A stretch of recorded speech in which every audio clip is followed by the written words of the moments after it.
through the chicane. Garth Tander nestles in behind Van Gisbergen.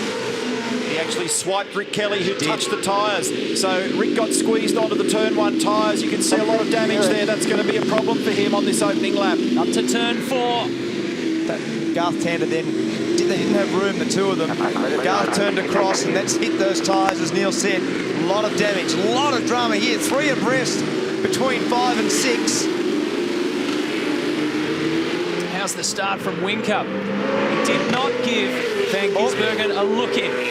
He's just checking whether it's got steering, because if it gets to this corner and it pops a tyre, you have a massive accident. And the fact that Rick was delayed has actually opened up that gap to the top 3 cars, and it's created a queue in behind, and here they are. Lowndes looking down the inside of Tim Slade at 9. And Slade actually ended up wide there with cool tyres and no grip on the outside. It was a nice pass, actually. Good job. So first time around,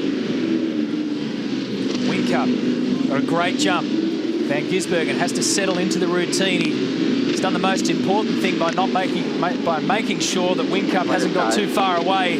The Bottle-O entry of David Reynolds straight in to pit lane. Let's keep our eyes on car 15, see if he's got full control of it. He's managed to complete a lap, Rick Kelly. Yeah, we'll just see. I'm not sure what's going to happen here. They're going to dive in. This will be a very quick splash of fuel. No tyres. We're not surprised to see this. The guys are in on lap 1, 2. You probably see some in the first 5. They'll fill that right up now, and out he goes. As we talked about that strategy, he'll try and get through to lap 38. Go. So because he's qualified poorly by the standards that they want to set,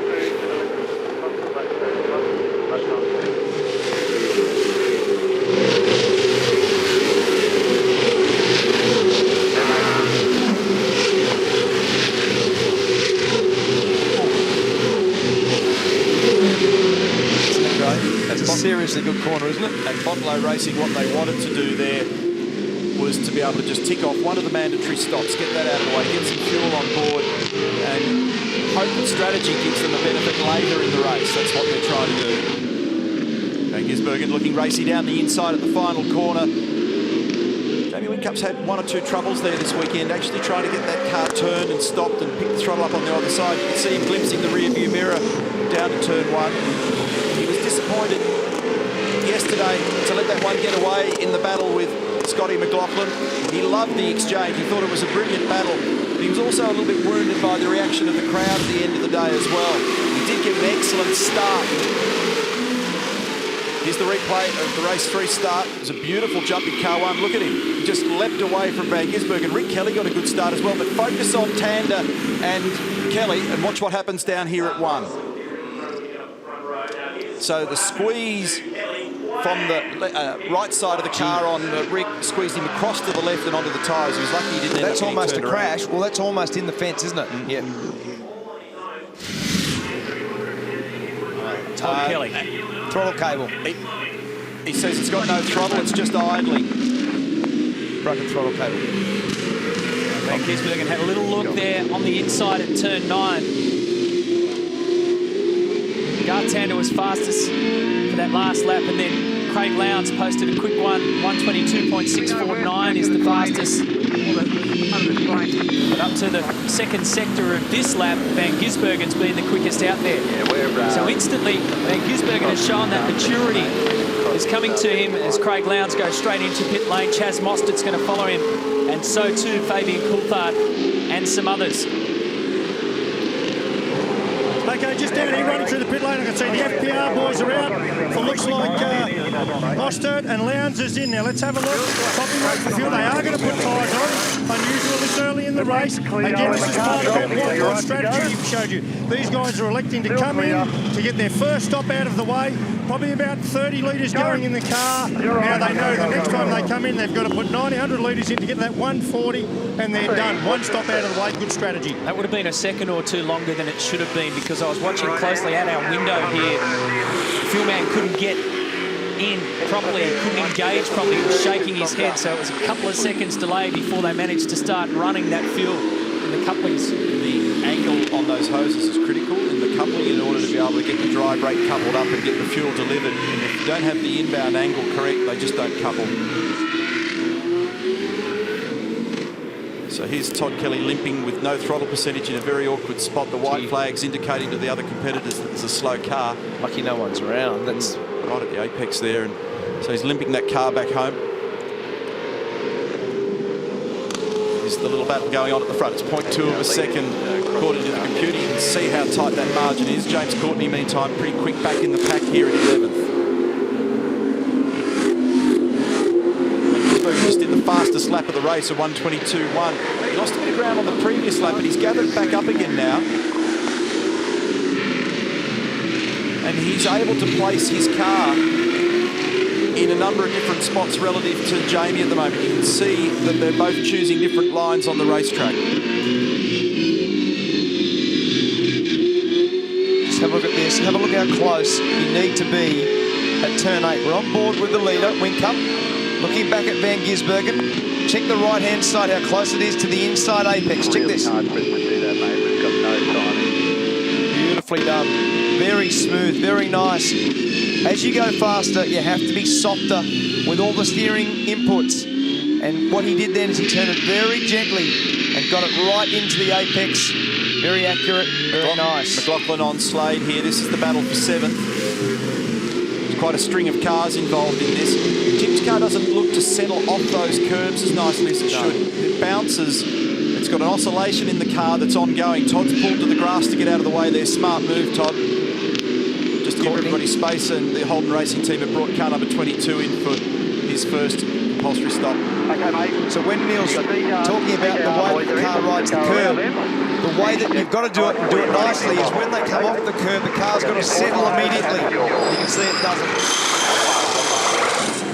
Guys, James Courtney in for his first stop. It'll be 4 tyres, fuel. They are waiting. The thing that's impressive in pit lane is just how good the crews are at this first hit out of the year. I mean, obviously they do their practice away from the track, but to be this slick at this stage of the year is fantastic. Courtney away. Make sure you've got the tyres easy in turn 1. Don't want to get a hop. Car's coming past now. Fastest come past now. Fastest past now. Exiting the DJR. And this is Chaz Most at car number 6. Full fuel, mate. Get the bar up. That's the tyre bundle. At turn 1, slam. Just rips apart the front splitter.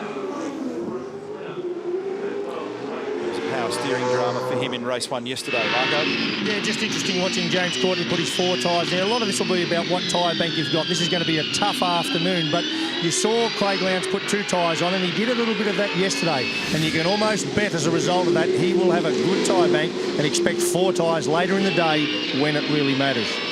That was Jason Bright you saw moving to 5th, and McLaughlin has got through on Tim Slade there in 7th. So Whincup.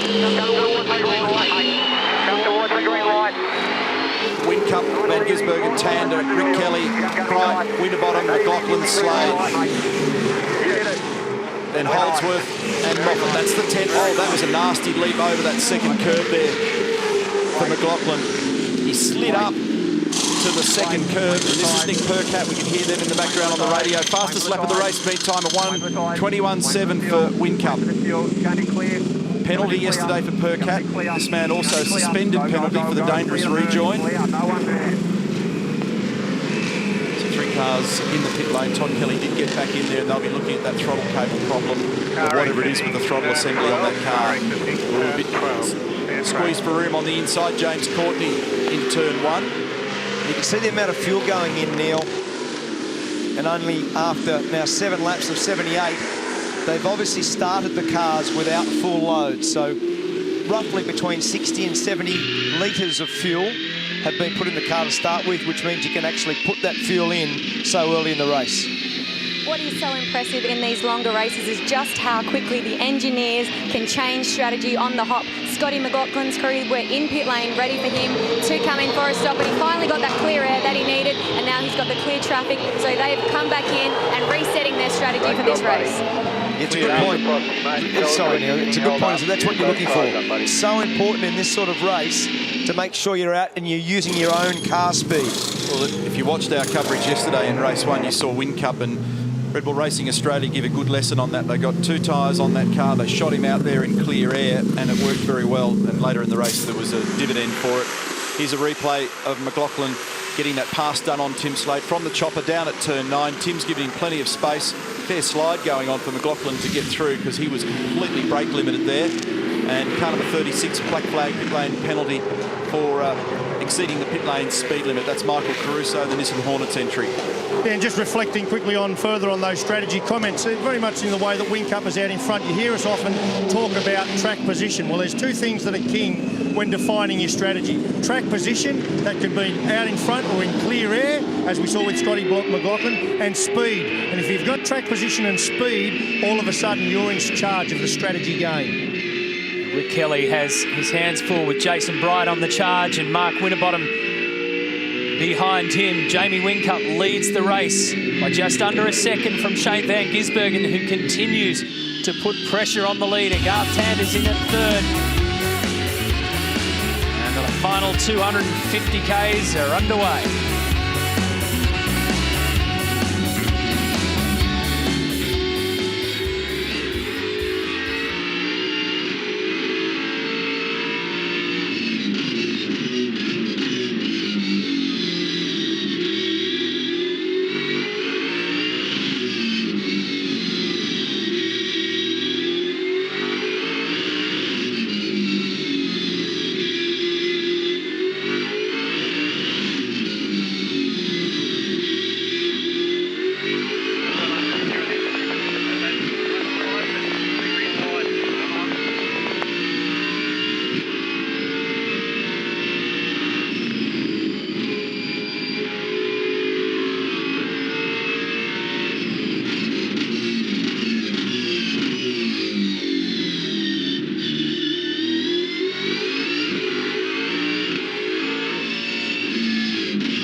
That initial burst of adrenaline to start the race now settles into the rhythm time and on track.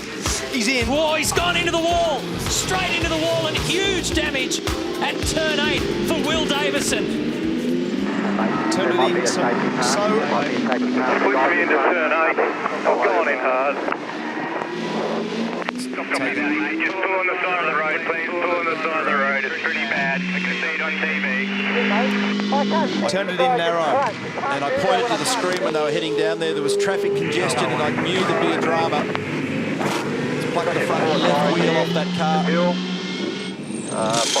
So you'll see people react to this. They'll take the safety car opportunity, which has been scrambled. So Pettis tries the safety car being deployed.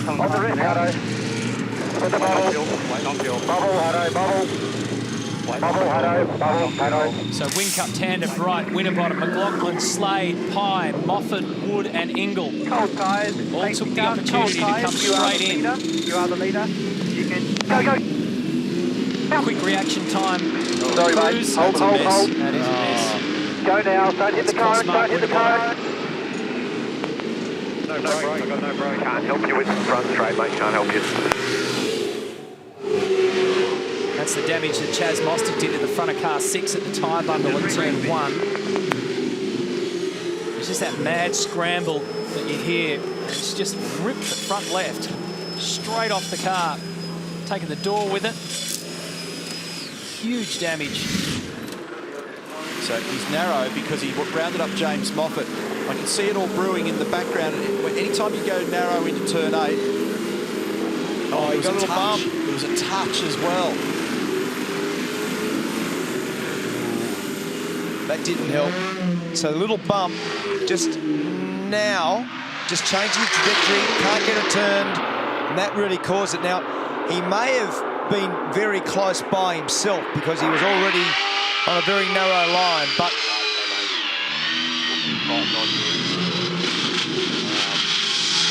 that little contact gave him no choice. He got into the dirty stuff like that. Oh.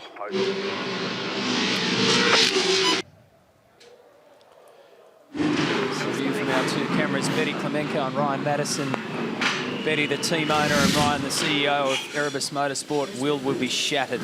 Betty Clemenko, I hate doing this because this is not the time we want to talk to you, but you just said to me this is motor racing, but you saw the replay just now. What are your thoughts? It's motor racing, that's what we're here for. The highs to highs, lows to lows, and you have to take them all, otherwise you end up with an ulcer.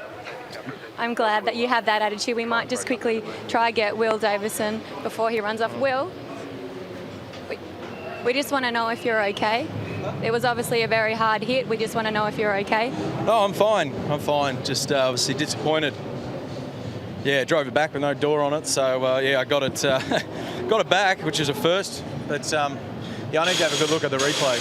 We just saw a footage of the replay, and it showed that you had a bit of contact with one of the Norton cars before hitting the wall. Yeah. I got a run on Moff because he stuffed up at turn 7. He's driven me all the way over to the wall on the inside. And then it was, pretty straightforward run into turn 8.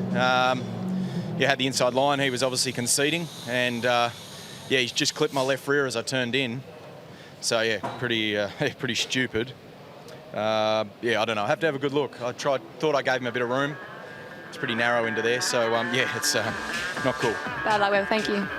The good news is he's okay. Full course yellow here at the Clipsal 500.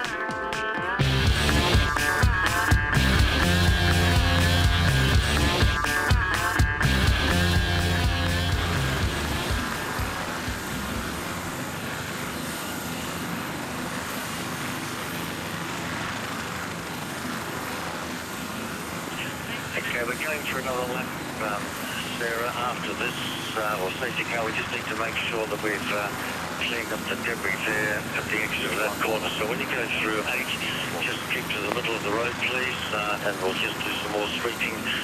You can increase your speed to 100 on the straights.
This was the moment that ruined Will Davison's Mercedes E63, ripped it apart on the left-hand side. And we know now that there was contact with James Moffat, car 360. And that's 240 kilometres on approach into that turn, and you just whack straight into the concrete wall. So what do you think? Should Moff be penalised for that move? v8supercars.com.au/vote, or go via our 7 Sport app and have your say on the viewer vote. Will Davison is not a happy man. So the Petters Chrysler safety car is still in control of the field. The field field that has Van Gisbergen and Rick Kelly at the top, and they've not stopped yet. So they're the only two that haven't taken a stop, and several took the opportunity to use that safety car. Well, Tim Edwards, a very unlucky pit stop for Mark Winterbottom, just got caught up in traffic getting out. Yeah, I think we just put a bit more fuel in than other people, which might help us later on, but unfortunately it meant that as he went to leave the boxes, about 5 cars trundling past, and rather than balk one of them and be done for unsafe release, we told him to stop, let him go past and pulled out after him. So, yeah, not great, but it's one of those things. Wasn't much in it. Well, there's nothing he could do. He's either going to have an accident. Tim's observation's right. If he did turn left, he would have made contact, and then they'll just bring him through the pit lane. It's excruciating when you're in the driver's seat, because it feels like an eternity before you can actually get back on with it. So as you say, Van Gisbergen and Kelly did not pit. Whincup is the first of the list that have. Whether you're onto it, 69% believe that James should cop a penalty for that touch-up on the back of car number 9. Continue having your say. You can vote as many times as you want. Car 34 of Robert Dahlgren makes another journey through the pit lane. Okay, restart time. Puts it in the hands of Shane Van Gisbergen in the acceleration zone. Look at them all spread out. They go in search of their own piece of real estate. They bump and grind and push and shove, and now they've got to come all back together again for turn 1. Jason Bright over and over and up and into the wall. Oh! That started with Slade down the inside.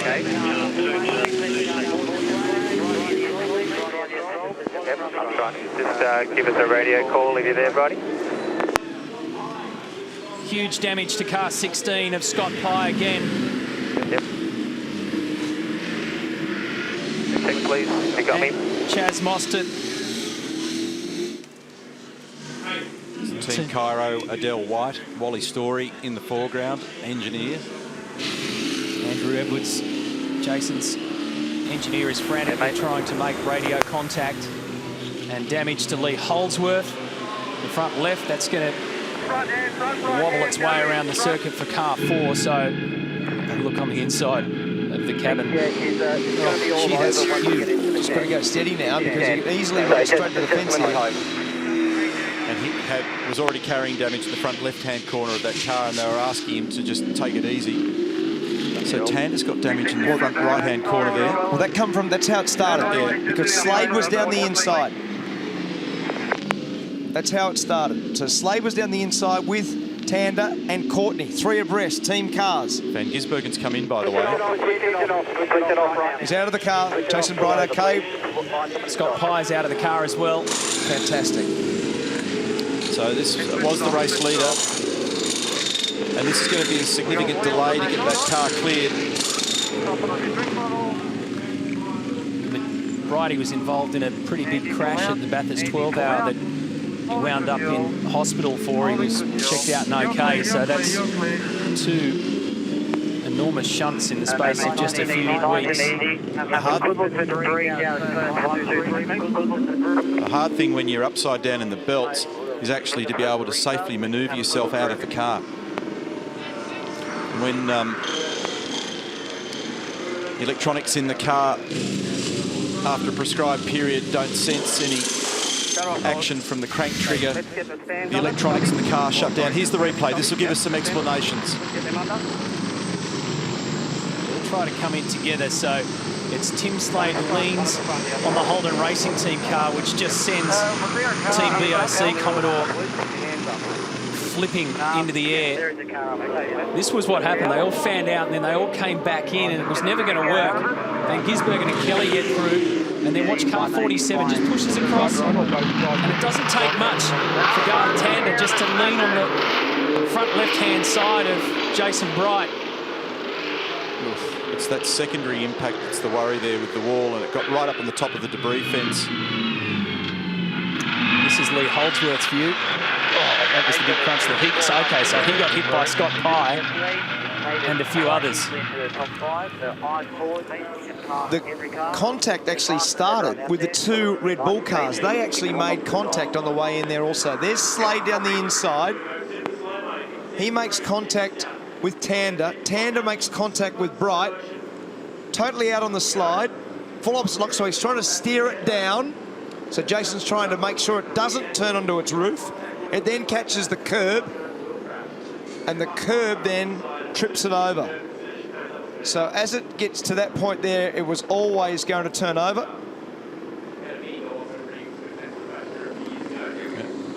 Must have picked up the front right wheel of Tander's car in order to be able to do that launch, and Tander's in the pit lane and has been there for a while now as well, so there'll be pretty fair old damage on that.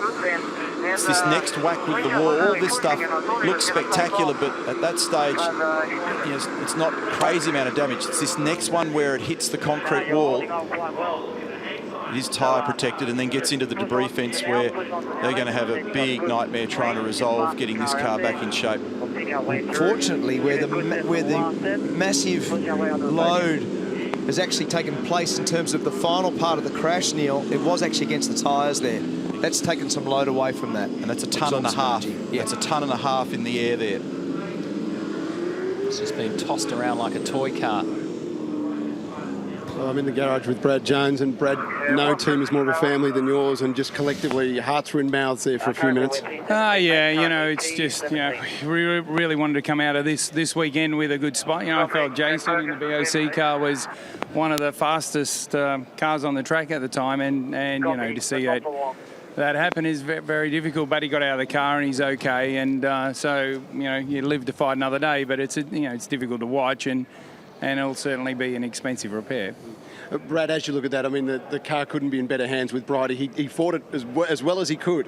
I don't think you have a lot of control over them when they're flying through the air like that, Barrett's. You can steer it as hard as you want and dab the brake, but, you know, anyone could roll a car over here. That could happen to anyone, but the good news is he's got out of the car, he's fine. You know, the cars are built to a very high standard of safety, and the car's done its job, and it's just unfortunate that we're going to leave here and we have to be on the back foot in the championship with that team, because I really felt they had a good chance this year. Good on you, Brad. Thanks, mate. Thank you. Another bloke we'll talk to, Tim Edwards, principal down here at FPR, Ford Performance Racing. Amazing how this game can just turn like that, isn't it, mate? You had your pit stop drama, well, not a drama, a decision you had to make with Frosty, and then, of course, Chaz out there. Now, we saw him trying to limp home. What finally pulled him up? We were monitoring the telemetry, and then all of a sudden it lost oil pressure, so obviously not going to risk the engine, so we just got him to turn the car off. What's I assume it's ripped a line off in the incident down there? I suspect the oil cooler, everything. You know, he's lost steering as well, so there's a fair bit of front-end damage to it. It's a long way back, so I don't think there was any chance we're going to get back out again anyway. Tim, you must be pleased, though. I mean, you've been close to this whole development of this new generation of car, and it's incidents like this, as ugly as they are, it's great to see the drivers get out as they do. I mean, it's a great endorsement of the vehicle, isn't it? Oh, absolutely. I mean, we saw that accident with Courtney last year as well, and I mean, we've seen similar accidents in the past that have been, you know, a lot more serious, the consequences. So, absolutely, they're a lot safer. Yep, that does bring a tear to my eye looking at the screen now, but at the end of the day, it's, you know, we can repair it. It's just a bit frustrating that how it's happened. I guess the most important thing is, mate, it's the points issue, isn't it? Because you've got to build a foundation at Clipsal for the year. Yeah, I mean, one of the things we talked about in our pre-brief last week was that, you know, we want to come out here with a decent points haul. You know, we might not go away with 300 points, but if we can come away with a good points haul, you know, Frosty, unfortunately, last year lost 150 points in the first race, and he chased for the whole year to try and get that back. Sometimes you end up overdriving because you're trying to catch up.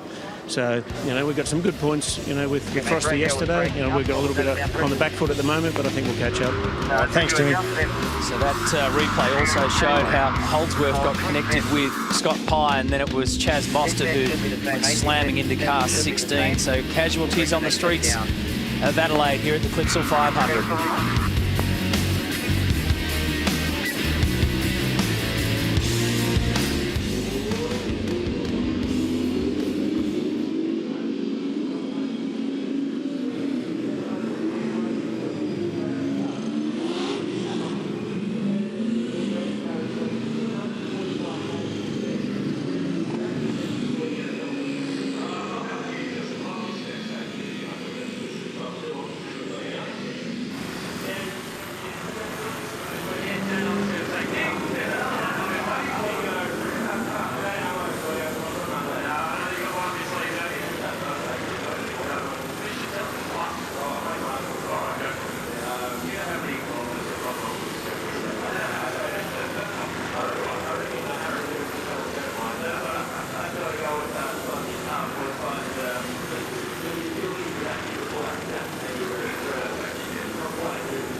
Okay, safety car, we're going for one more lap. Increase your speed to 100 on the straight, special approach turn 1, back to 60 through the scene at 60, increase it to 100 when you get to turn 4.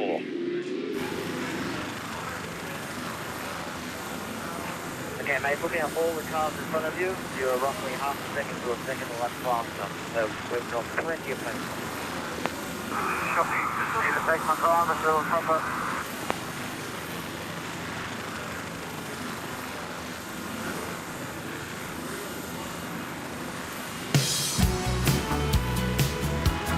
The beauty of this Sunday afternoon here in Adelaide belies the chaos that's going on down at the circuit level, where we're still under safety car conditions because, of course, the cleanup continues at the chicane and the casualty count rises. Scott Pye, unfortunately, I'm talking to you again in bad circumstances. First and foremost, are you okay? Yeah, I'm fine. Just crutch straps got me, but yeah, I mean, I think, to be honest, the starts are a joke. Doing a restart like that, you got 25 cars, and it only took what happened then was one bad start from someone, and you've got, well, just in front of me, I was following 3 cars going into turn 1 side by side. It's never going to work, and unfortunately, Bridie and myself have come off the worst. But yeah, I think it's a joke. I mean, the old safety car period seemed to work fine. I don't know what we're thinking here. How do you mentally get yourself back in the car and get yourself refocused? Unfortunately, you've been involved in a number of quite substantial crashes in a short period of time. How do you get yourself refocused? Yeah, I think we're always prepared that can happen out there. Obviously, I'm still standing here and I'm fine, so it hasn't bothered me at all. It's just it's obviously frustrated me no end, and obviously for the boys as well. You know, it's not. You don't want to be tearing up cars. Obviously, last year was mechanical and today's just bad luck. But yeah, there's nothing you can do about it, unfortunately. Those sorts of things just piss you off because you can't. You know, it's not my fault. It's not Bridie's fault. It's just bad luck at the end of the day. There's nothing you can do about it. We're glad you're okay, and we're looking forward to seeing you out there soon. Thanks, guys. Cheers. Lee Holdsworth back in the garage. Lee, your view on what happened out there with Jason Bright, what did you see? Oh, look, these restarts are an absolute joke at the moment. They've got this new acceleration zone. It's just not working. We all knew it would create an absolute chaos at turn 1, and fair enough, you know, sure enough it did. And I saw Bridie getting turned by someone. He went up onto 2 wheels, and I was trying to avoid the whole thing by going through the gravel trap. And then I think it was Scott Pye came straight across the front of me, tore the front end out of it. Hopefully we get some points and get back out there, but I'm just, we can't take a trick at the moment. Thanks, Lee. All the best. Thanks, mate. Okay, so you heard Lee talking about the restarts. He doesn't like them. Okay, that's fair enough. But what we've seen is last year, remember in the 60-60 races, we had the cars side by side, 60 kilometres an hour. Now the rule is they've got to be in Indian file. Maybe they are better off side by side, watching the way they fan out. Now, when they come along, you see these 2 signs behind me on the straight here, the acceleration zone. So the leader has to pull the field up. Now, they're going to come around here in a minute. Jason Bargwana, our driving standards observer, new driving standards observer, will not tolerate cars fanning out, coming out from behind the car during this lead up. I'm just waiting for them to come around the corner behind me. So if you'll be 50 to 60 kilometres an hour, literally bumper to bumper, single file. Now you watch, absolutely line astern, and listen for the leader's engine. Inside those 2 orange signs, hovering, go! Same thing, Larko. They all spread out again. So they're all going to have to find their own piece of land. Otherwise, it'll be a repeat. 4 cars, side by side. Rick Kelly, Jamie Whincup, Craig Lowndes. Look at James Courtney hugging the fence as he has a look on the inside of Tim Slade. It's a bottleneck from Slade back. And the front 3 have taken advantage of the clean air. Contact. And Winterbottom into the fence. That was contact with Nick Percat. He's deep into the tyre bundle, but he gets it out. It's not an easy trick, that one. Let's have a look at the front of this now. Interesting to see how well the tyres absorb that energy. Stay out if you can. Stay out if you can. Courtney on Slade. This is for 4th. He's done a very, very good job. He started 15th.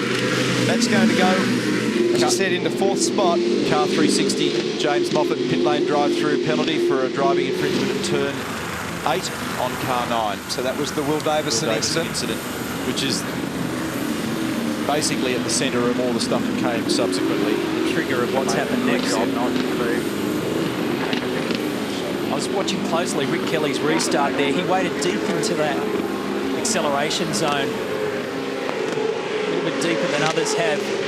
Normally they see the first orange sign and let it go. Well, Rick was waiting, and then he fired. So James Moffel probably would have known that was coming. And this will show us Nick Percat, car 222, just giving the hip and shoulders to Mark Winterbottom.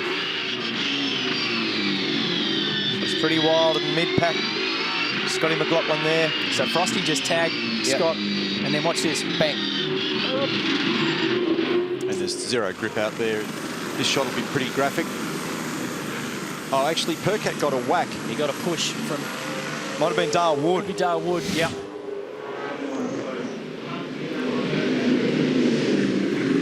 There's always more to it, isn't there? Well, it was also a circumstance. 97 and 15. Pit lane drive-through penalty. Accelerating too early prior to the AZ zone in that first safety car deployment. Oh, Tim Schenken. So 15 and 97, yeah. In the first one? Yep. Because I sure would have debated that if it was the second one, because Kelly waited. Okay, so the first one. So that's Rick Kelly here on screen and Shane Van Gisbergen, who's 11th. It's going to put him out. Kelly currently leading. And he hasn't taken a stop at this point. Fabian Coulthard's done a really good job, Neil. He started 16th. He's currently 6th. Dave Reynolds, 22nd to 7th. Ingle, 24th to 13th. And as we said, James Courtney, 15th to 4th. They're the real winners so far in terms of making ground in the early stages. This 78-lap, 250k closing part of the Clipsal 500. We're only 20-odd laps in. Yeah. Here we go. Jack Perkins has had an off here. I think that was Dale Wood who's disappearing in the foreground, and we saw he had contact a bit earlier as well in that Nick Percat incident. So Perkins' front of the car is damaged as well. Rick Kelly, not surprisingly, unhappy with the pit lane drive-through penalty. He's leading this race and he's on the phone at the moment and trying to battle these other guys behind. So here's a replay. What's the story here? So that Russell into Dale Wood, and then Jack didn't get tagged. He just had nowhere to go. There goes Rick for his penalty. That leaves Red Bull 1 and 2. Racing pretty fiercely at the moment, cars 1 and 888. They made contact at the start. So Rick Kelly's been pinged for accelerating along with Shane Van Gisbergen prior to the acceleration zone. It's hard to tell from that angle, but gee. Oh, it looked like it. It looks, if you watch closely the front spoiler of those cars, I can't believe that they've restarted too early based on that. I mean, it's hard to have that proximity from the view that we had. Have a look at this, because here's the A to Z. Now watch the front spoiler. They're totally in the zone. They've pulled away from everyone else. But so possibly it's the illusion of Jamie Whincup slowing down. I was about to say it might be more to do with the artificial gap that got created. Yeah. Confused by that one. I'm totally with you. And given that...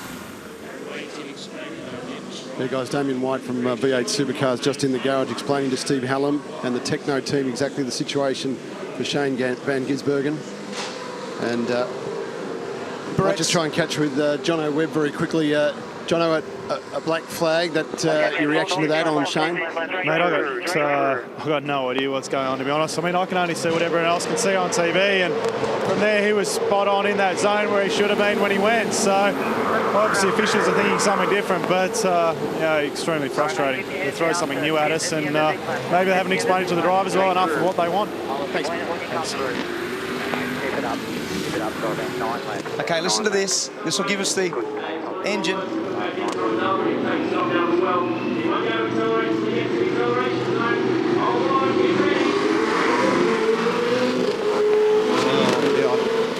And Whincup definitely slowed up.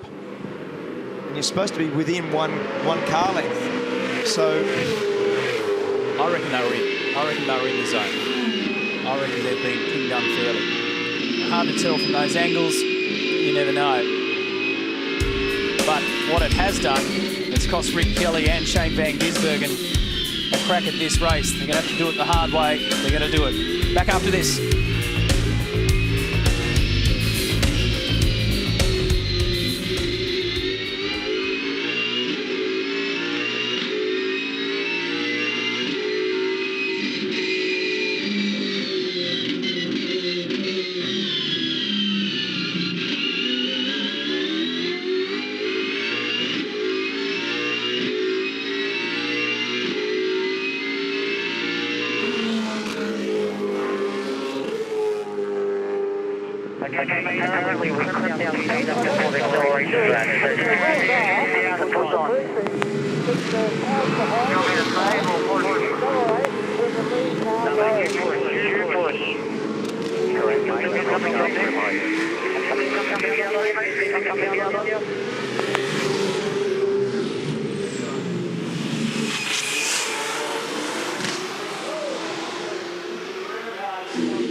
Okay, it's been a hard day, but it's not over yet. Let's just head down, push on, mate, push on. 55 knots to go.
Been a costly 15 or 20 minutes of this race, not only for those who were hoping to have a crack at it up the front of Rick Kelly and Shane Van Gisbergen, but for those who have already been ruled out.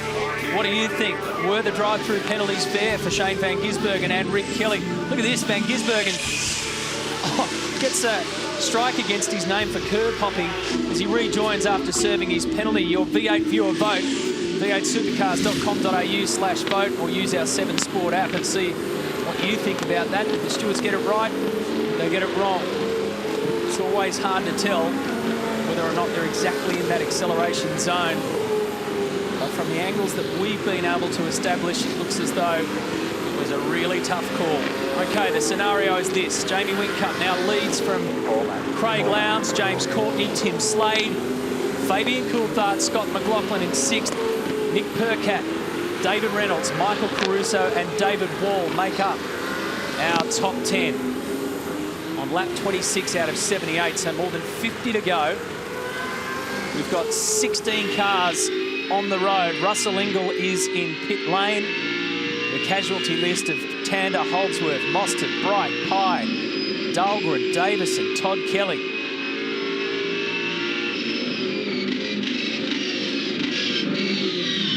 It's one of those survival days. Mark and I have been looking in the ops manual just to get a grasp of what's going on out there at the moment, and the rule as they approach that acceleration zone, at the time the safety car accelerates away from the lead car, will then dictate the speed, which must be less than 60 kilometres an hour, no more than 50 kilometres an hour. The practice of aggressively accelerating and/or braking and/or moving left or right is prohibited from this point. All cars must remain directly in line with the car immediately in front as they approach the apex of the last turn. There must be no more than 1 car length behind the car immediately in front as they approach the apex of the last turn. Where I need clarification is what happens after that then, because under the safety car in normal situation, it's a 5-car length rule that dictates it. So there will be some significant arguing going on down there at the moment. Yeah, you're on the money, Neil, because we're all thinking it was conjecture about whether they fired the cars off within the zone or not. That's not the issue. And I'll let Damien White explain exactly what the conjecture is over here, mate. The rule is very clear that the leader is to maintain between 50 and 60 before they get to the first acceleration zone sign. If the lead car is to accelerate beyond 60, even at a gradual pace, it is then on the second place car to maintain 50 to 60 and the front guy will get the penalty. In this case, 97 crept above that 60 before the acceleration zone.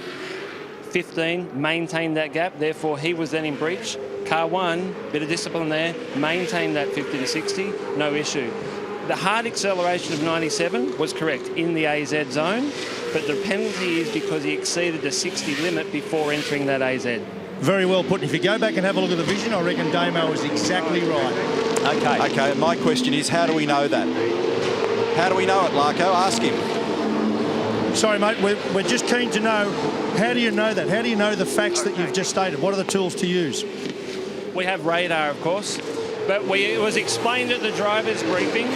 The other aspect we've got is a visual, and visually, by the other 23 cars maintaining 50 to 60, and you've got 2 others accelerating away before the AZ, it's reasonable to assume, in conjunction with all the other bits and pieces we've got going on, that there was a breach. Yeah. There's no question there was a breach. Pretty clear. Okay. Well, the argument will rage. Will continue to rage. Our V8 viewer vote is going heavily in favour of the drivers on that one. Jamie Whincup leads the race. Controversy here at the Clipsal. It wouldn't be an event here in Adelaide without it. And carnage as well. And still a long, long way to go.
To Adelaide and the Clipsal 500 of 2014. It is just under 50 laps to go. There are 17 cars now on the road. Garth Tander has rejoined the efforts, the mad scramble to get some points. So let's bring you up to speed with what's happened so far. Well, a lot's happened from the start.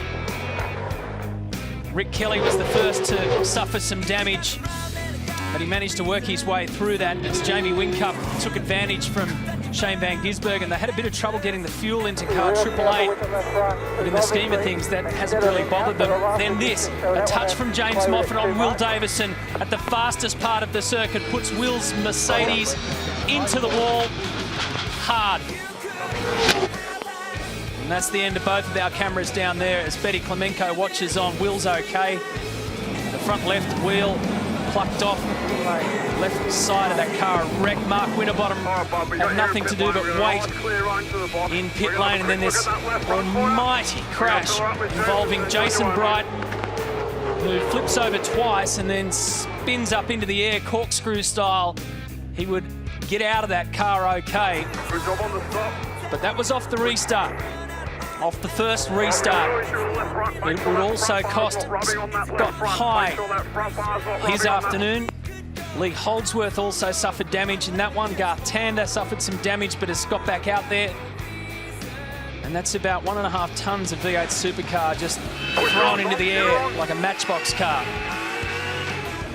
Acceleration zone, that's been the controversy. And then up the other restart, well, Mark Winterbottom was forced into the wall. Dale Wood got turned around by Russell Ingall. And then this penalty for both car 15 and 97 for speeding up before they reached the acceleration zone on the last restart. Hey, Jason Bright, a lifetime in motorsport. You've been through some ups and downs, but I'm glad you can still smile about that.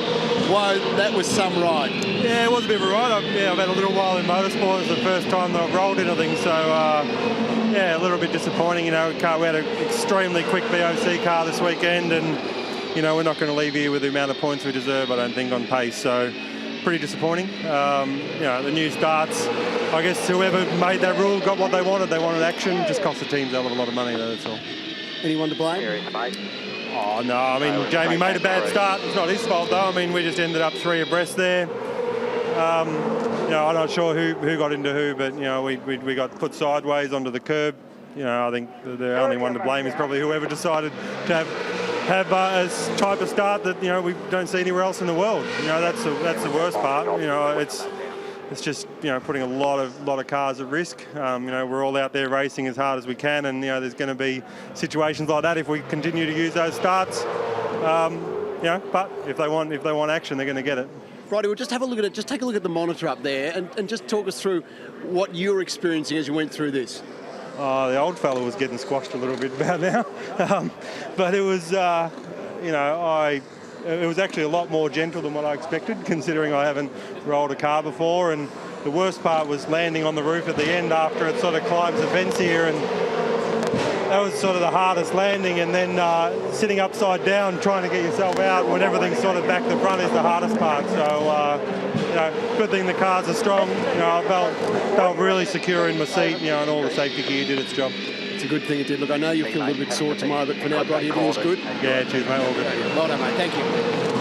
Now, a question I want to really target at the race team manager down here, Mark Dutton at 888. Mark, we've just spoken to Damien White, who was quite clear about the penalties that happened at the restart there before. Yep. Now, we know that you've got to stay within 1 car length, but if the guys in front go faster, you maintain. Now, he said well disciplined by the team behind, which was yours. Yes. Was that an intentional move by you guys? Were you across that at that point of time? Oh, totally. It was completely clear in the driver's briefing. So every driver made clear, do not exceed 60. If the cars in front go, you do not. You maintain 60 no matter what. So there's a really clear message for teams down the pit lane there. Do your homework, do the job right, and you wonder why this team wins? Well, there it is right there. Robert Dahlgren, it's been a really tough initiation into V8 Supercars Championship for yourself, but today it's been mechanical dramas that have let you down. Yeah, it has. I didn't do any laps in qualifying, and just did a couple of laps and did an early pit stop, and then after that the smoke came out into the car. I didn't know where it was from, but the smell of it was oil, and yes, we need to stop. You were just watching that race highlights package with myself there.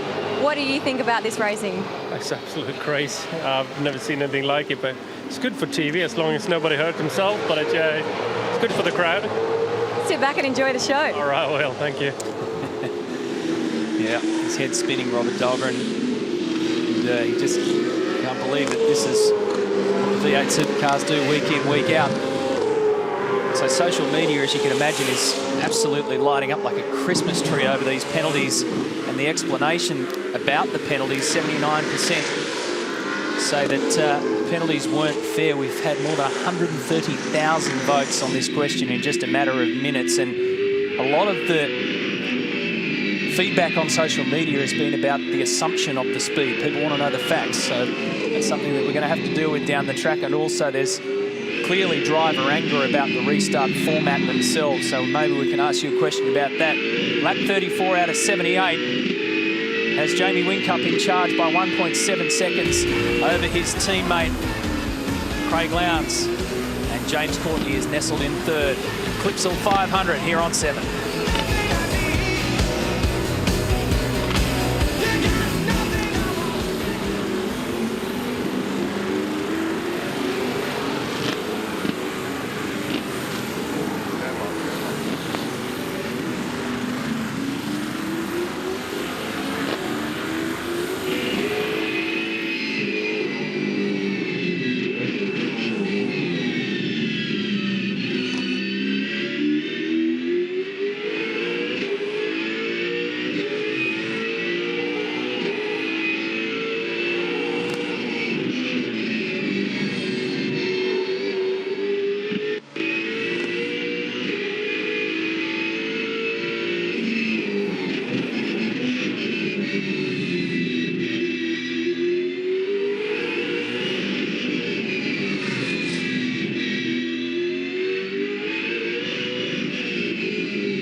Quite a while now, this race has been consumed by controversy and carnage.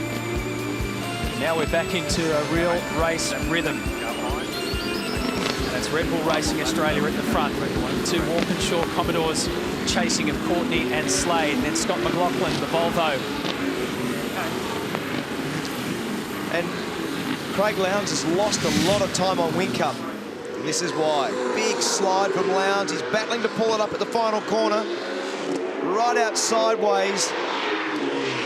It's like a rally car arrival into turn 14, wasn't it? He lost a lot of ground there, didn't he? And he was right behind Whincup. He was probably around a second behind Whincup. He's now 3 seconds behind Jamie. So that was a big moment. Very fast section of road there as you approach turn 13. The cars do almost 200 kilometres an hour, 190k at the apex of turn 13. And right where Russell Ingall is now is where Craig Lowndes had a massive amount of opposite lock and a bit of an ugly tank slap. So Russell back out there. Lee Holdsworth has also returned to the scene. So we've now got 19 cars on the track. Yeah, boys, I just actually wanted to quickly clear things up here in the Volvo garage. Gary Rogers, now, correct me if I'm wrong, Scott McLaughlin, he finished his apprenticeship as a fabricator. He has, yep. His car is fine. Robert's not so much. No, well, I mean, Scott's finished his apprenticeship. He still works there as a fabricator, and a really good one. What we're concerned, though, it's got a girlfriend now. He's in love, I reckon. His welding skills are dropping off a whisker, and he made the oil tank in this car, which is now leaking. I mean, this could be a federal investigation in this one, mate. We'll get the feds onto it. Yeah, good idea, mate. So it's the oil problem that's ruled Robert Dahlgren out. Slade's just had some drama because he was right up behind Courtney, and now as we go on board with Scott McLaughlin, he's right behind Slade. So Slade's fallen back by about 2.3 seconds from Courtney, so that's Slade. Just up the road there is Courtney. So he's also had a bit of a moment. So McLaughlin up to 5th. So Whincup, Lowndes, Courtney, Slade, McLaughlin, Coulthard, Percat, Caruso, Reynolds, Winterbottom. That was a serious moment mid-corner then for McLaughlin. He was very lucky to get away with that. Rear of the car stepped out on him. Tim Slade in the foreground. Yeah, indeed. So he just got that inside curb compo. Yeah, I'm not sure what triggered it, but you could see he grabbed a huge amount of opposite lock. He's 5th at the moment. And Lowndes is on 2 curb strikes as well. Here's the overhead shot from the chopper. It'll tell a bit more of the story. Look to see whether he grabs that curb that Matt mentioned on the inside, on the right of the car. I think he just had a moment. Just went in there too quick. Also in the disturb there. From Hard to tell. Here we go. No, Yeah, just a moment. Just had a moment. Yeah. Just got away from him. Just balance-wise, not as good as the race has progressed. Look at this. Watch his hands. Attention. That would definitely get your attention at 235 kilometres an hour. Fabian's come up onto the back of this group also. So Slade's dropped back. It may also be a little bit of the James Courtney story because he was the fastest car on the previous lap. I heard Rob Starr said, good work, JC, fastest car out there at the moment. So Courtney sped away. Slade's come back. Scott's trying to get by Slade. And in the meantime, Fabian, who's shown good race pace all weekend, qualified poorly, but very good race pace, has come up to the back of Scott McLaughlin. There you go. There's the 3 in the battle. Percat's done a good job also. He's right behind Fabian. Dale Wood with a lot of damage to the back of the Advam Commodore from Brad Jones Racing. Craig Lowndes now in the pit. Yeah, and this is very close to money. We said lap 38 being our sort of critical number. Remember, we've had all those safety car windows, or safety cars, sorry, that's pushed that window out. I've just been along and had a look at the sight glasses and all the little fill-ups, the tanks along the pit lane, and there's a variety of options. They're going, there you are, 4 tyres. We said that earlier on. Craig has saved his tyre bank for the weekend, and 4 tyres now would be a highly valuable commodity to put onto your race car, believe me. Thank you. Waiting for fuel. United E85 going into the car. We observed a bit of a scuff down the side of Lowndes' car there, down the left-hand side of the car, which may have happened down at the turn 1 tyre bundle. So the refuel are waiting to see fuel coming back up the vent side of those tubes. Make sure we get to the end. So, on that to go. Halfway through the race, so those tyres is about the same as they're going to do now. It's good information from Jeremy to Craig to basically give him a guide of the number of laps the tyres do so that you understand for the next segment of the race what's going to happen. Here we go, a little bit of bumping and a change of position. Yeah. So McLaughlin now has cleared Tim Slade. So that puts McLaughlin into 4th. Good run. Now 3rd after Lowndes has stopped. Yep. And Fabian's going with him. Fabian did a good job, as you made a point earlier, Mark, about not having a supercar in qualifying, but just did a nice job yesterday in points recovery. Here's the move down at the hairpin at turn 9. Tim's left him a big pile of space down there. Been pretty gentlemanly down there, hasn't he? They had a little rub on the exit, but it was a pretty easy manoeuvre. Tim said that in yesterday's race, the car went away a lot in the rear, so he may have a repetition of the same issue. Well, you could hear it then. So one of the things that happened is as the tyres come off, the braking performance is also reduced. Starting to see Winterbottom in. Must have got away with that where he went into the fence with a contact with Percat. There's a damper leak. Jono? Give him a hand. So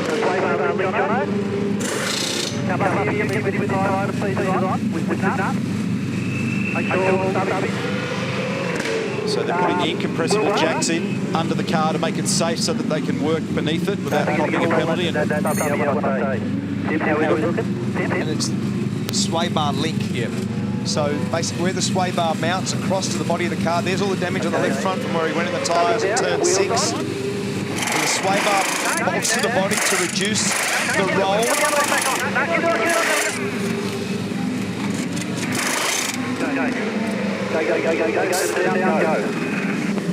It's all a bit messy, but what they had to do was replace that link because the front roll stiffness, if you haven't got the sway bar or the anti-roll bar hooked up, the front of the car is way too soft. So they had to replace the link to ensure that the chassis performance or the chassis dynamics were going to be good enough for the final part of this race.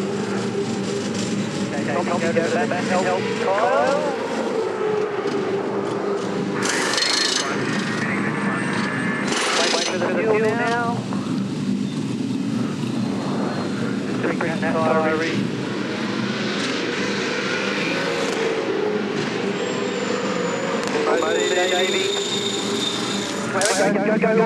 Go.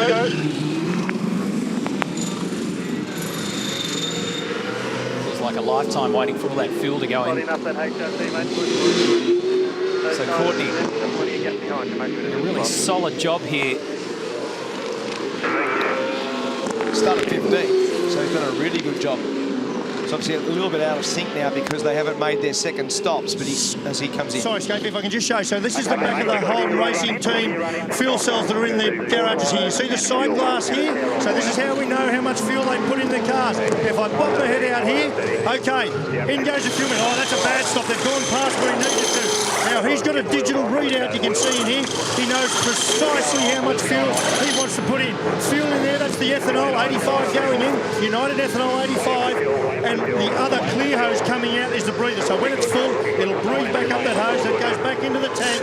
A lot of pressure to do that. To engage that looks simple, but believe me, it is not. And those numbers that Larko referred to as seconds.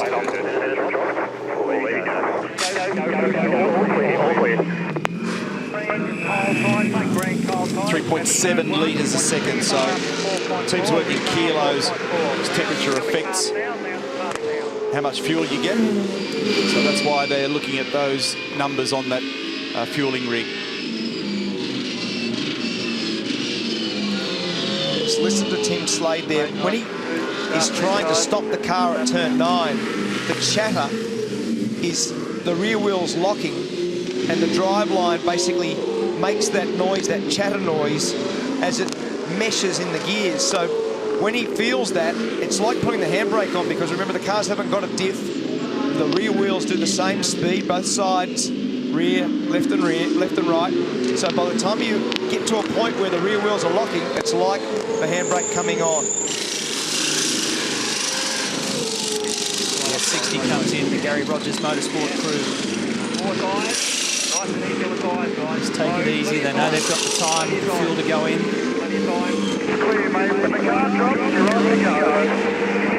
Topped up his drink bottle there too.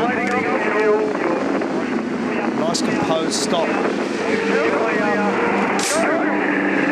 Well done. It was a very nice. That's all in the rear anti-roll bar to cope with the additional fuel load. So here's Lowndes, just coming by the pit there now. She's out wide. Ooh, Jack Courtney's here. That's held him up. Lachlan comes out in front of James Courtney. Gonna have to move it over because Courtney will dive at him. I think he did. Yes, he did. So when you come out on cold tyres, it's hard to defend. But that's a net gain for Scott McLaughlin, because before those stops, he was further back by a long way. If you remember looking at Slade when McLaughlin was trying to get him, Courtney was right up the road. He was 4 or 5 seconds in front. So it's a net gain for McLaughlin in that last phase of stops. There aren't too many battle groups developing. They're all spread out. There's only 19 cars on the circuit. So we've lost 6. seems to be space aplenty. I mean, there's all this time for these guys in pit lane at the moment. It's not the mad rush that we've seen. Everything's been staggered. A bit of damage there, Croppo, on the right-hand rear of Slade's. See that? I think you'd be hard-pressed to find a car in the field that doesn't fit that category at the moment. Safety car doesn't. Scafie, it was a good pick up there before talking about Scotty McLaughlin's stop, just the nice controlled nature of it. And when you're sitting in the driving seat during a pit stop, believe me, you get a really good gauge of the tension and the drama happening around you. And if you've got a good car controller or an engineer that can talk to you, keep things settled, and you see and feel that way, believe me, if you went and drew a graph of the guys that stall the car, nearly in all occasions it'll be when the drama or the voices have been high-pitched on the radio. So good controlled stops, good discipline. 100% Larko, and you can just, when you sense that tension, everybody is affected by it. And you know what it's like, when people do things well, they make it look slow. And that stop of Gary Rogers and the guys on Scott McLaughlin's car was really nicely done. Very high level of composure, as I said before. Here comes Fabian Coulthard. This is a critical stop because he was in that battle group with Slade and McLaughlin prior.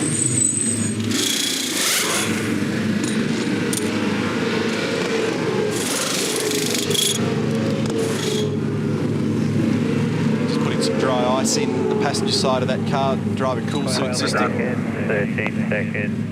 Chris Clark. 17 seconds. 18 seconds. 19 seconds. You guys going to be for us, so it's going to be go. Aside from that exit there from Fabian Coulthard with Michael Caruso coming through the lane, there's lots of air gaps in between cars. Something that we haven't touched on so far that will be noticeable in the cockpits of the car at the moment. They'll be hot and they will be tired.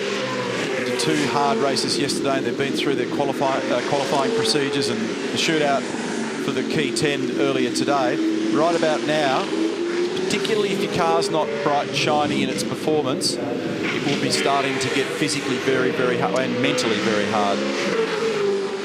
Absolutely. This is the grueling part of the race. In fact, I never used to get the guys to tell me how many laps I've done until I got to 25 laps from the end, because you just don't want to know. I mean, when you tell you lap 20, you say you're kidding. Adrian Burgess in the Holden Racing Team bunker. Adrian, you've parachuted in here. Things are going well, boys. So far today, holding up pretty well.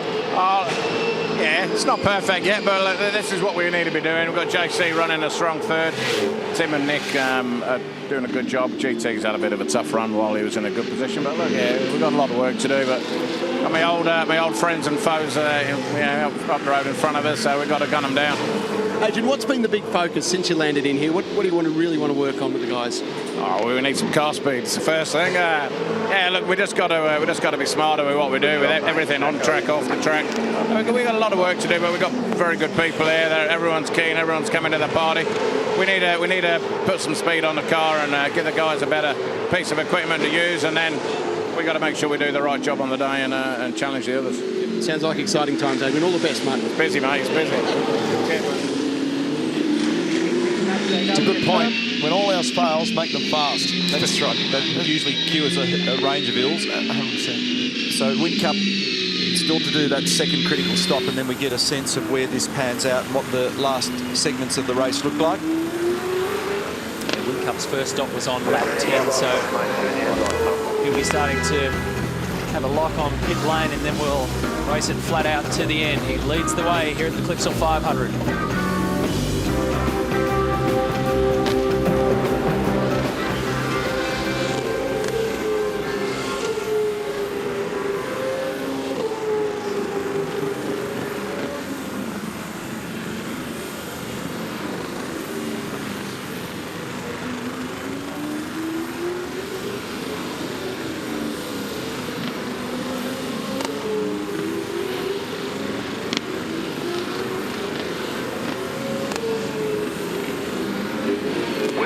We're just waiting on fuel. There's a car in the fast lane.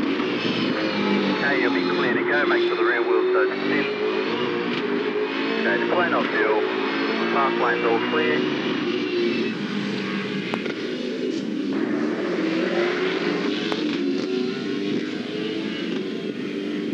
About 30 laps to go. We are in a bit of strike there, mate. Pitching tyres. And we'll make a push at the end. Pit lane's a pretty good, nice and easy. No clear tracking, please.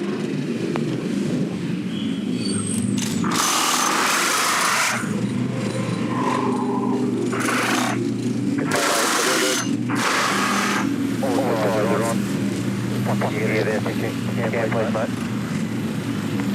Waiting the deal.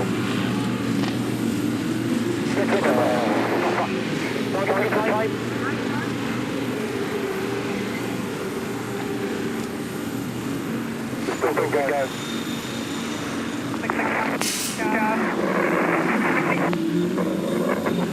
Okay, mate, exit clear, cold tyres, all cold tyres.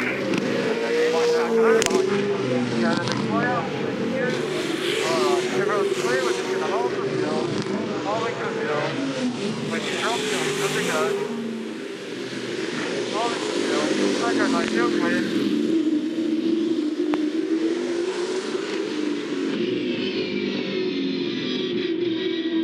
Okay, mate, you'll come down behind Panda, then lead front, push on, mate, push on. Currently we're about P9.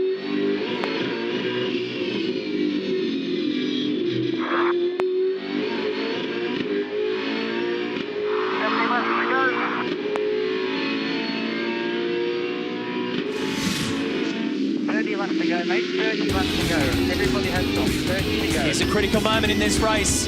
The leader, Jamie Whincup, as expected, into pit lane. It's got to be clean. He's got a buffer.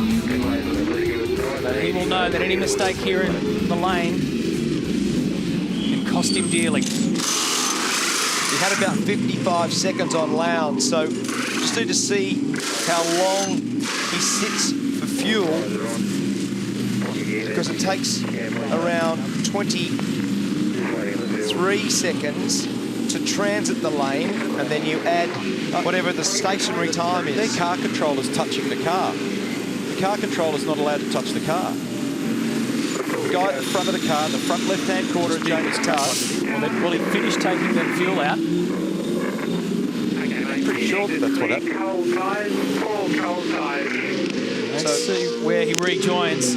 There's Lowndes. There's Lowndes coming up. Okay, so he's still got the gap. It's obviously not the buffer that he had. Have a look at that, Crompo. So Whincup, the field has been cleansed in terms of pit stops. Here's the order. Whincup over Lowndes, Courtney third, Scott McLaughlin is fourth, Nick Percat is in fifth. And on exit, oh, he smashed into that tyre bundle. Well, that was what happened earlier. Right. So that's why they've had to repair the corner. Yeah, so that's the tape. And so car controller's at the front with the lollipop stick. He's out of frame at the moment. Comes in. They've got that damage that they wanted to attend to. We heard them calling for that. All looks standard at the moment.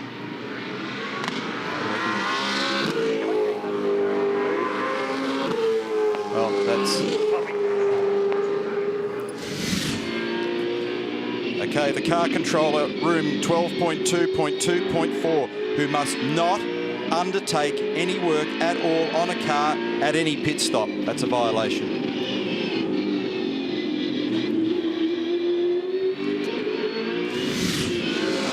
Drama. Here we go, let's have another look. Four wheels, fuel going in, windscreen, strip.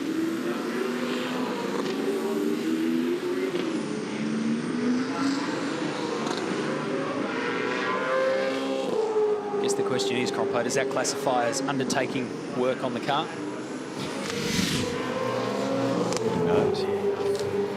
Assistant Schenken Race Director Jason Bargwanna's in the hot seat as the driving standards observer and the investigating officer this year. It's a big job. Cam McConville's working in the Porsche Carrera Cup cars for 2014. This is a good battle here between Courtney and Lowndes, and Courtney's climbed over the top of CL there in that manoeuvre. So it's Whincup first, now Courtney second, and Lowndes third. 28 laps to go.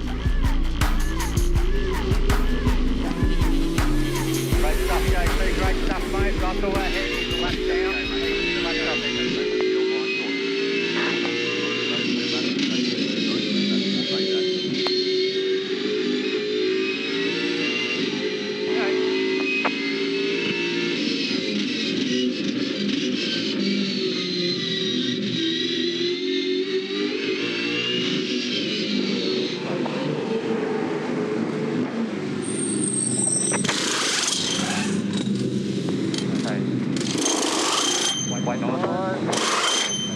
Waiting on the fuel now. A bit of fuel going to go in. Waiting.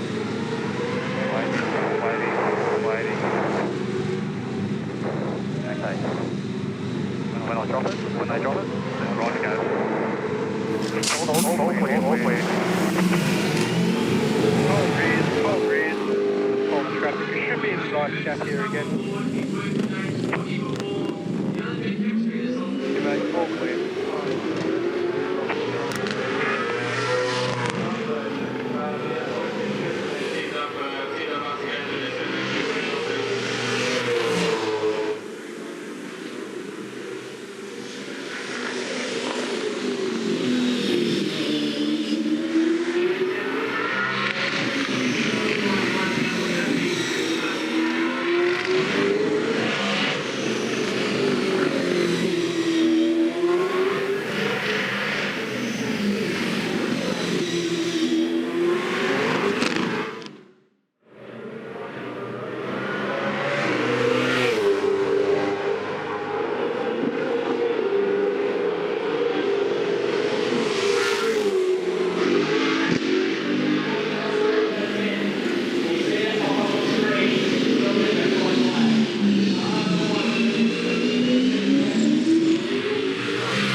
Our thermal camera locking on. Garth Tander in the pits. Heat generated from those brakes. And that's where the drivers really feel the heat. Pit lane, drive-through penalty, car one. Switch off the pit lane, pit stop procedure. Wow. Jamie Whincup will have to go through pit lane and serve a penalty. So you spotted it, Neil. They'll be filthy at Red Bull Racing Australia. That will mean that James Courtney will take the lead of the race. The guys, just discussions going on with Mark Dutton, who is obviously just red hot into this role of team manager, talking to V8 Supercar officials about that hands-on incident with the car control. As you can see, it's a fairly animated discussion. And I can tell you that they'll be debating the interpretation of work on the car. That's exactly what it looks like. Animated. Steve Robertson from V8 Supercar. If we've got a footage, the footage is there. He's pointing, fix the car.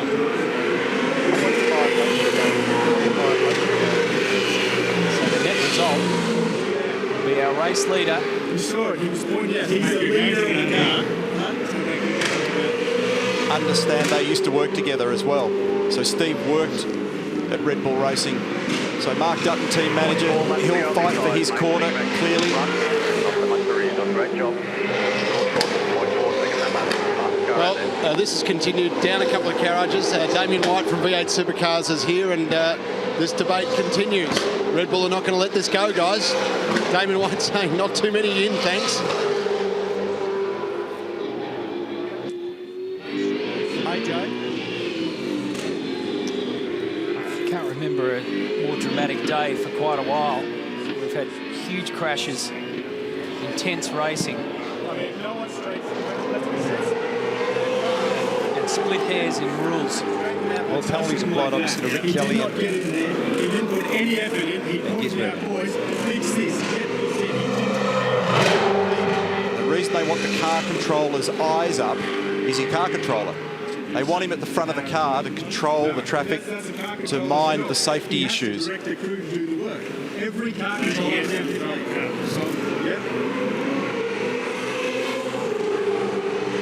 That was the point of discussion just then. I don't know if you could hear it at home. Mark Dutton was saying that's the car controller's job. He has to direct the work to be done on the car, and Damon White's response was he has to control the car. So we're in a holding pattern here. It's a Mexican standoff in pit lane. So watch the guy with the lollipop in the front left-hand corner of the car. The issue that is being debated is the touching of the car. And his head's down at that point. And there's an outstanding penalty that has been issued.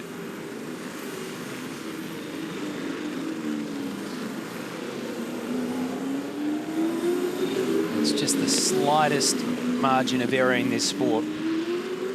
Well, what's happened is the stakes have been raised. So there'll be a lot of feeling up and down pit lane about some of the stuff that's gone on today.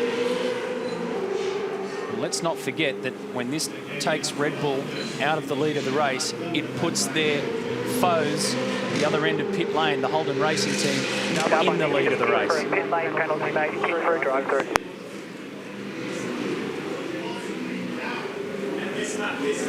Lap, no option, hit.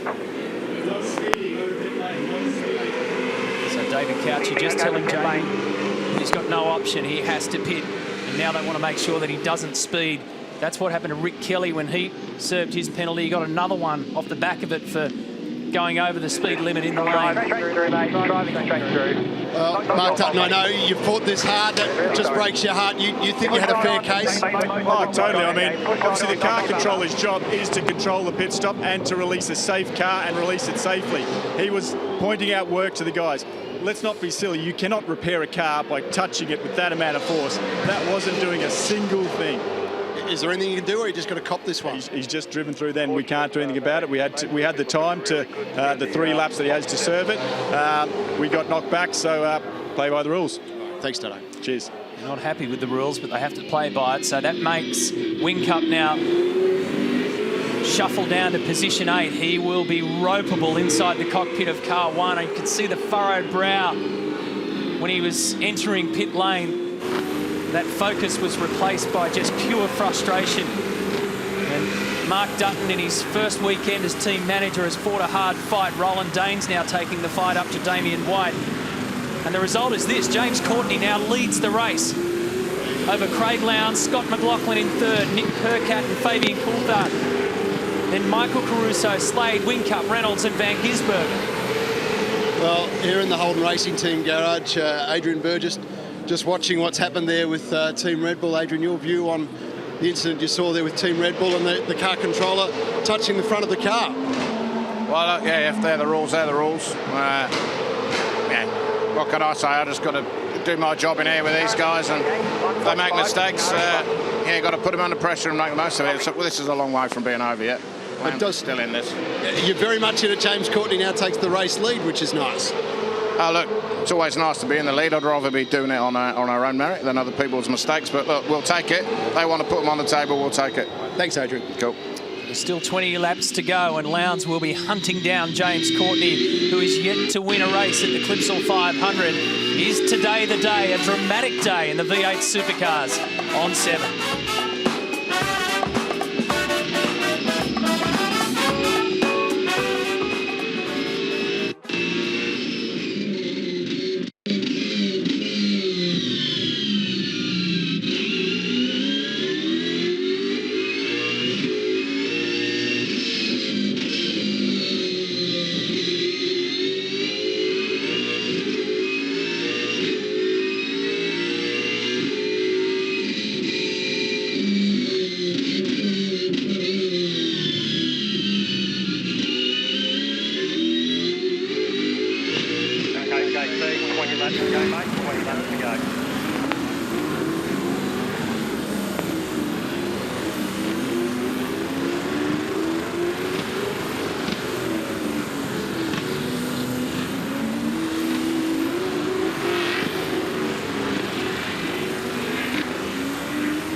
Temperatures are boiling left, right and centre, up and down pit lane.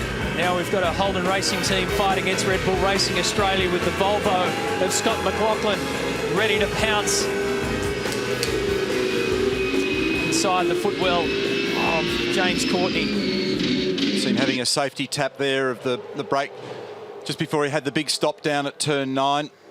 That's the hottest stop on the circuit, so he just has a security tap to make sure it's there with his left foot. This is round behind the old pit area, turn 11. Now a little hesitant throttle through 13, he just fans the throttle a bit there, squeezes it then, and then another big stop. 4.63 bar, you have one curve hop, Lowndes has 2. Rob Star on the radio. Let's crank it up and have a look and a listen at this one. It'll be an enjoyable ride.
Circuit from our race leader, who's 0.8 of a second. So that's the gap back to Craig Lowndes and Scott McLaughlin at the top 3. McLaughlin's got the fresher tyres. He came in on lap 43. Courtney came in on 42, and Lowndes was in on lap 39. So there's not much in it, but every little bit helps. So there's Van Gisbergen. Remember, he got pinged. He's trying to climb his way back up into the top 10. He's 9th. Behind him was David Reynolds. Russell Ingall's out of sequence, so David Wall is 11th. And looking back to Tim Slade. So we're on board now with Jamie Whincup. He's in 7th. Wow, how exciting is this day? It's been so hectic in pit lane. I just needed to come up to the V8 Supercars Paddock Club just to take a breath, and I bump into this guy, Dave Hughes. How are you enjoying the Clipsal 500? It's absolutely mad. Do these guys realise it's round 1 of the series? They're going to run out of cars by round 3. I'm loving it. Now, you're in Adelaide because at the moment you're in the middle, or you've just started your tour. You're over at the Fringe Festival. You have to deal with this noise. Every night we have to deal with this. It's trying to do jokes while people are going at 300k an hour. Still, it's I'm even closer now though, trying to do an interview right on the track. It's good fun. You're in Adelaide for another couple of weeks, and then you're heading off around the country.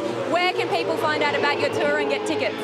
davehughes.com.au, I believe, but yeah, just Google me. And I'll be at every racetrack. I love it. Come on, Rick Kelly's my man. 15th, not good enough, Rick. Come on, get up there. So if you want to be here and enjoy all the fun, you can head to v8supercars.com to get yourself in the Paddock Club and enjoy all the action with Hughesy. Send Hughesy up to the commentary box. Hey, Lee Holdsworth has just done the fastest lap of the race. 1:21.65 for the Mercedes-Benz. James Courtney has just been pinged for curb hopping again. So he's got 2 strikes next to his name.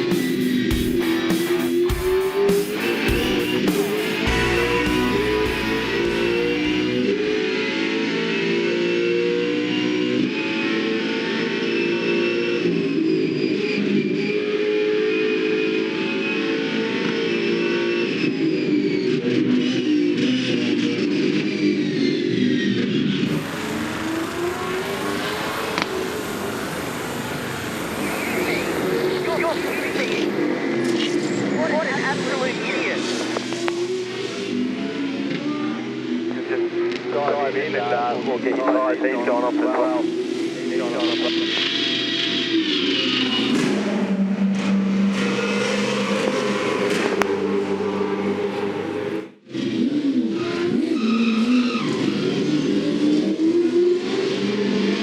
got the car turned up. What have we got? Now we can see that. Okay, left.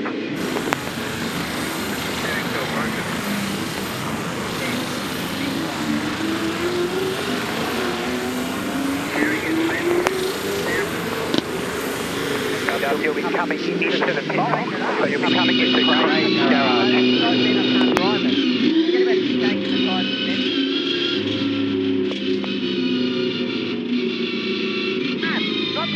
Yeah. Look, run.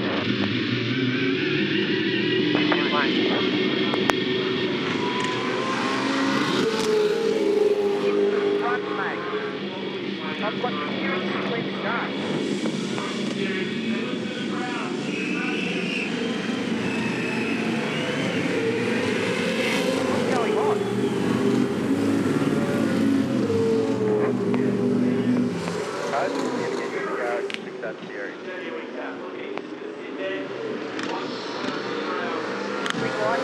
On the radio the whole way and you can't even work it out.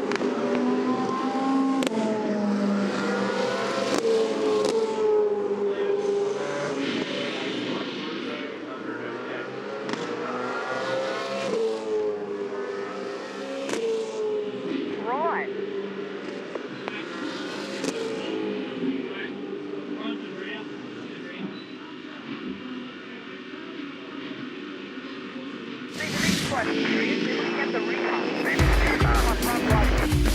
Back down here at turn 9, Jamie Whincup trying to salvage his day, and he makes contact with Michael Caruso. Whincup into the side of Caruso, the Norton's gone, and so too is Whincup. That's all busted up at the front. And Jamie Whincup could be a DNF here. The heads drop at Red Bull Racing Australia. He served that penalty. They're not happy about it. He was trying to pick his way through the field, and look at the damage to the front left. What a disaster.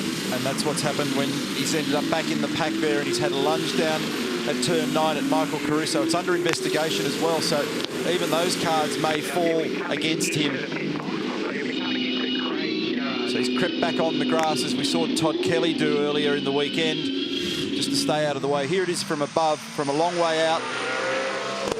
Oh, he got a long way down, but lost the rear end in the process, so that's what did it. Actually got far enough up, but wasn't in control in the last part of it. And it's hurt Caruso's car there. You can see the damage. Michael couldn't drive it up to the next corner, so he's in the pit. Consequence. Bang. And Lee Holdsworth is out of lives on the curb hopping as well. I know he's quite a number of laps down at this stage, but look at the amount of wheel work that's going on there to try and gather all that back up. So here it is again from the other side.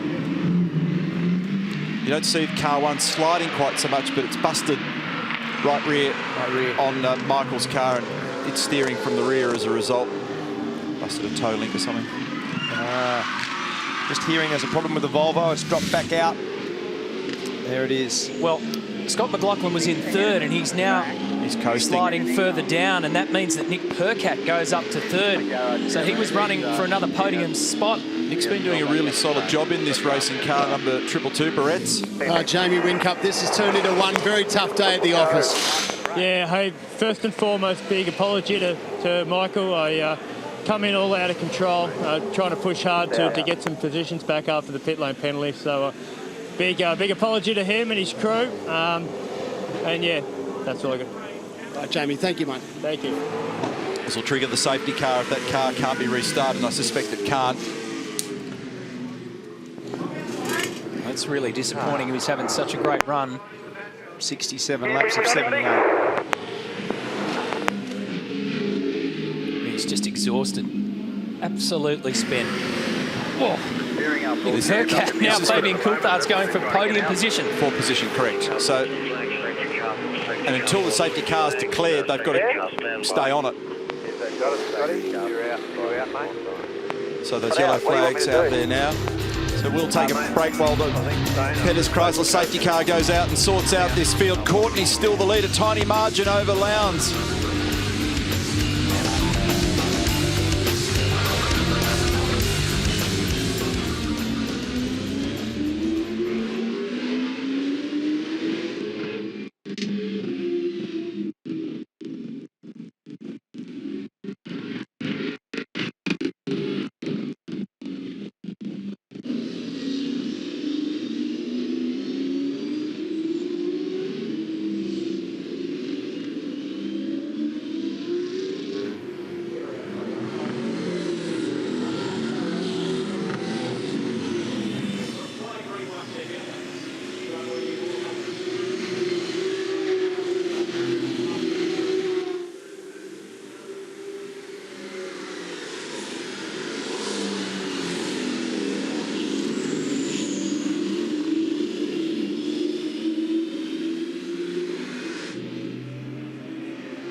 It's hot in here now.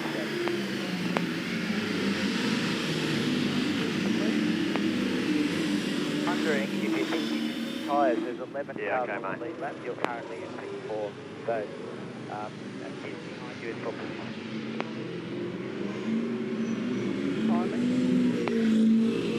So the only threat behind is the Gibbs. Slade's got problems with his tyres and things. Stand by, he's going to stay up.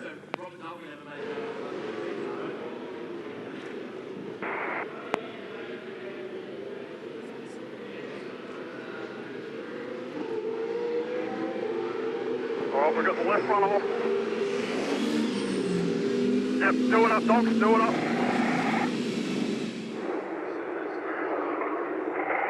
Okay, we're clear, go, go.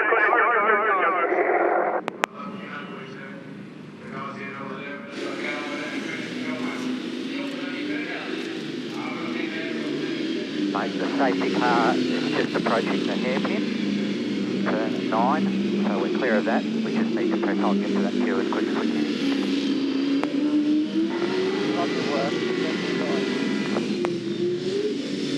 Lead position 12, position 12.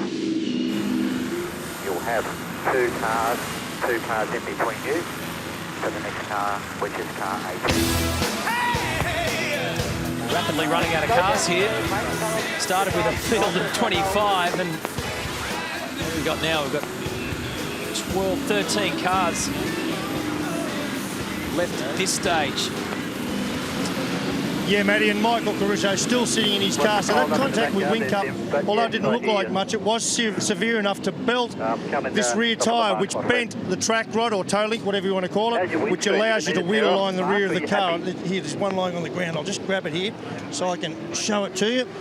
That's what we're talking about. And they're pre-set to length. The guys pre-do that with wheel alignment so they can whack them in about 3 minutes. The problem was where it fixes to the outer upright there, it's bent the pin, so locating it has been very, very difficult. So it's a much longer repair than what would normally be the case. Pop it in gear, pop it in gear. A lot of the force went right into the wheel, Larko. So as Jamie arrived sideways, it was sort of wheel to wheel, bang, against the right rear of Michael's car, and that's why it would have bent that pin, because it was fairly sideways when Jamie arrived.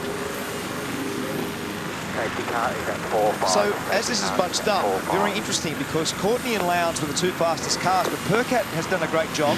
Fabian Coulthard, just before the safety car, was right up behind Nick Percat.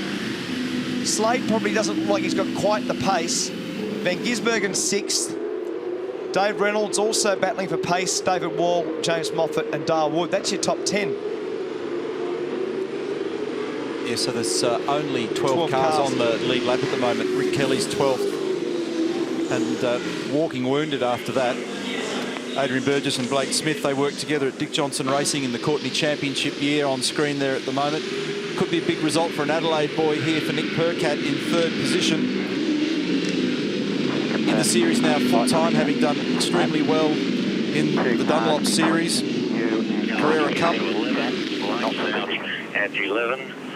At 11, Mike, at 11, also maintain 60 to 60 k's, mate, all the way to the 8 of their time.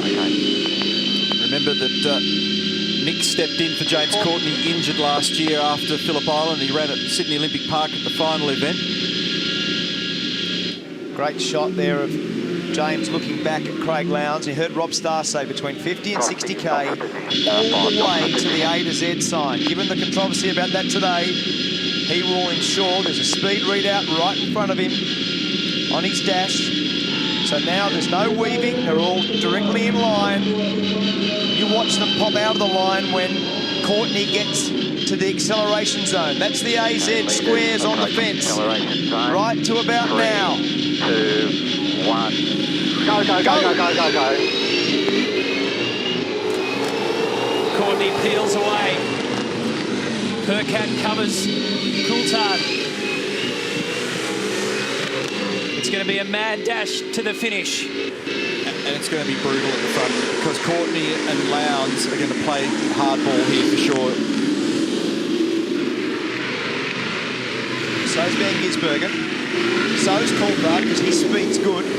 got to look at the curb hops because Coulthard hasn't got a curb hop at all. Courtney and Lowndes have both got 2. Van Gisbergen up to 5th now. Right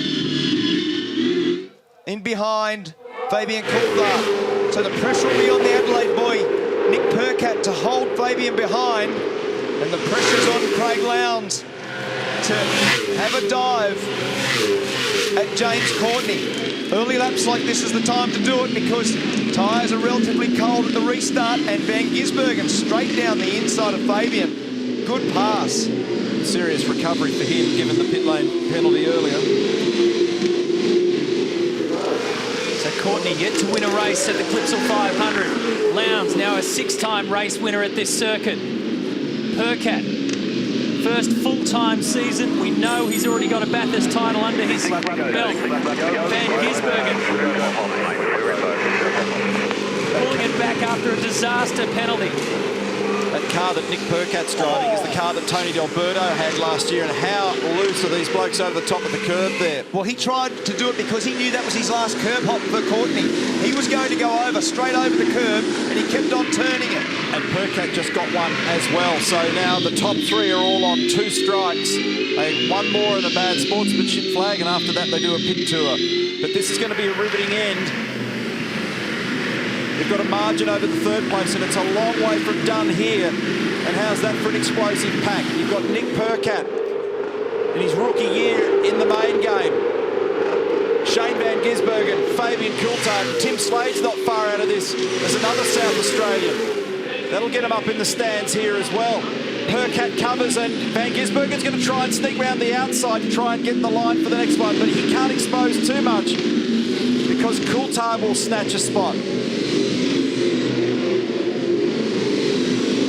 Van Gisbergen's very good at this next section, Neil. Up and over the curb at the second last corner. He's a little bit too far back this time, but his pace in this section right here, that's the spot that Shane's got to focus on to be able to get that manoeuvre done and down the inside of Nick Percat. On board now with Slade.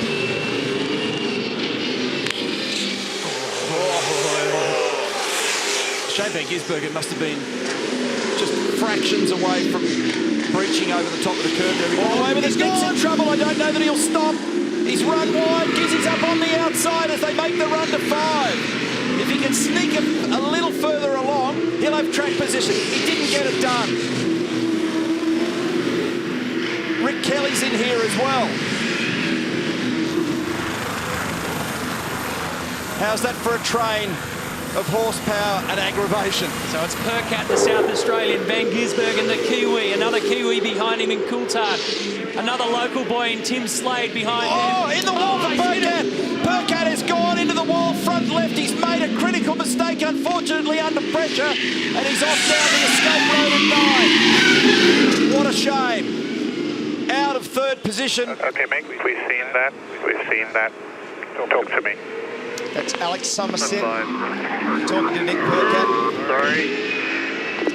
Now, he may be far enough down the road that the race director doesn't intervene in terms of safety car intervention. Maybe. It's a pretty dangerous spot. So The only thing at play here, boys, we are now time certain. You've got a countdown clock on your screen.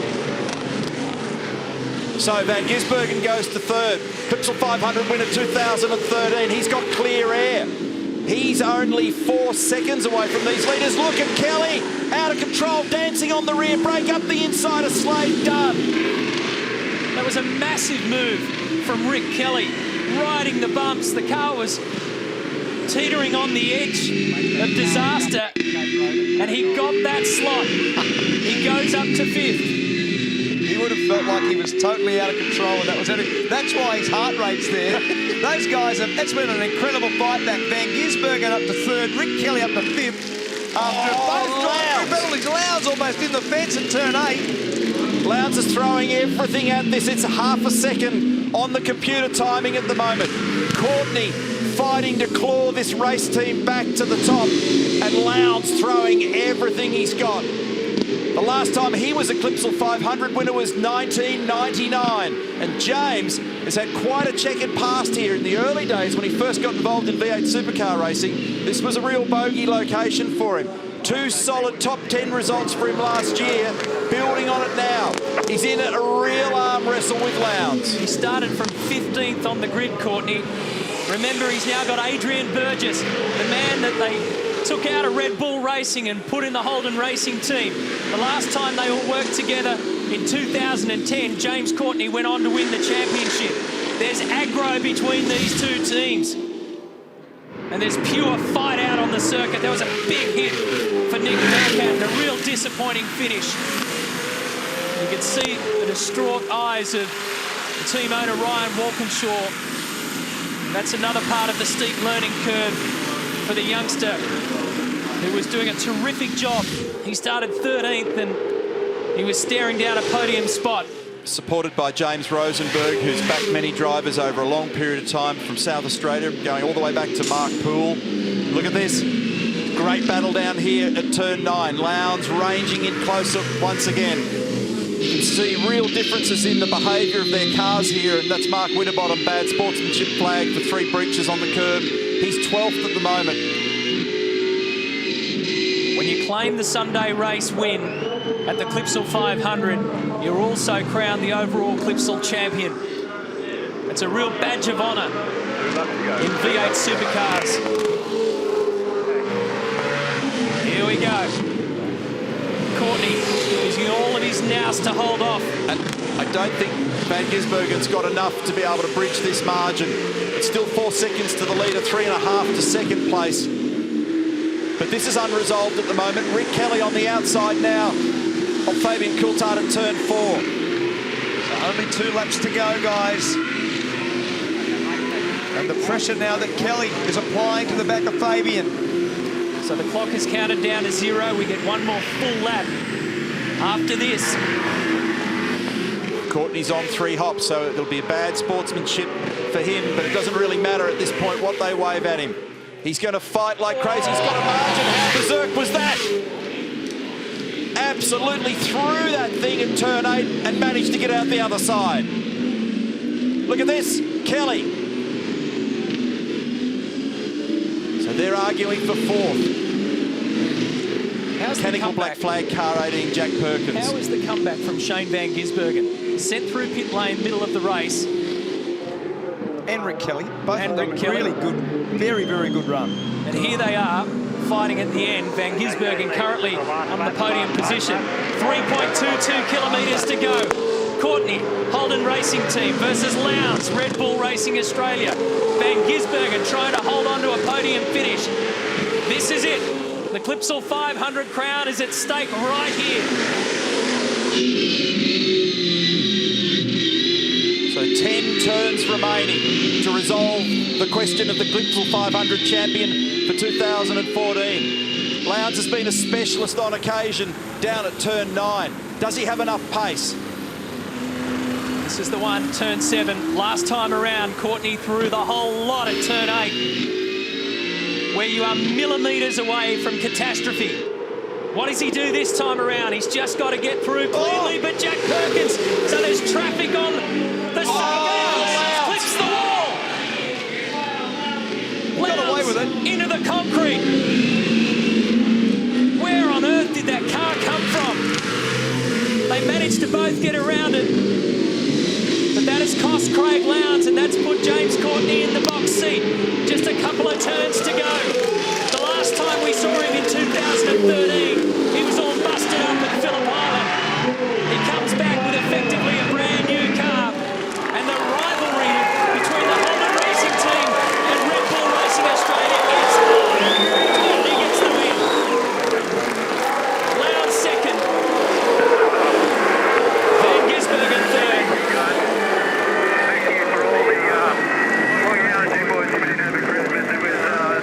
Burgess, you guys, Ryan Walkinshaw, you've enjoyed some great victories, but this has got to be one of the best. The gear. We are good to go for the final part of the party, the Castrol Gold Coast 600. Nice start by the Red Bull Commodore McLaughlin. Well, the car of Prema has struggled to get away, and Stephen Richards will take the race lead. He's He's under threat here from Jonathan Webb and from Paul Dumbrell. Xbox, oh, bit of a touch. Andrew Jones gathers up the BOC Commodore. A few of them dive to the other side of the chicane. It's wild through the chicane for the first time. Excellent start, Stephen Richards. Made air straight away. There he is on the back straight. Very messy in the mid-pack in the first chicane, and even before they got there, it was Andrew Jones that was being spat out of the pack on the left-hand side of the road. Richards, Kremer, Webb, Dumbrell, Owen, Ambrose, Luff, Canto, D'Alberto, Perkins, Bourdais.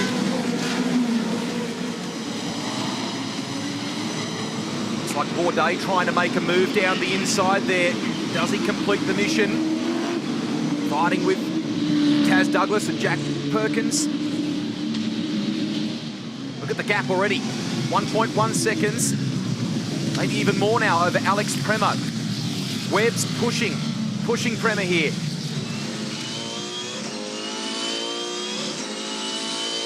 Volvo driver does not want to cloud the curbs the way they did in the first stint yesterday. Awesome start, Stephen Richards. 1.5 seconds. Look at this here on Jonathan Webb.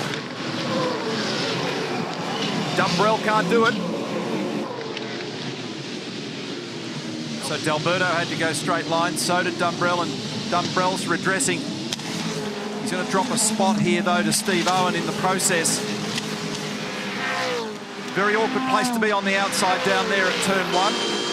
There's no compulsion to yield to the Ford. If he's got right away with the nose ahead here, he can hang on, which he has. 1.3 seconds is the gap that Richards has earned in the first lap and a half. That's a handy starting cushion. Xbox Ford of Marcus Ambrose there in 6th position. Having another look was the Team 18 entry.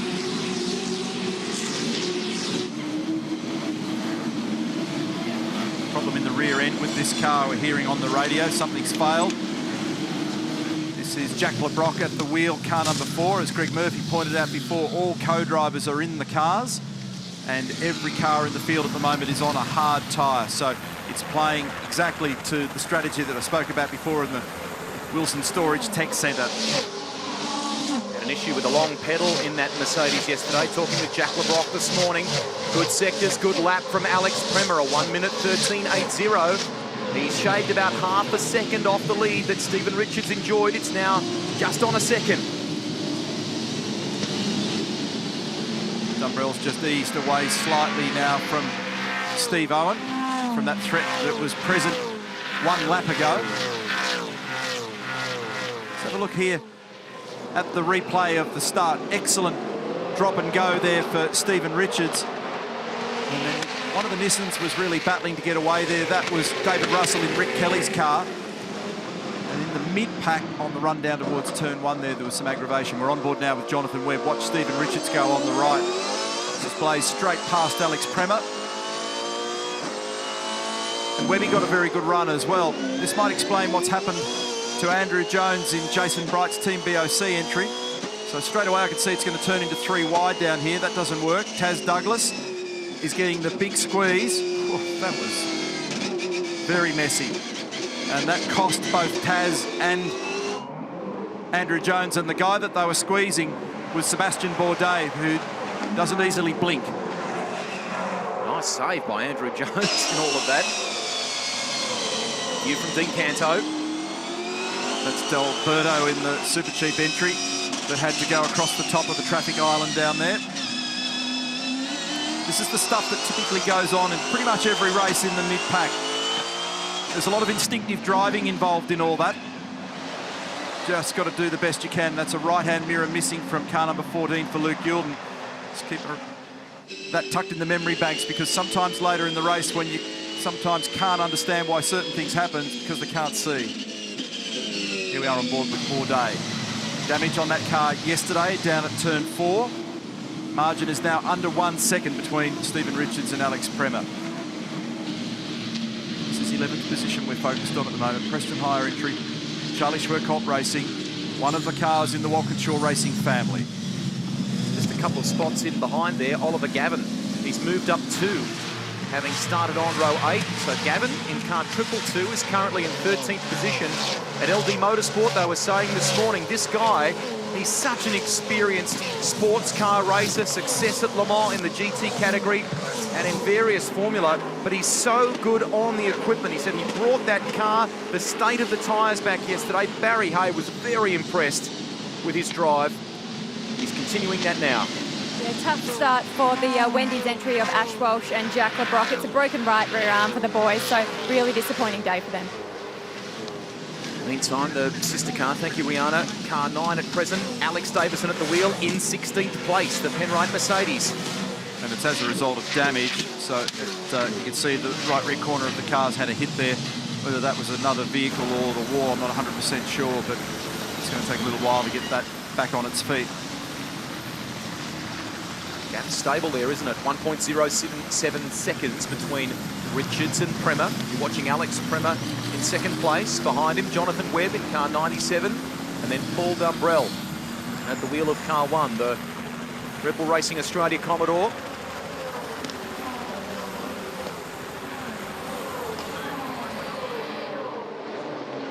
Luke Gilden on Andrew Jones here. This is turn 12, so Andrew's turned in and Luke wasn't able to get it stopped and turn on the dirty side of the road there, so twice in 2 days I think those cars have had a little rub.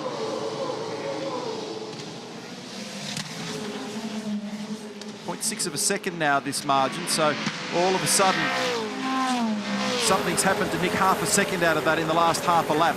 Isn't that a magnificent sight? Main Beach Parade, literally right next to the beach. Prema much close to the back now and he's drawing Webb along with him. So he can really see the back of that Red Bull Holden. And by this stage of the game, the drivers are all now well aware of what they're dealing with car balance, the way the car's braking. They can also see what's happening around them. They can sense, in particular, the driver in front, sometimes even the driver behind them, as to what they're also dealing with and where their strengths and weaknesses lie. So they start to play the chess game, adjusting the car, informing the crew about tyre pressures and the feel of the car, whether or not incoming tyres will have a variation in pressure. New fastest lap for Prema. He picked it up a notch on that last lap for a 1:12.6. He was a tenth quicker than Stephen Richards and he's got the margin down to exactly .62.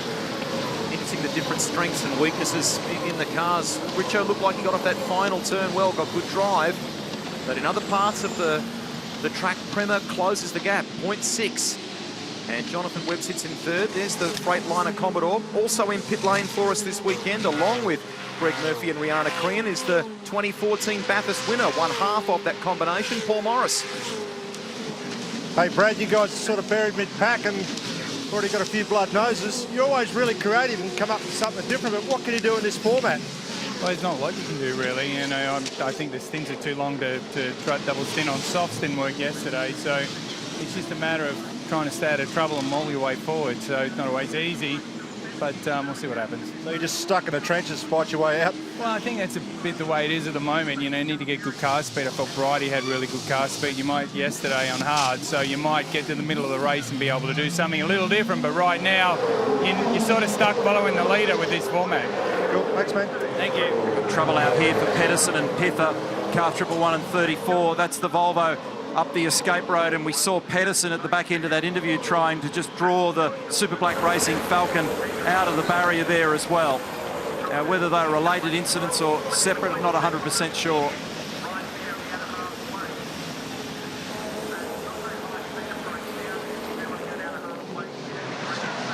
Does this tell more of the story? Yeah, there's some contact there. And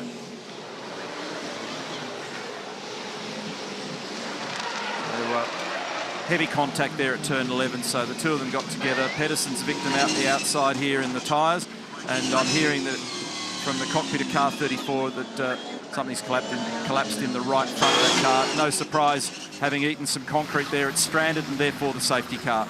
Kiwis have come together, safety cars out. Stephen Richards leads the way.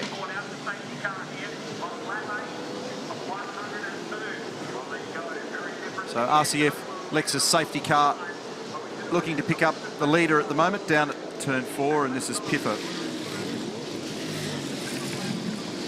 Now, he made very heavy contact as a secondary impact. So marshals are just down there keeping an eye on those very, very hot brakes. Some people are going to take the opportunity to just jump out of sequence here. Not a play that you would take if you're in the front half of the field, but if you've qualified poorly or you've got off to a poor start in the race, it's not a bad gamble here to get some fuel in and shorten up the time that you'll be stationary a bit later on. And they'll need to get onto that brake pad fire there before that starts to generate a few more invoices. Big reminder of just how hard the brakes work around this track, only a handful of laps into the race. Because the car's been at full operating temperature and then just come to an immediate stop, there's been no cooling effect at all. 5 of the 7 stops around here are very big pedal pressure. They make big brake temp north of 800 degrees. So when something's sitting there and then it has absolutely no cooling at all, everything around it fries. So Pedersen's underway again. So he's copped a bruise, but it hasn't been a knockout blow. But for Chris Pither, Kiwi, who's at the front of the car, just assisting the marshals there at the moment, that Volvo will be retrieved on the flatbed truck. Big go-kart style dive bomb from Chris Pither. You can see the damage down the left-hand passenger door for Ant Pedersen. Far enough forward. Big move. Trouble with pulling a move at turn 11 is that in order to make it stick,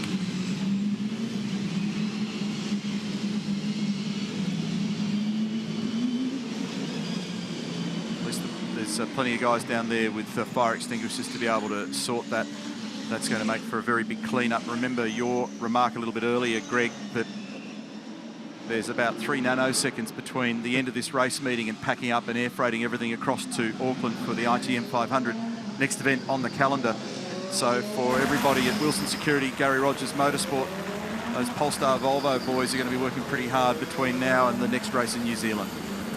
Rick Kelly, it's always a difficult task as a co-driver to start these races, and I'm sure that's one that Dave Russell will want to forget. Could be a lot worse for us. These things are very difficult to get off the line at the best of times. So we're back in, I think we were second last. We're already up to 21st, so we've made a stop now, so we've got a full tank. So the guys in front, we're a little bit stronger than. So good challenge for us, but can certainly get back to somewhere reasonable. The safety car gave you an opportunity there to mix up the strategy. Yeah, absolutely. For us, we've got to offset ourselves that little bit now. We can't have a double stack behind Todd. We know how painful that can be from our point of view. So we just got to be a little bit clever and get in and see where we can go. I mean, there's a lot of driver mistakes yesterday, so for us, we need to capitalise on those and get ourselves back into the 10, which I think is more than possible. Long day ahead, Rick. Good luck. Yes, thank you. Started out at position 14 in the Jack Daniels Racing Nissan Altima. David Russell, his co-driver, currently at the wheel. Right now, they are 21st in the order. Partly cloudy afternoon. We were worried about rain yesterday. It's been a glorious morning so far. And we're under safety car. Richards leading the way from Prema, Webb, Dumbrell and Owen. So hopefully we'll get a restart soon. They've had the fire extinguishers on that Volvo of Chris Pithers and David Walls. Not just the brakes, but they've actually had to use some of the extinguishers under the bonnet, and this will be a decent clean-up. Have a look at this for the Gary Rogers team. So once I got a bit of oxygen there when the bonnet was opened, away it went. But the good news was that marshals are on the job there, so they're able to get that sorted. But it begs the question that that's going to make a very difficult turnaround for the very tight amount of time in preparation for the next event at the ITM500 in Auckland. Teams will be flying out of Brisbane and Avalon for the Victorian-based teams very quickly after this event. Lounsey sitting there watching on the marshals go to work. It's pretty good seeing your car out the front. Great start by Stephen. Did a beautiful job to get away nice and clean. Yeah, I think he was a little bit annoyed from yesterday. It was a 4.5 start, which is not terribly good for us. But he obviously was very focused on getting away. He got a ripper start. The thing looked like it hooked up and then drove away, which he got a good lead on the first lap. Stayed out of trouble. Of course, the safety cars now cancelled all the gap that we had, which was only I think a half a second at the point. But of course, good restart again and see what we can do. Yeah, we know how the safety cars around this place sometimes breed them, so you guys are in the absolutely perfect spot, and hope, obviously, John O'Webb can put some pressure on Prema and take it off, Steve.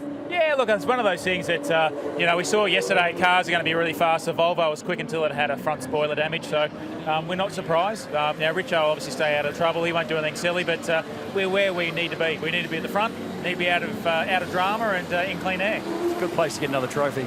Cheers, thank you. When Craig makes reference to a 4.5 start, he's talking about seconds, measuring it from stationary to 100 kilometres an hour. So it's about a second and a bit off the money. Anything in the low threes is a very good start. So yesterday wasn't to their satisfaction, but today certainly was. And they had a second and a half up their sleeve at the end of the first flying lap. That's Chris Pither's Volvo on the flatbed truck now, en route back to the pit lane, where work will start on that immediately in prep to get it to New Zealand. He was sharing with David Wall. Some drivers have taken the opportunity to grab some fuel. They include Andrew Jones, Carl Reindler, David Russell, Dean Fiore, and Ad Pedersen came in for damage repair as well. It's been a tough endurance campaign for car 34, hasn't it? Our first retirement at Mount Panorama. So David Wall and Chris Pither, then this today, and yesterday wasn't issue-free for them either. So kept a perfect score in the recent past on this modified racetrack of safety car interventions. It's a very high-risk track. We've been talking about it a lot through the weekend, and I was going to make the point before the fire on the Volvo that turn 11, very awkward. It's got a lot of rise and fall and camber in the middle of the turn. The road tapers away, cambers away on the exit, and it's very difficult for the preceding driver to know exactly where the other driver is there. So if you go to make a move at 11, it has to be very, very surgical. Right up the inside, very quickly and positively. It's not an easy thing to be able to do because it's also the dirty side of the road, so you're prone to brake blocking. And then you've got, the joke is 2 turning and 2 burning. The front wheels are stopped, the rears are still rotating. You can't get the car to get round the corner and pull up, and you end up in the door of the other guy. Chris Pither was very impressive in the Dunlop Series race at Mount Panorama, coming from last to finish on the podium for Matthew White's team. And while we've learned some of the moves in the game of musical chairs, the driver moves for 2016 in recent days, his name has come up a couple of times in conversation with potentially a full-time drive next season. He subbed for David Wall in the Volvo when David was injured at the Australian Grand Prix support races earlier in the year, and he's been with David for the entire endurance campaign in the second of the Gary Rogers Volvos. The other car, of course, as we take a look at the Stricken 34, the pole-sitting car in the hands of Scotty McLaughlin and being driven by Prema, currently second. So I think what actually went up there was because the brakes were so hot, because the car came to immediate stop. It's Chris just explaining what happened to his teammate David Wall. And the inner guard in those cars wouldn't cope with the sort of temperatures that were radiating out from that brake rotor, I'd say. And it looked to me as though it's ignited the inner guard and the areas around there. Hopefully there's not too much damage, although just even the fire retardant cleanup is a big mission when you get it back into the shop. Lights out on the Lexus RCF safety car. We are about to resume racing here on the streets of Surfers Paradise. Stephen Richards leads the field. Already done 2 Carrera Cup races to wrap up that championship earlier today. He won it last year, couldn't defend that title, was hotly contested in 2015.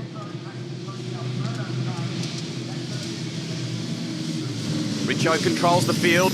We are good to go racing once again on the streets of Surfers Paradise. Prema trying to stay with him on the jump, stay nice and close. Be wary of those overlaps at the restart. Richards was superb on cold tyres at the standing start of the race. Prema tried to shadow him out of the final corner.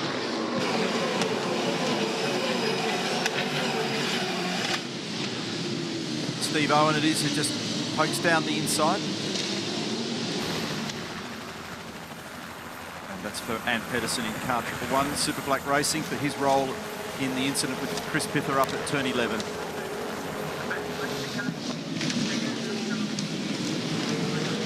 Let them climb through that back chicane. Two-wheeling, just love it through there. Ollie Gavin, lots of air.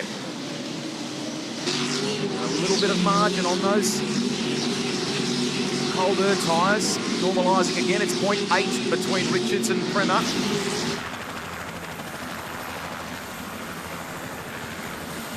Remember that Steve's doing a lot of racing miles this year. Carrera Cup, where he's had a battle on his hands this weekend.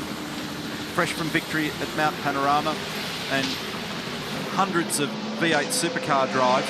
Alex Prema, on the other hand, not doing nearly as much racing in 2015, so it really comes as no surprise for me that Steven's in good shape when he needs to put his head down in this phase of the race on cooler tyres.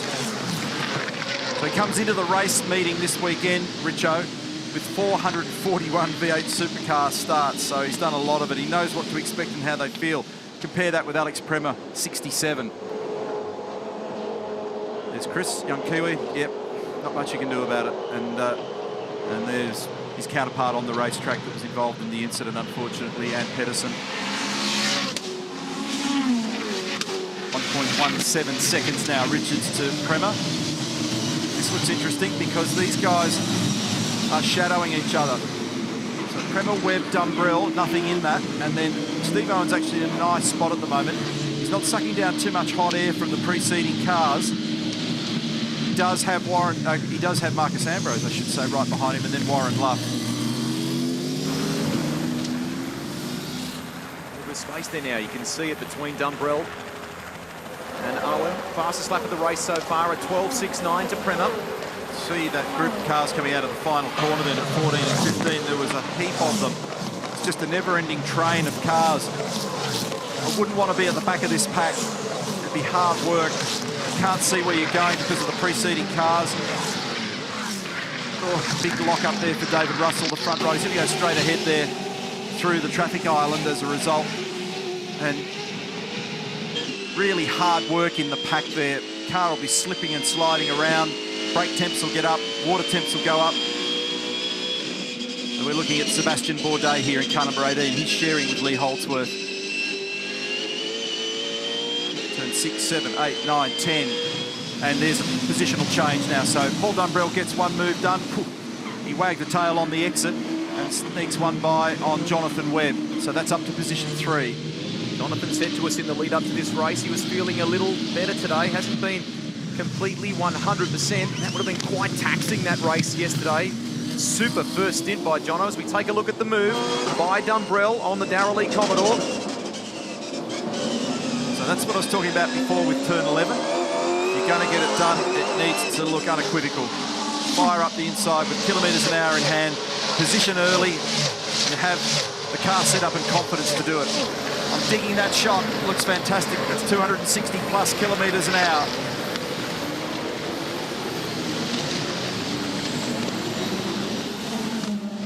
Firing out of the hairpin, you can see the way they all close up under brakes. There's a couple very close indeed.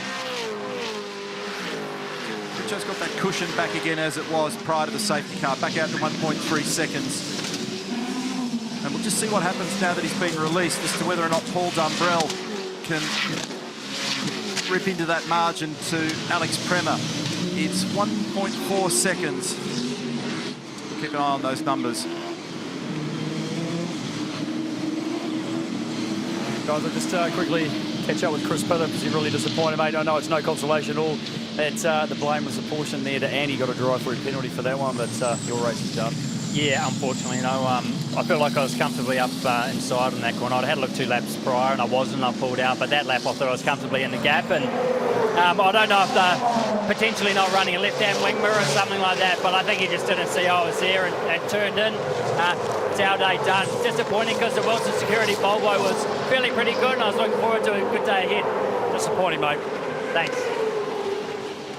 And Pedersen said to me this morning, it's a reminder, it's only our first time here as Webb fights back on Dumbrell. Doesn't quite regain the position. It'll be a big fight down to the chicane here. Now Webby's on the racing line. They're both going to struggle to get through here. Look at Dumbrell. He had it all crossed up in the middle there. He only just skated out the other side with it bouncing. It was interesting because the Dumbrell move up the inside at 11 was very positive before, but I was watching on that last lap and he stayed with him for the whole run. Super slow-mo replay gives you an idea to pull apart what you're seeing out there, and what you're seeing is extreme driving and these cars at maximum capacity, just full attack here. Look at it, he only barely scrambled over the top of that middle curb. View at the time from the 97, it looked like he was going to straight line right up nice and close to the wall. Calm, collected. Mark Dutton watching on from the Red Bull Racing Australia bunker. 1 minute 12.523 for Alex Premer. New fastest lap. Back to Jonathan Webb chasing Dumbrell at the hairpin. Paul didn't quite hit the mark down there, so he hasn't really skipped away. And remember, I spoke about the gap between Premer and Dumbrell, and it was 1.4. Well, it's now 2.6. So getting mixed up in this battle has now taken his eye off trying to get rid of that cushion to car number 33 in second position. We'll stay with this. Let's hang around here on board with Jonathan Webb and have a look, listen and learn, and we'll get a bit of an idea of the car behaviour here too.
Just looks a little bit distressed out there at the moment. That the car just doesn't look totally comfortable on the road. Shane Van Gisbergen to the right, 2009 Dunlop Series champion Jono Webb around the streets of Surface.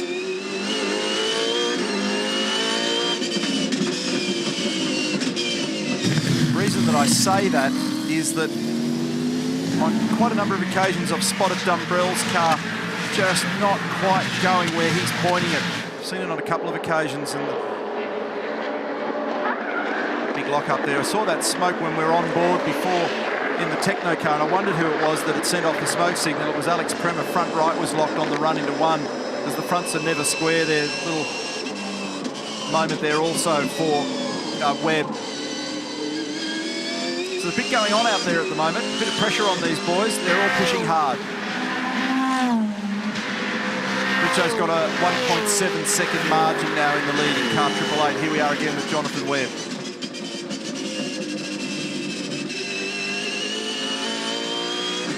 That's just allowed Dumbrell to skip away a bit now. So a bit more fresh air between them. And it's 1.9 seconds Premer to Dumbrell. So he's managed to start to close that margin once more. 2 Gold Coast wins for this guy in his career. One last year with Van Gisbergen and one again yesterday. They're a great combination, as we've said a few times. He mightn't do a lot of race running during the season, but when he steps in, he does a super job as a co-driver.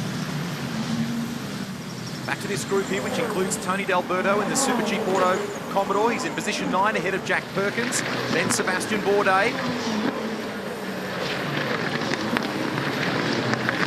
It's ironic with Jonathan Webb when you look at his development series performances and also his first primary series victory. He does have a liking for it. He openly admits he enjoys street circuits. Some guys don't like it. I know different drivers in the past that just never particularly warmed to the notion of hitting curbs that hard and flying up against concrete walls. He's completely comfortable with it. It meets his eye. 1.48 seconds is the gap between Richards and Premer. There's Dumbrell. There's Webb. Owen's a little closer to him now. Now Ambrose and Luff, who were former teammates back in the Stone Brothers era, are in combat here, 6th and 7th. Those cars didn't sound that healthy on the way through there as well. This is the kind of place that will break exhaust headers because of the extreme loads that go through the cross member and the front of the car over the curbs. Enters his see the different body language in the cars as well as they all came through the chicane that time. 12.484, quickest lap of the race is Prema, and the gap is 1.5 seconds between Richards and the Frenchman. Then Paul Dumbrell, Jonathan Webb, Steve Owen. Back with the battle that includes Warren Luff in car 2.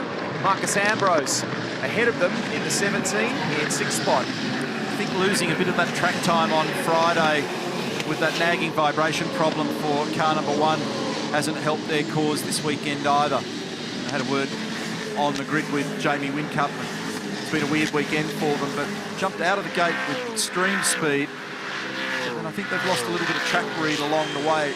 So I thought that Dumbrell would be more likely to be able to get up here and box away with both Prema and Richards, but at the moment he doesn't appear to have the speed. So they might do a little change in their first stop. So we'll keep an eye on that one too. It's an exhilarating lap from Dumbrell. It didn't get the result, but he really had a crack in the top 10 shootout.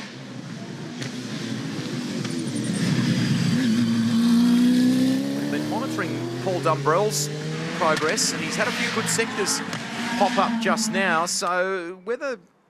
I weren't sure that he could battle. Neil was saying before that he wasn't sure about whether he could battle with some of those up in front, the likes of Prema and Richards, but some good sectors here now. And Dumbrell, in fact, sets a new fastest lap of the race, a 1:12.34. Yeah, so that makes a lie of those remarks of mine. It might just be getting the right combination of anti-roll bar settings, front and rear, getting the brake bias control just right, or even just settling into a rhythm. Sometimes it's tyre phasing as well. This is on board with the race leader, Stephen Richards, 1.5 second gap over the Frenchman, Alex Prema. There's 5 seconds covering the first 3. The top 10 are covered by 10 seconds at the moment. Remember that the minimum laps for the co-driver, covered it off in the Wilson Storage Tech Centre, is 34 laps. And that was a cue yesterday for many of them to come in. But in terms of the range that the cars have got in them with this fuel load, they'll get to somewhere out and about 40-odd laps. Remember, we've had some safety car intervention, so that stretches that window. So we're coming up to the phase in the not-too-distant future where we'll see whether or not people decide to just yank the co-driver out early or whether they choose to leave them in a little longer. I think one of the things many of them will be trying to do today is to avoid that pit lane congestion we saw when a lot of people came in and they all tripped over each other. And getting into your box and getting out of it here, it's very costly if there's people around you. Hey guys, some awesome racing between you guys yesterday. I reckon it was acceptable behaviour, but because your teammates, it probably doesn't look as cool. How's it going to go today? Oh, probably more of the same, really. Yeah, but, what we want to see. It was a good hard race yesterday. We're both out there pressing on as hard as we can for the team. So they come away 4th and 5th from starting. Where were we? 10th and 13th. It's not a bad effort. So it's all good. Press on. That's what bumpers are for. Yeah. We learned it from you, mate. Years of experience. No, we were both hard racers. How was the debrief? That was fine. They got a bit upset. We were fine. We we were laughing about it. So Burgess was just a bit more animated in here. By the time he got to the debrief, he calmed down. Yeah. We were probably the 2 calmer blokes, didn't we? Yeah, well, you guys looked like you knew what you were doing. No one got wrecked. No, bit of paint traded. You obviously probably thought you had a quicker car towards the end and wanted to hold that track position, and he wanted to get on with it.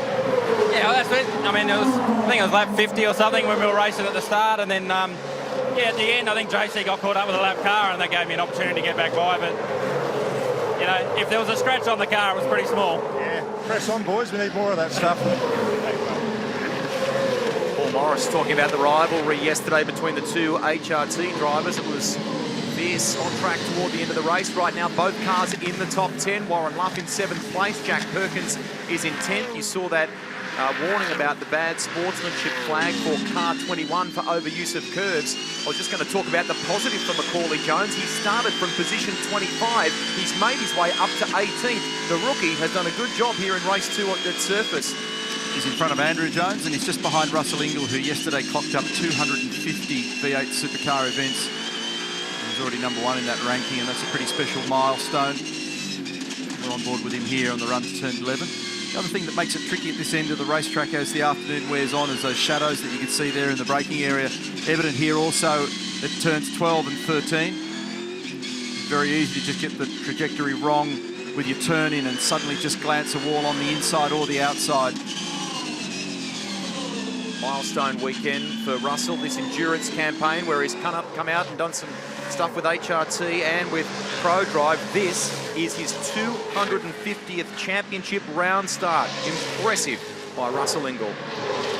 Guys, I was standing in the pit lane just a couple of laps ago and heard it sounded like a bit of a sick car, and it was the 222. I came down and saw Barry Hay. It is, they think, just broken a header. Hopefully it's just broken a header, but at the moment it's sounding a little bit like a tractor out there, and hopefully they'll be keeping an eye on that, and it continues on. But at the moment, no, not too many concerns, just a bit of a different sounding 222.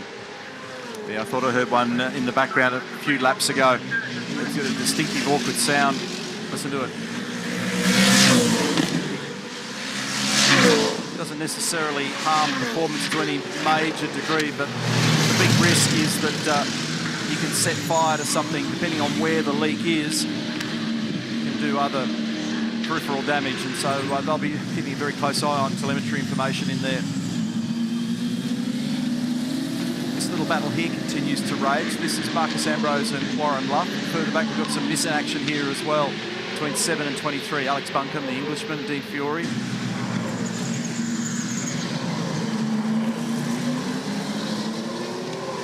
For LeBrock, sorted as well after they were in the pits very early in this race. They had a long pedal in car 4 yesterday. That's a bit unnerving for LeBrock in particular as he learns his way around the streets of surface in that primary car. That's car 7, the car sales Nissan Altima. Alex Buncombe down in 21st now. Did a pretty good job to get it pulled up and then insert the car back into the field. Right in amongst the teammate cars between David Russell and also Dean Fiore. Back here to Luke Youlden and Alex Davis in their 14th and 15th. Just a bit of time in their stops yesterday in the Penrite Erebus Motorsport entry. And that was Ingall that you had a glimpse of just in the background here as well. So this is 14, 15 and 16 on the road, and you can hear that car of Oliver Gavins in the background, car 222 for Lucas Dumbrell Motorsport. It just sounds shocking at the moment. They might have their troubles down at the Holden Racing team, but you can't say that here at ProDrive Racing Australia. Mark Winterbottom, Steve's done an awesome job, kept everything really nice and clean, and you're about to jump in the car and you're desperate to get your hands on that Persec Enduro Cup. Yeah, it's, hey Chaz, I've traded you in, buddy, for a younger model, so yeah, hi to Chaz in the hospital, but yeah, we're about to get in the car, not too far away, and little fella come over for a cuddle, so we'll give a cuddle and we'll get in the car soon. But Steve's doing a good job. We're going all right, but there's some quick cars, so it's a long day. Cam Waters, Russell Ingall, I think he's gone up 7 positions in this first stint. He's doing an awesome job. Yeah, no, he's done a really, really good job. He's got an awesome start, obviously, and just picking them off one by one and keeping the car straight and hopefully get a good pit stop and can kind of stay there and move forward a little bit more. I don't know about you boys, but I feel really awkward right now, so I'll let you go. My leg is tapping too. Yeah, that's not your leg, mate. Thanks, boys. Here's a fun fact. In 1994, Russell Ingall was driving in our Coca-Cola Wayne Gardner Commodores up at Bathurst and at Sandown, what have you. That was the year that Cam Waters was born. Richards leads the way by 1.6 over Prema and Dumbrell. Closing in on the minimum requirement for co-driver laps, and we expect some stops in a familiar way. Chad Nailon to race 26 yesterday.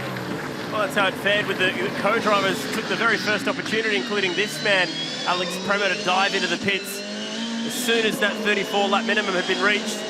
Again, it's that awkward period where if a safety car came out, they'd probably end up turning more laps than they would please these co-drivers because they'd have to take the chance of a pit stop. Saw a few of the guys towards the back of the field come into the pits when we did get that very brief safety car early on when Pedersen and Pither got together. A couple of Kiwis right down in that corner. Oh, on the limiter, the whole way up to turn 12 is Prema, and if you can bring this back in second position today without the damage, it's job done. It wasn't just the splitter that he hurt, he did hit the power steering as a result of the heavy contact with the beachside chicane tyres. And he would have been really kicking himself as a result. But at the moment, Richards looking very clean out front. Ambrose has just done a 1 minute 12.82 for his fastest lap of the race in 6th as he's got that increased pressure on him from Warren Luff. Gaps have just opened up a little bit here and there. There's a bad sportsmanship flag about to go out also for Marcus Ambrose for shortcutting down there at turn 2. 1.7 seconds, a static gap here. You can see it between Richards and Prema. Pretty much an equal margin back to Paul Dumbrell. And Webby there in 4th position. How's this one? Don't want to come back as a tyre bundle. That's a pretty brutal existence. That is the very bundle that ruined Car 33's race yesterday. It's good that we haven't seen PLPs come into it. That's what ruined race 2 on the Sunday for Car 97 last year. It took Webb and Van Gisbergen out of the play. It's funny how pictures graphically showing just how the cars are using so much curb there, and immediately the radio lit up with a heap of engineers telling drivers to beware of the bundle down there. So they're looking very carefully at the very same pictures and managing accordingly. This little battle's raging here because Luff almost got into the back of Ambrose then. You can't get too wild and weird because Dean Canto is right in here as well behind this car. There he is in the Botlow Racing entry. Didn't qualify quite so far up. We've got a problem here for Ford LeBrock. That's, I think, turn 12. Up and away again.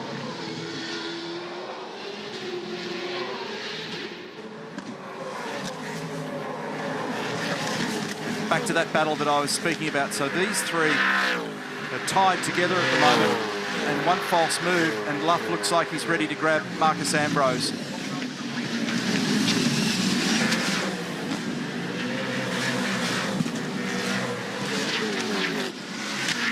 Good job by Dean Canto as well, running with these guys. Battle's intensified in recent laps. Marcus Ambrose put down a personal best in response to the pressure from Warren Luff, but the main game, or the primary drivers, are getting ready. They are suited up as we hit that minimum target of laps for the co-drivers. James Moffat, here's Craig Lowndes on the podium yesterday. Garth Tander, who leads the Pertec Enduro Cup with Warren Luff. Great speed yesterday from Rick Kelly in the Nissan. About to take over from David Russell. And there's our Drivers' Championship leader. Tough day. He was fuming when he got out of the car, but he let it go pretty quick. Just in the last.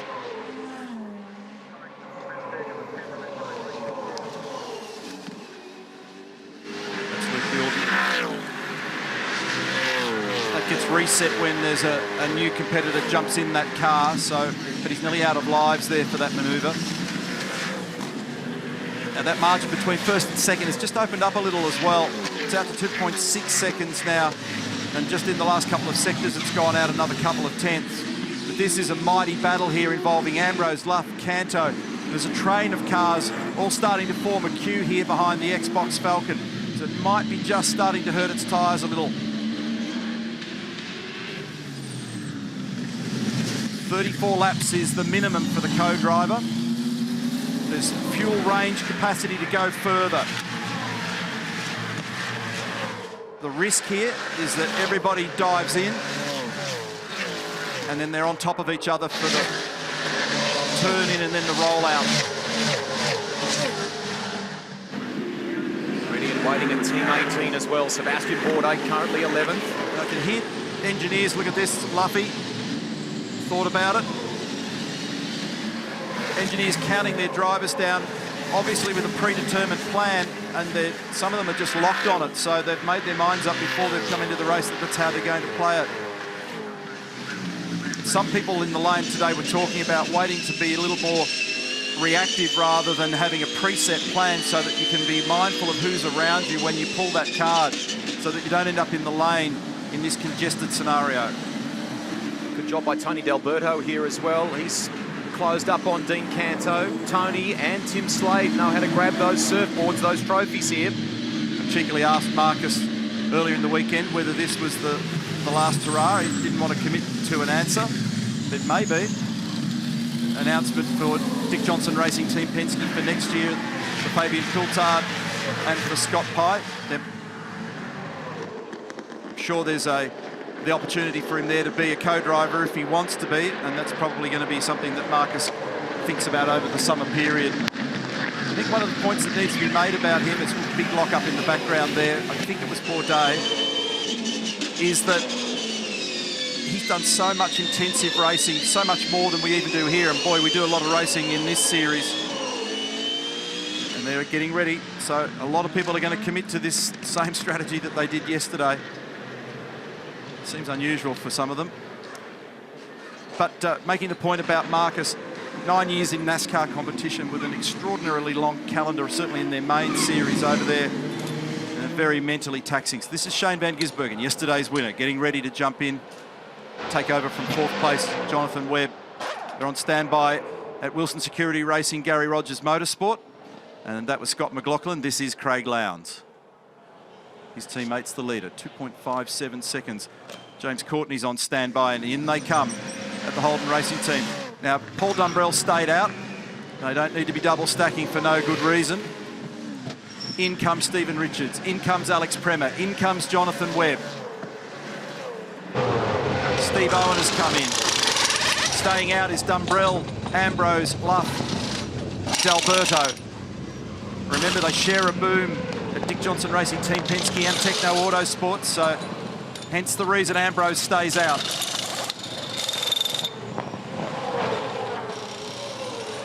So I think most people are putting on a hard tyre. It's a hard tyre for Van Gisbergen, a hard tyre for the Holden Racing Team entry. Again, this pretty much like we saw in the Tech Centre when we went through what happened yesterday. So a nice clean exit there for car number 888, out and in front of 33. A bit of the margins diminished.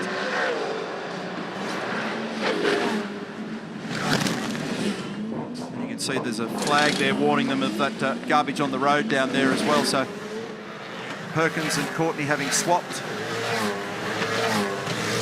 14's in and out as well as 21 and 15. So Luke Youlden handing over to Fabian Coulthard.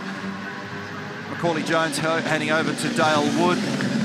Rick Kelly now in car number 15, Jack Daniels Racing. Nearly wiped car number 2 on the rear bumper of the Super Cheap Auto Racer. That's Tony D'Alberto in the 47 car and Warren Luff in car number 2. So Dumbrell, Ambrose, D'Alberto and Luff in. So everybody's committed themselves to getting it done straight away.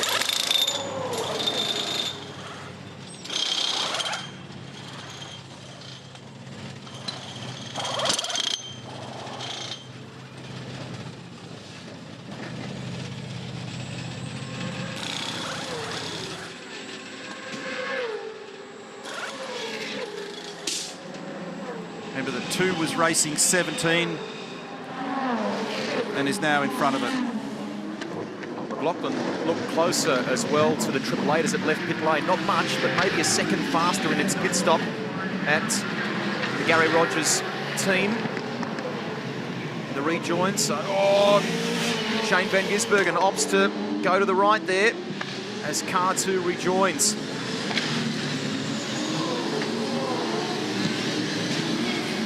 So Alex Davison is at the head of the field in car 9.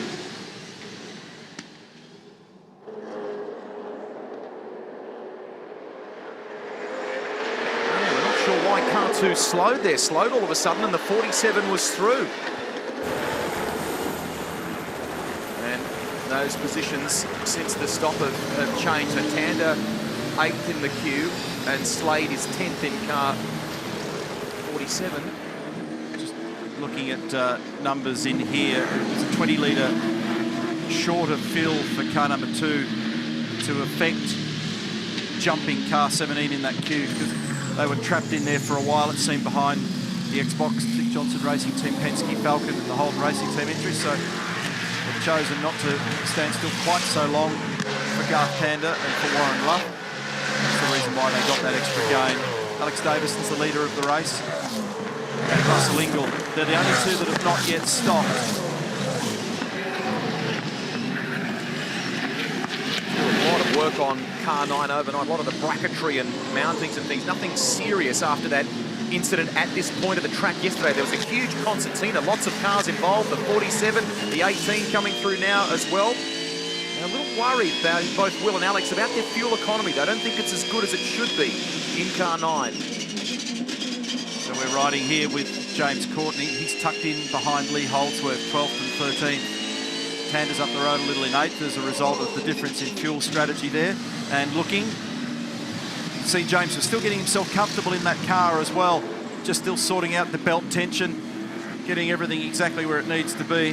There's very little in the way of time, especially if you decide to short fill for any reason.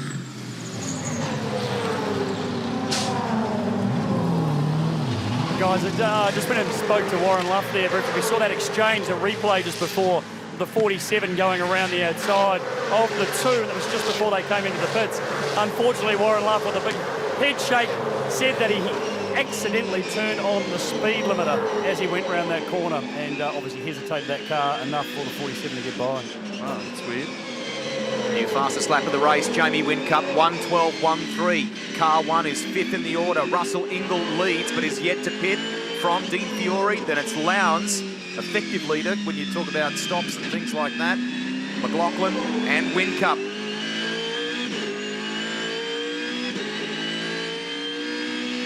Seen some good numbers at our Shannon speed trap over the weekend. At this point here, nudging almost 260 kilometres an hour. So Ingall's coming from the lead in car number 6.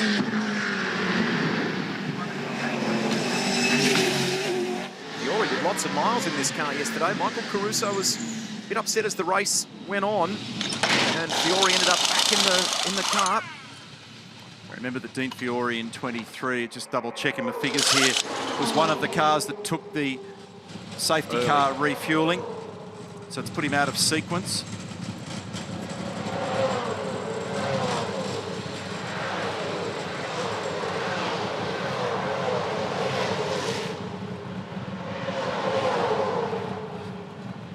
Cam Waters at the helm now.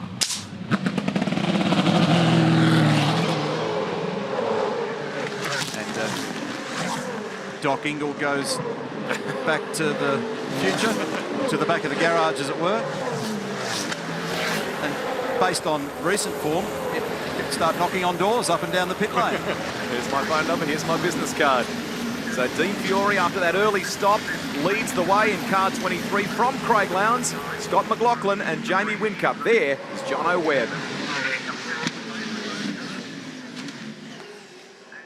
He's a happy dad, isn't he? Recently got sick off his young man recently this week as well. Young Judd. Yep. The whole family's been a little bit crook, but thankfully for Jonathan, he's been pushing through the sickness this weekend and has returned another clean stint behind the wheel of 97. Whincup continues to show some good sectors here, Chad. So fastest in the middle sector that we've seen so far. He's a couple of tenths off that best lap we saw just recently. He's 4th in the queue. You're watching Craig Lowndes ahead of Scott McLaughlin. 2nd and 3rd in the order at present. Some of that gap evaporated as Baz is down for a chat now. Could this be related to the broken header on 222? Saw Jamie Whincup pick up a win at Sydney Motorsport Park with a broken header. So it can limit performance just a little bit. You can still get away with it. Someone's got a big problem down here into turn 1, and that someone is car number 8. So Team BOC entry was puffing a huge amount of smoke on the run down there. So splitter's gone under the front wheels. You've got to be super careful of that. When they do go under, if they go right under, you can momentarily completely lose steering in the car, which can clearly be very, very dangerous. So, and even when the cars look slow, they're not. So he's going to have to get that car back in, Jason Bright, get that sorted. Barry Hay was in conversation with Frank Adamson, confirming also that every car out there at the moment has gone back out on a hard tyre. So it's hard, soft for the final run. This is Cam Waters. He's in 21st at the moment. He's tucked in behind the ailing car of Jason Bright. I'm assuming that Brighty will pull left and head into the lane. He does. So pretty lucky to get back there without ending up in the wall. So all cars on hard tyres. This is James Moffat in car number 99, making a nice move here on Scott Pye for position. He's gone up into 13th as a result of that. Yesterday it was a radiator issue for the BOC Commodore. Set to replace that front splitter. They go to work. So I'd say he's clobbered that set of tyres up in the fast chicane in the back straight, because that's indicative of the sort of damage that we saw yesterday from several cars.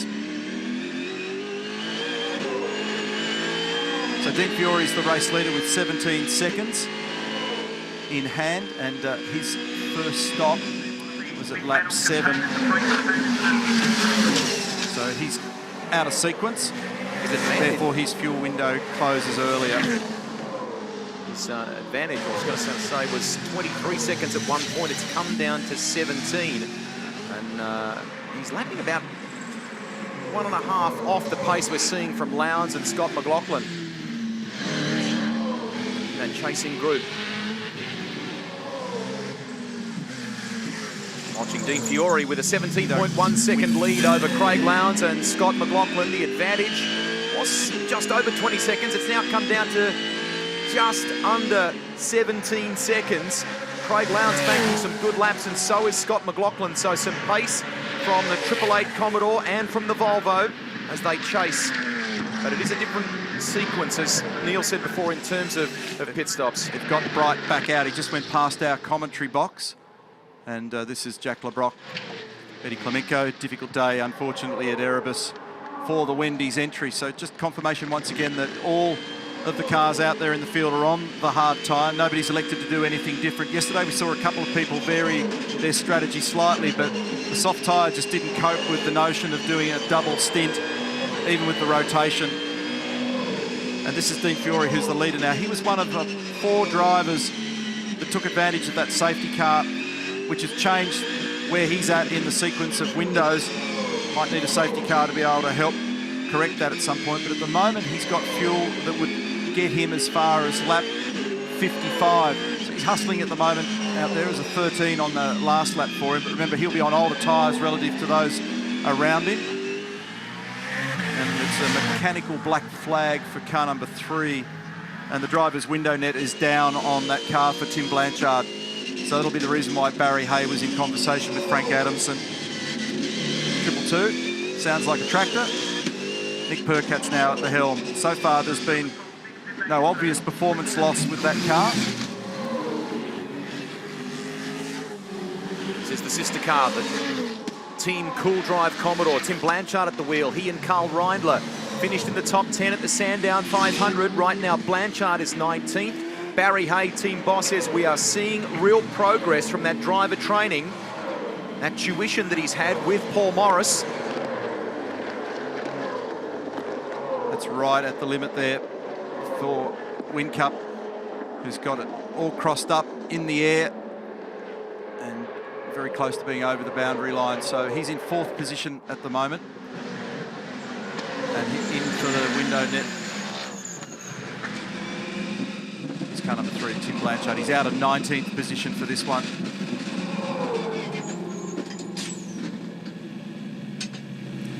And it's not something you can manage as a driver.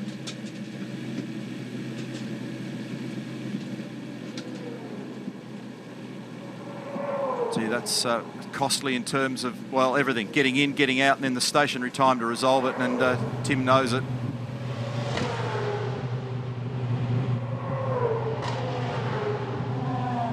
This is going to put him right at the back of the train. And it's still running, it's sitting there in neutral, be making heaps of water temperature, and away he goes, and still shaking his head.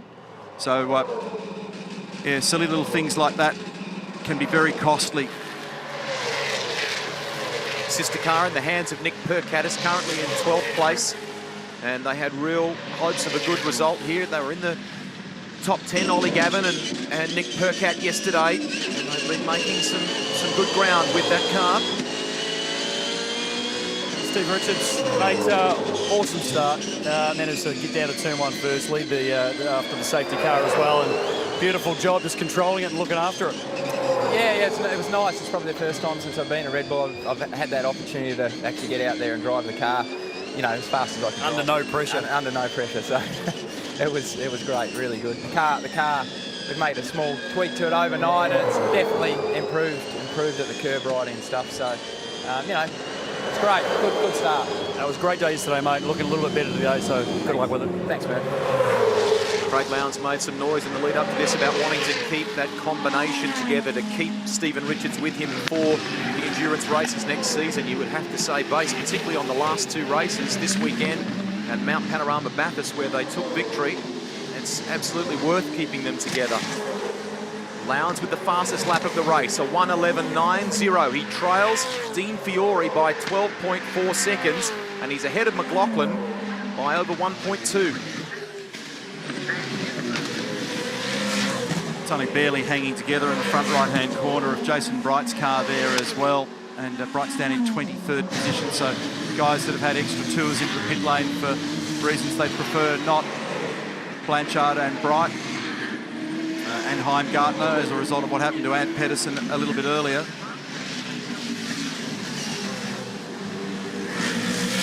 Will Davison's also talking about the car behaviour in car 9. He's in 15th at the moment, saying the back of the car is not very nice. Down the inside, James Moffat, and that's 4th position on Nick Percat. He's up to 12th now as a result of that move in the Nissan.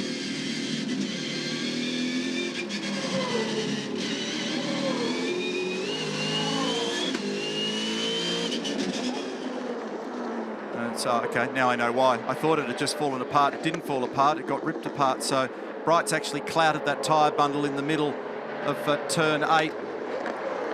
Very similar images to the ones that we saw yesterday for Michael Caruso and also for Alex Premer, and that's definitely going to turn into a problem for him. Dale Wood, right rear corner, and this is a place where there's just extreme load. Wait till you see the movement down here. The damper velocity at these chicanes gets upward of a metre a second, so huge impact.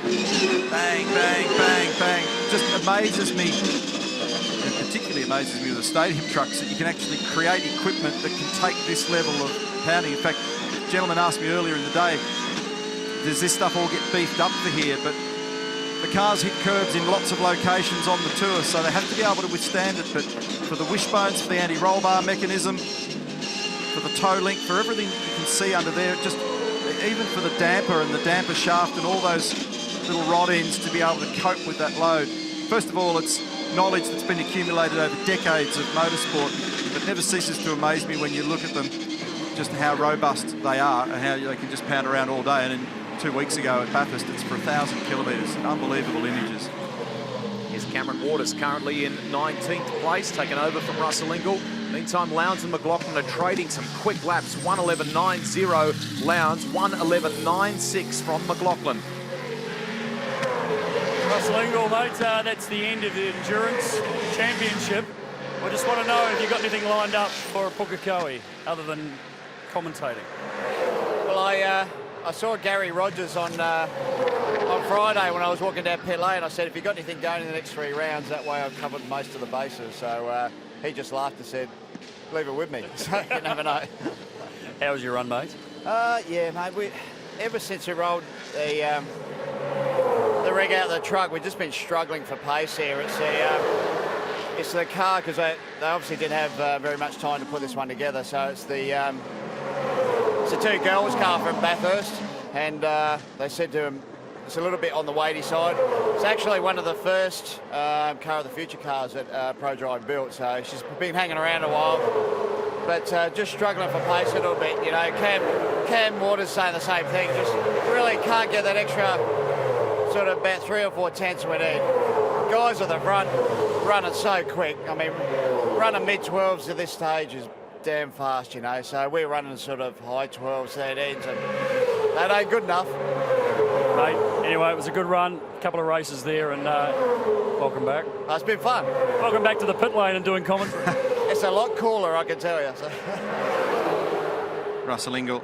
That's the same car that David Reynolds used to win in 2013 in the Harvey Norman Supergirls car, and then this is the expected second stop here for Team BOC, for Jason Bright to patch up that damage in the front right-hand corner. And probably lucky they did that, although they ended up with the complete under tray out of the car or getting black flagged at some point. So here's the sister car in that operation, car number 14.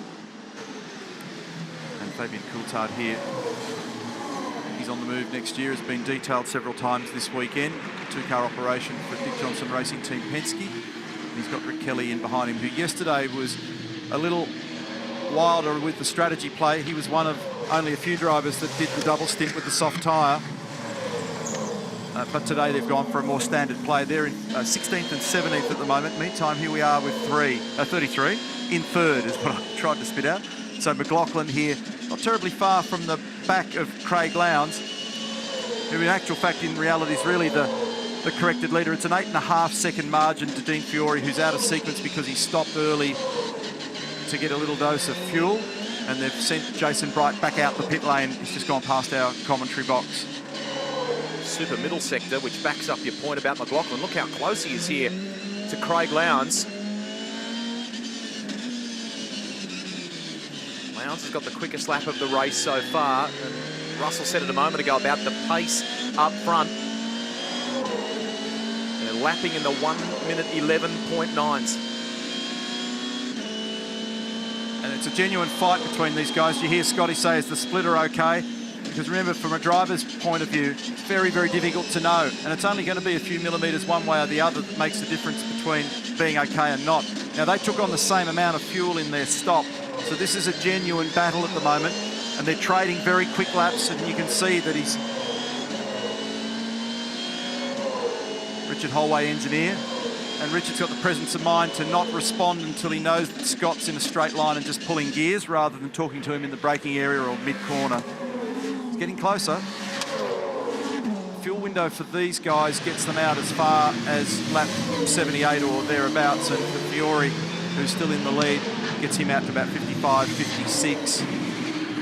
He's good in that middle sector, Scott, particularly down along the beachfront.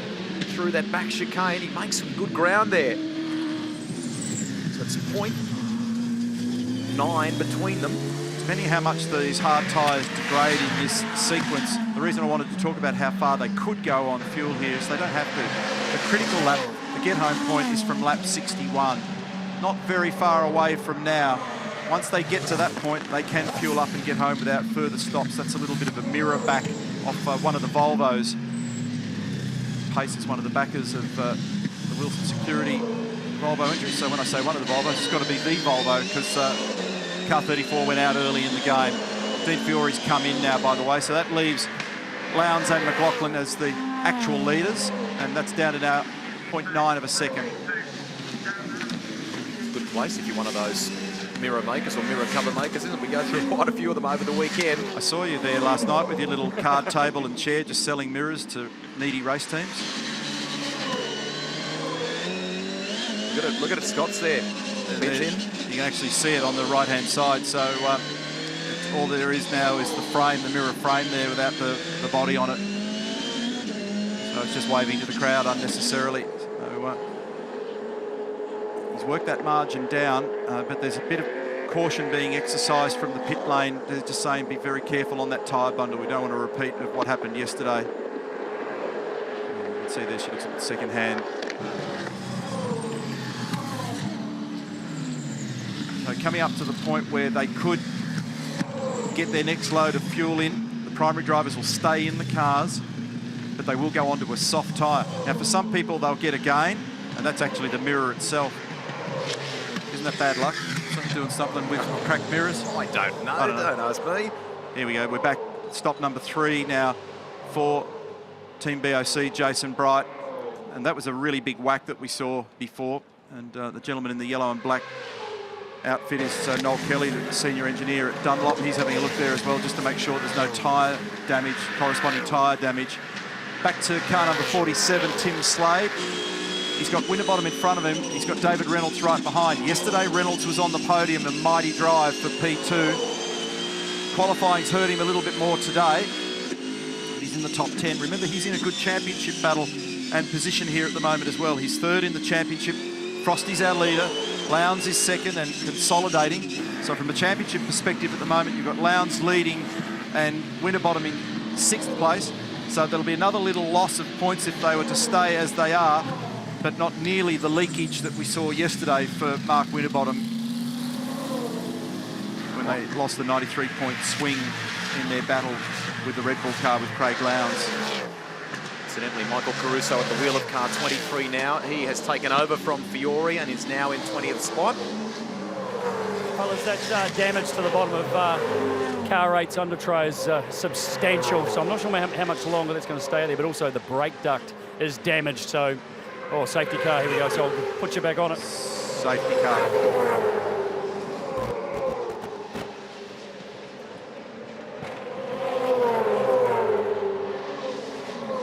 Now, here's an interesting one.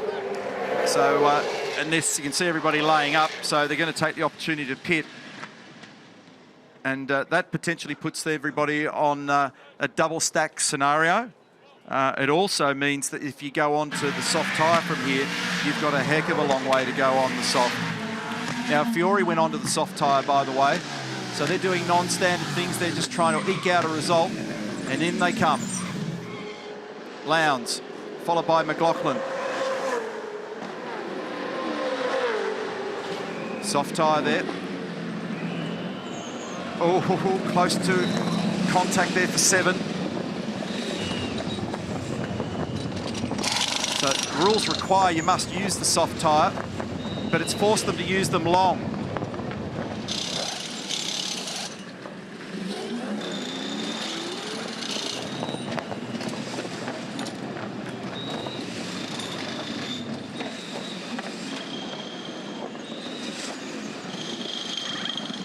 And there's Jamie, who unlike at Bathurst this time had to come in, and he just has to burn those seconds, unfortunately, with the double stack.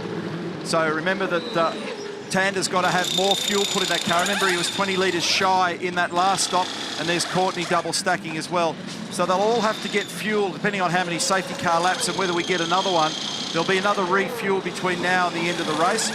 And if they've hurt the soft tyre too much, they could go back onto a hard, but the intention will be to try and stay with it. Oh, that was really close to an unsafe release. Did they make contact? It was close. He was running out of room there, Pye, otherwise going to end up in the Pro Drive bunker. And remember, they had to be double stacked. They had to wait for the 97, the Darrell Lee Commodore, to complete its service for Shane van Gisbergen.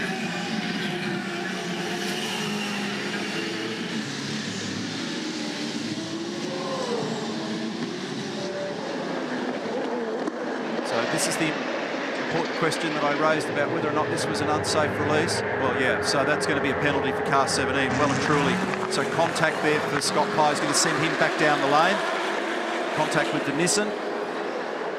And unfortunately, there's a carbon copy of what happened yesterday to Pro Drive with car number 5. So that's going to result in a little bit of pain for Scott Pye and Marcus Ambrose. You've got a feel for the car controllers in that sense. There was, albeit small, a gap there. They take the punt. Sometimes it takes a fraction of a moment for the car to grip up and venture out into the lane like that. We'll talk more about it as we go here. Maybe a Formula One initiative, something to be considered for those guys. Lowndes leads the way under safety car from McLaughlin and Caruso.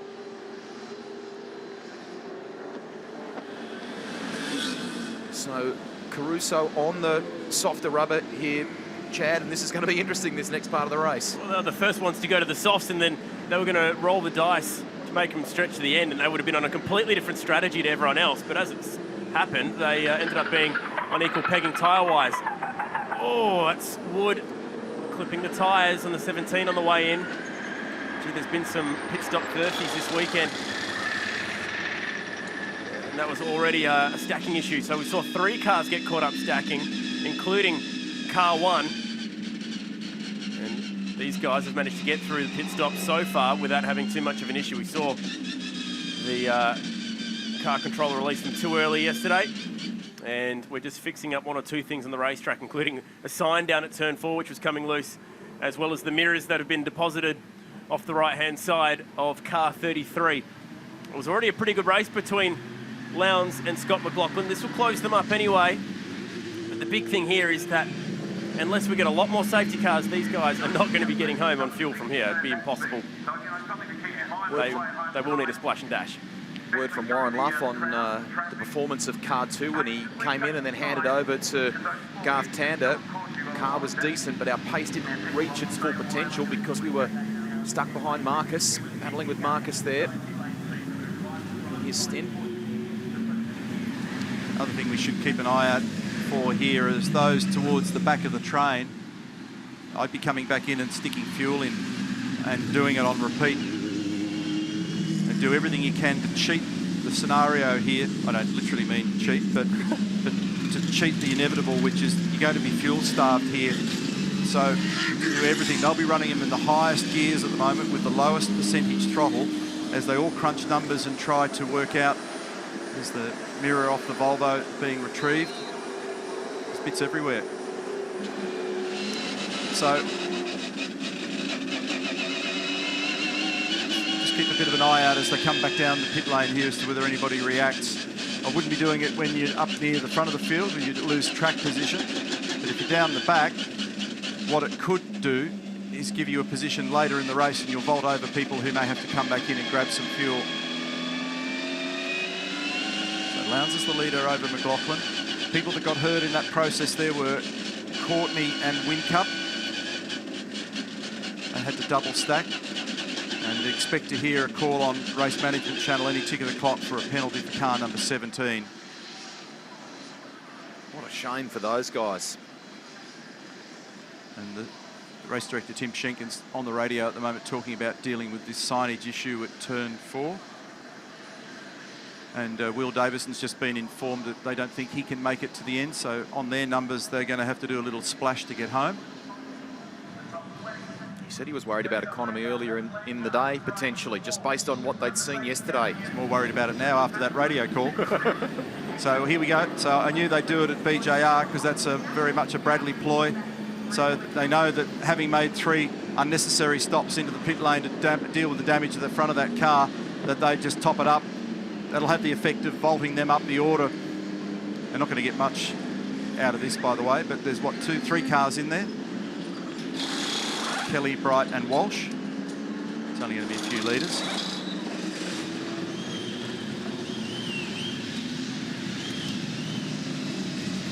Todd Kelly, Jason Bright and Ash Walsh have taken the opportunity for a top-up of fuel. Let's look at this here. Yeah, no, I don't think that Dick Johnson Racing Team Penske, they had their gear unnecessarily poorly managed there. It looked like it was in the right spot, ready to service their car. Maybe you could argue the case. So that may also have implications for car number 21 there as well, as Dale Wood came in. Because the teams are responsible for their own equipment, but if someone else clobbers it, that's an interesting question. Scotty Sinclair here at Nissan Motorsport. The 23, you guys played a little bit of a different strategy with that. Ran Fiore just a little bit longer, got some fuel and put the soft tyre on at that first stop. Everyone now is on the soft tyre. You guys have actually put yourselves in a pretty good spot here. Yeah, it looks like it's paid off at this point because he's only done a couple more laps as well, and then so our fuel loss won't be too great, and we're on the same tyre as everyone else, so it's worked out all right at the moment. Sometimes you just got to try and roll the dice a little bit and hope for a safety car. It has worked in this situation. We certainly rolled the dice yesterday and it didn't work, so hopefully today it pays off. Good on you for having a crack. Thanks, man. Jonathan Webb, it's all very calm in this part of the garage at the moment. Little Judd having lots of fun there, but pretty hectic couple of minutes just there. But the advantage of you guys, you had priority on the racetrack, which meant you benefited from that pit stop. Yeah, thankfully it went our way this time. We all saw at Bathurst how it didn't go our way, and we knew from the start that Marcus would probably be trying to hunt me down. But thankfully the car was pretty good again. We were able to stay in front, and the Triple Eight boys stacked, which has helped us won as well. There's a bit of chat at the moment about whether there's going to be a need for fuel conservation, given that everyone had to pit a little bit earlier than what was probably expected. Yeah, I think it was about 8 or 10 laps early, so quite a lot. I mean, obviously the safety car is a longer one than we thought, which is going to help, but it'll definitely be a tight one at the end. You boys had an awesome victory yesterday. You're in a pretty nice position at the moment. There is a bit of discussion about whether this will be your last chance driving with Shane, but then a question popped up yesterday whether you'll revisit driving with him next year. Yeah, I think something came out last night. It was only someone else asked me this morning. I didn't even realise. But no, for us it's great. You know, obviously signed on Will last week, which is great to let that out and let everything go and focus on that. What I do is the next thing. Once you get through today, then it probably gives me a bit more time to, you know, sit down and think about what I want to do. Thanks, Jonathan. Good luck for this one. Thank you. It's going to be a fascinating conclusion to this race because key runners, they're trapped. They can't sacrifice their track position. They're driving around at the moment with the lowest of low throttle percentages. They haven't made it to the get-home position. They've filled the cars up. Remember the critical lap in our Wilson Storage Tech Centre Race Facts yarn a bit earlier at the beginning of the race? It's about lap 61. We're not there yet. Here's the scenario with the Pertec points, by the way. How's this? A 9-point swing in favour of Tander and Luff at the moment, just barely over Lowndes and Richards. And so that's a long way from resolved in all three of those positions at the moment. And based on yesterday afternoon too, it's an improvement for Lowndes and Richards, and just very close there is Winterbottom and Owen. So Courtney came in there and did what I mentioned a few moments ago, because he also got hurt having to stack behind Garth Tander. Has come in and grabbed a little bit of extra fuel, hoping that they'll get a benefit out of that correction later. So here we go, we're racing once again. This is going to be an economy run for some. If there's another safety car, they will get out of jail. Nice work, Lowndes leads them as we get the Gold Coast 600, the final race of the weekend, back underway. Look at them through this first chicane. Up the inside comes Shane Van Gisbergen on 23. That's Michael Caruso. That is for third place. Confirmation of what we expected, which was after contact with the Jack Daniels car. And look at Percat getting stuck into it there. That was pretty wild. So after that unsafe release for car number 17, they'll unfortunately have to come back into the lane, contact with the Nissan. Lowndes, McLaughlin, Van Gisbergen, Caruso. Whincup just grabbed a spot.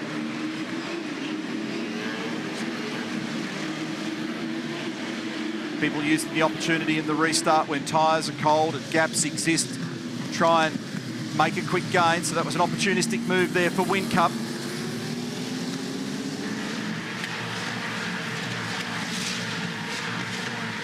Holden Racing Team talking about that decision to bring James Courtney in for that fuel. Big strategy call. They're rolling the dice with the 22. Car 17, Scott Pye comes in for that penalty. Yeah, that's going to put, because the field's compressed, very disappointing moment for Marcus Ambrose, whose drive was very good today. It's going to put him right at the very back of the field because of the field compression after the restart. So very, very hard news in there. So here we go. Yeah, these guys have got to perform a little magic. They have to make lap speed and not use fuel. And that is not an easy task. Pretty interesting battle going on here with Percat. He's in a battle with Moffat and Reynolds. Oh, that was awkward. Turn 11. So close to getting turned around there for Tim Slade in this battle with James Moffat. Here they are again at 12. A bit more rat-a-tat-tat through 12. James has been fired up this weekend, hasn't he? He's announced that he's leaving this team at the end of the season. He says, I know where I'm going for 2016, and it's a great opportunity, but he has not rolled off the throttle in the Altima. Look at this. Whincup got by Caruso, then Tander down the inside as well. So Tander's gone with him. So Garth's looking racy today as he was yesterday. It was a fourth for him yesterday. He had that big battle with James Courtney. Lots of people spoke about that yesterday and last night. No saving of fuel, eyes forward it was for Craig Lowndes. Just go racing, we'll worry about the fuel later. So they'll either know that they've got to take the stop, or they know that there's going to be another safety car, in which case they're really good at fortune telling, and I'll go and talk to them about lotto numbers a little bit later on. Just on James Courtney with that top up, he's in 18th place. You saw him in the background there a moment ago. Lowndes by 0.7 over McLaughlin, then Van Gisbergen. Brilliant yesterday. Super performance by Techno. They said this morning, polish it and send it. That was a good car on Saturday. leave a good thing alone. Stack, the unsafe release. You've had 9 years of just wasting guys on pit lane and it's been a free-for-all. It's not cool, it's ruined your race. No, we've got a few drop lips in the Xbox camp right now, but I really enjoyed my laps. I had a blast out there. We're not going to win the race now, but you know, Scott's going to keep trucking on here, see what we can get. He'll have steam coming out of his ears. He's a pretty fired up guy, so we might see some lap times out of the dude now. Yeah, look, he's a great young driver, and yeah, he's going to be cranky out there, no doubt about it. But you know, it's just this double stack thing. It's just, for me, coming from America, it's just a strange deal, and it just ruined our race. So it's the way it goes. I'm with you. What's the cure to it? Do we shut the pit lane down? What do we do? You've seen how it can be done and how pit lane can be a really good competition, but it must be frustrating, man. Yeah, I'm not going to get all political right now, mate. But tell us what you think. There are solutions to it. You're not coming back, mate, so tell us what you think. This is the only sport in the world, only racing sport in the world that does this double stack thing, and I don't get it. Yeah, it's not good. You should fix it, mate. Maybe you should go on the board. Well, get away, Paul. You're going to ruin my day here. Okay, mate. Scott's currently in 21st position in the number 17, vote one Marcus Ambrose. People are going to pit, Rusty, so expect, I just heard the call from car 14. Some people are going to do it early, so they're going to get themselves sorted and calculated. Here's a little replay of what happened here between James Moffat and car number 47, Tim Slade. Clean move this time. It started with a good run through the chicane. Five's in as well. Winterbottom's in as well. So Winterbottom and Coulthard are in the lane. They're going to grab some fuel here. This is going to get massively complicated to keep an eye on what everyone's doing, but the benefit for these guys is clear air and fuel.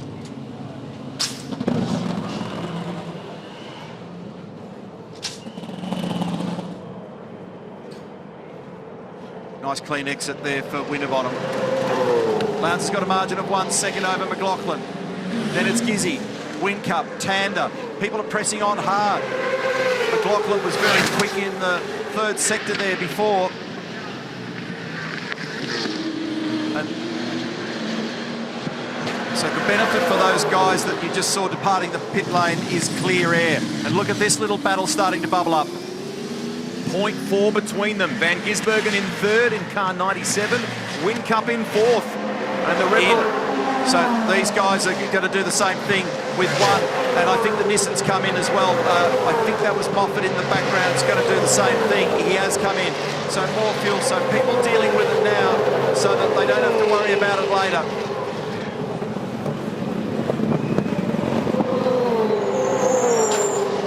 Good job, James Moffat. He got to 7th.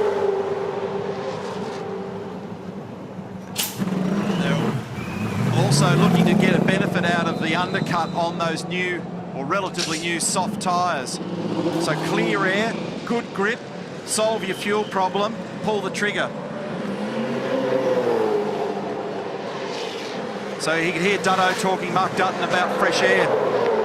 And it's a box call also for Will Davison.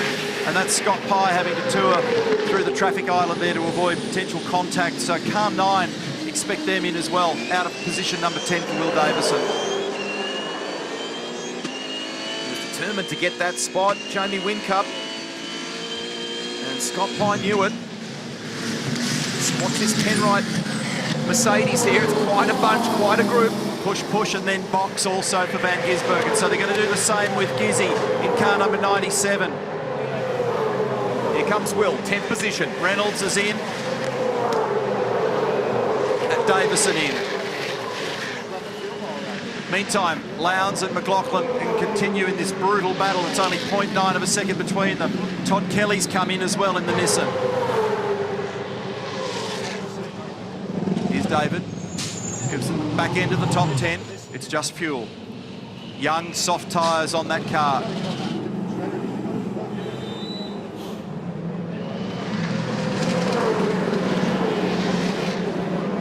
There goes Whincup. Pye. Moffat. So push hard and then box. Expect, that was the message to, as Moffat straight lines, that was the message to Van Gisbergen. So we'll keep an eye out for Gizzy. So it's box, box, box was the command a moment ago for Van Gisbergen. Reynolds ahead of Winterbottom in that group there.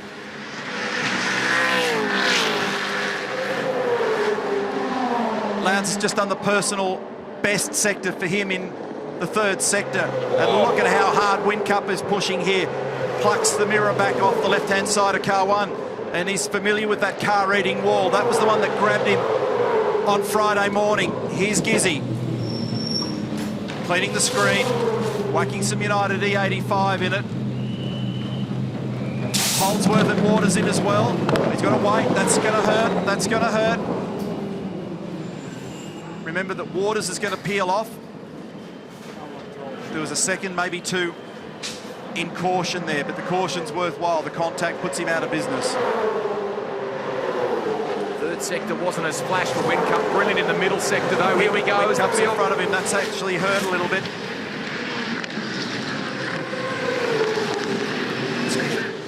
It's created some interest, hasn't it? So that safety car really threw. Remember I said at the very beginning of the race in the tech centre, be wary today of safety car interventions and the way in which the weather impacts this race and who thinks on their feet quick. Now watch this for a bit of presence of mind. The car controller's gone, no, wait, that was going to be a disaster. That would have been contact right in the B pillar of Lee Holdsworth. Uppermost in everyone's mind after that contact yesterday between Garth Tander and Mark Winterbottom when Winterbottom was released into the lane. Costly day. It's Lowndes by just over a second on McLaughlin and Tander.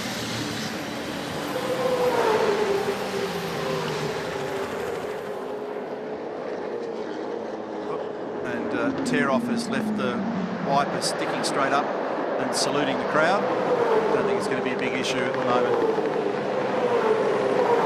He's our race leader. He's got 1 second over McLaughlin, who's pushing super hard at the moment. These guys keep lighting up the individual sectors around the track with personal bests, so it's a qualifying performance from these guys at the moment. Maximum attack for both Lowndes and McLaughlin. Tander's in third place at the moment from Caruso, then Slade, then Percat. Other people are playing a strategic game. This is going to be very interesting. So in comes... Lowndes is in. So Lowndes is in car number 888. That leaves McLaughlin in the lead.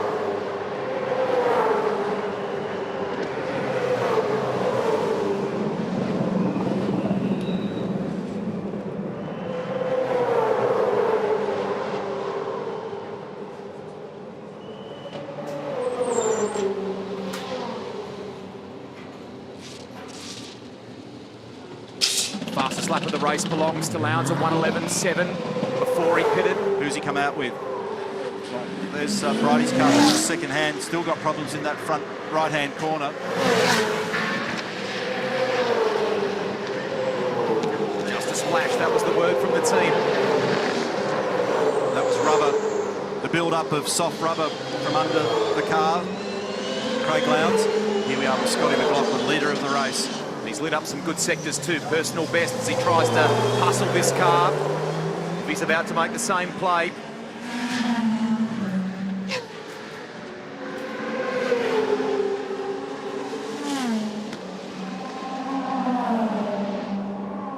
So McLaughlin's asking for one of those transparencies to be removed from the front windscreen of the car as well. Can I have a tear off? There's going to be a lot of garbage on it, and there's a lot of glare on the run through turn 12 into the final complex of corners at this time of day.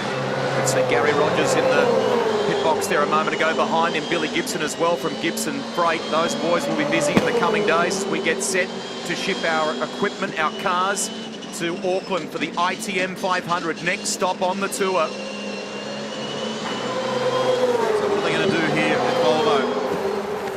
Keep an ear on their radio as well. It's McLaughlin, Tander, Caruso, Slade, Percat. Because if there's a safety car happens to arrive on the scene any time now, then all those that stop have put themselves down the order for track position. And this is the knife edge of the game. So 5.3 seconds it is McLaughlin to Tander. And then Caruso in third position. It's a Volvo, a Holden, a Nissan, and then another Holden with Tim Slade in fourth. You may have heard the voice of Paul Morris there a moment ago. They're going to crack on by the sounds of it. Scott McLaughlin and Volvo for now. 1:11.96 last time by for car 33. He leads from Tander. Caruso. Will this work for Caruso? We derive data from the timing and the stationary time of the cars and projections based on the information that we know the cars achieve around here with fuel burns. And at the moment, the fuel window closes for McLaughlin and Tander at lap 100, as it does for Slade and as it does for Reynolds and many others. Lap 100. That's a lovely number and it's nice and round. Problem is, it's a 102-lap race. So they've come in for Dale Wood.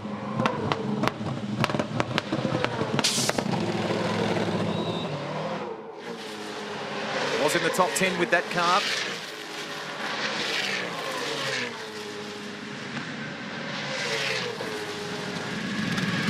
So there goes Woody back out and rejoins. 5.2 seconds between McLaughlin and Tander and Caruso, who are potentially fuel starved at the moment, and Slade. These guys cannot make it home. And the only way that those fellows can make it home is if they can find some miracle method of saving a lot of fuel, or there's a safety car intervention. So we've got two very different plays starting to unfold here. Some that have blinked and put fuel in their cars. Others are just going to press on and see what happens here at the moment. Average fuel burn, back to what we said in the tech centre a little bit early on, it's about 2.65 litres. So you're going to need about 5 and a bit litres to do those other couple of laps. So here's Lowndes. They blinked at Red Bull Racing Australia. Put fuel in, taking a tear off. McLaughlin's asked for a tear off if they come in as well in car number 33. Meantime, this is James Courtney on the march. He's now up into 6th place. That was Rick Kelly that he dispatched on the run here to turn 11. The bumper cam view from Rick Kelly's car. Nice move, Courtney. Cam Waters, car number 6, he's down in 19th at the moment. Not a millimetre to spare on the exit of turn 2 and 3. Less than 31 laps to go in this race now. McLaughlin by 5.1 over Tander and Caruso. And Neil talking there about the available fuel left and the amount of laps to run in this one. And what about Michael Caruso and Dean Fiore in 3rd spot? They started today out of position 24 in that Nissan, currently 3rd. They're pitting him. So they're pitting McLaughlin for fuel. Where is he relative to Lowndes? He's 36 seconds up the road. It takes 34 seconds for an entry, transit and departure. Bit of fuel. It's going to be maybe a second or two in this. This is going to be an absolute nail-biter, folks. This guy's going to have to squeeze every last millimetre out of this thing through 12. Pitch it through 13. Drive it like a maniac up into the final complex and then arrive with perfection and lob right on the marks in the pit lane. If he overshoots, if they have to shuffle all the tooling, that'll cost him. This is a very important stop for Volvo. Race control also looking at the position of 99 and 55, Reynolds and Moffat. Here comes Lowndes. There's the tear-off that he asked for. Craig's on the run to the final corner. This is going to be so close. And driving down here with the pit lane speed limiter engaged at 40 kilometres an hour will feel like an eternity. That's a lapped car. Lowndes is going to emerge from underneath the Coates higher sign any tick of the clock. Here he comes. He's going to get clipped. Lowndes through. So here's the battle to the end. Or he might even, no, he might survive Whincup, just. But he's got to get back in rhythm quickly. He's got the benefit, of course, of warm tyres. Meantime, Tander's now the leader of the race. He's got 1.1 seconds, and Tander's fuel window on our numbers, based on best estimate, is lap 100. 2 laps shy of the mark, there he is. And there is the man that he's racing, Michael Caruso, who yesterday had a difficult day. I heard him on the radio saying, I don't want to press on. Why are we pressing on? They put Dean Fiore back in the car.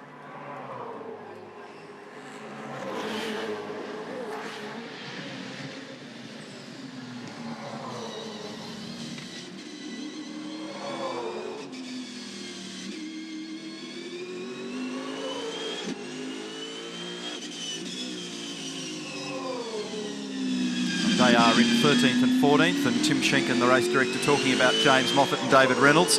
We're riding with David, and that's James in the foreground. So can Tander save 5 odd litres of fuel? Can Caruso save 5 odd litres? You need to, and another little moment down there. So it's all going on around here. We're looking at numbers, we're looking at race cars, we're looking at replays. People are looking at their fuel numbers. It's so hard when you're in the bunker trying to figure out how to play all this stuff. And James Moffat is melting my radio at the moment. So it's not G-rated recommended listening at the moment. It's been sorted though. And Reynolds moves back ahead, back into 13th place behind Shane van Gisbergen, then Pye ahead of them. But it's Tander by 1.4 over Caruso, then Tim Slade. Nick Percat is currently 4th, and James Courtney rounds out the 5. Remember, Courtney made that splash and dash. And this is where the calibration of your telemetry matters. Look at James Moffat, he's angry. And he's making sure that his feelings are well known to David Reynolds and everybody watching.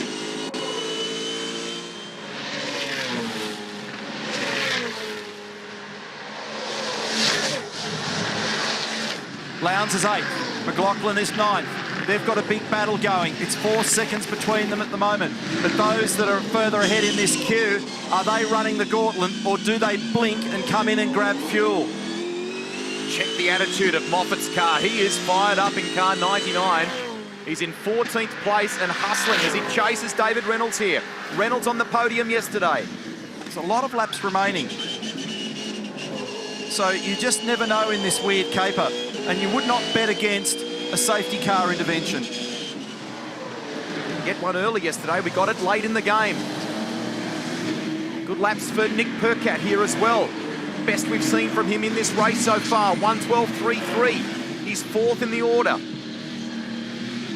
The trick is you have to save, on my little calculator here, 196 millilitres of fuel every lap. So think about it in terms of your favourite soft drink. So half a can every lap, if you can do it. And still be fast. Guys, I'm just going to squeeze in here and tap Richard Holloway in the shoulder, giving Scotty McLaughlin all the information. Mate, we're just trying to do some of the calculations ourselves. You came in, put some fuel in to get to the finish. You weren't confident, even with the safety car, that you had enough? Nah, no way, mate. Nah. You put in, what did you get in there, 4 or 5 laps worth of fuel? Yeah, it's about 6 seconds, mate. Yeah, yep. Okay, thanks, buddy. I know that you don't want any distractions right now, but how long will you leave Garth out there, or are you just praying for a safety car? Look, we know we need to stop with GT. At the moment, we think he's going to come out behind Winker, which is fine. But the bigger one we're looking at is James. James doesn't need to stop. He's got a very small margin. He's got to keep this pace up. Blanchard and Lowndes are the ones behind him that are our threat. So look, we're in a good position at the moment, but still a long way to go, which I always remind you, don't I?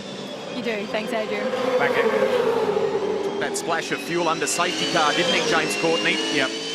And that can make a difference because his window on our numbers at the moment closes at lap 101.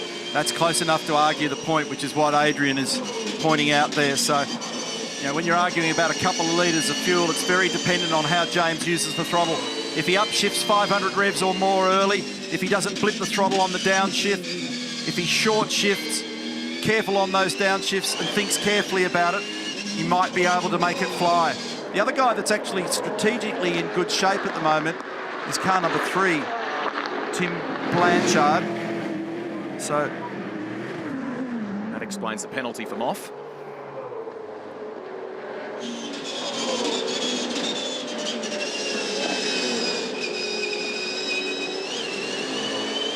It sounded from Adrian's answer that they pretty much know that unless there's a safety car, they're going to have. There's no way that they can actually save that fuel for Garth. Mind you, wouldn't be the first time that there's been a ripple go up and down pit lane. It's not necessarily correct. That has implications for the Pertec Enduro Cup.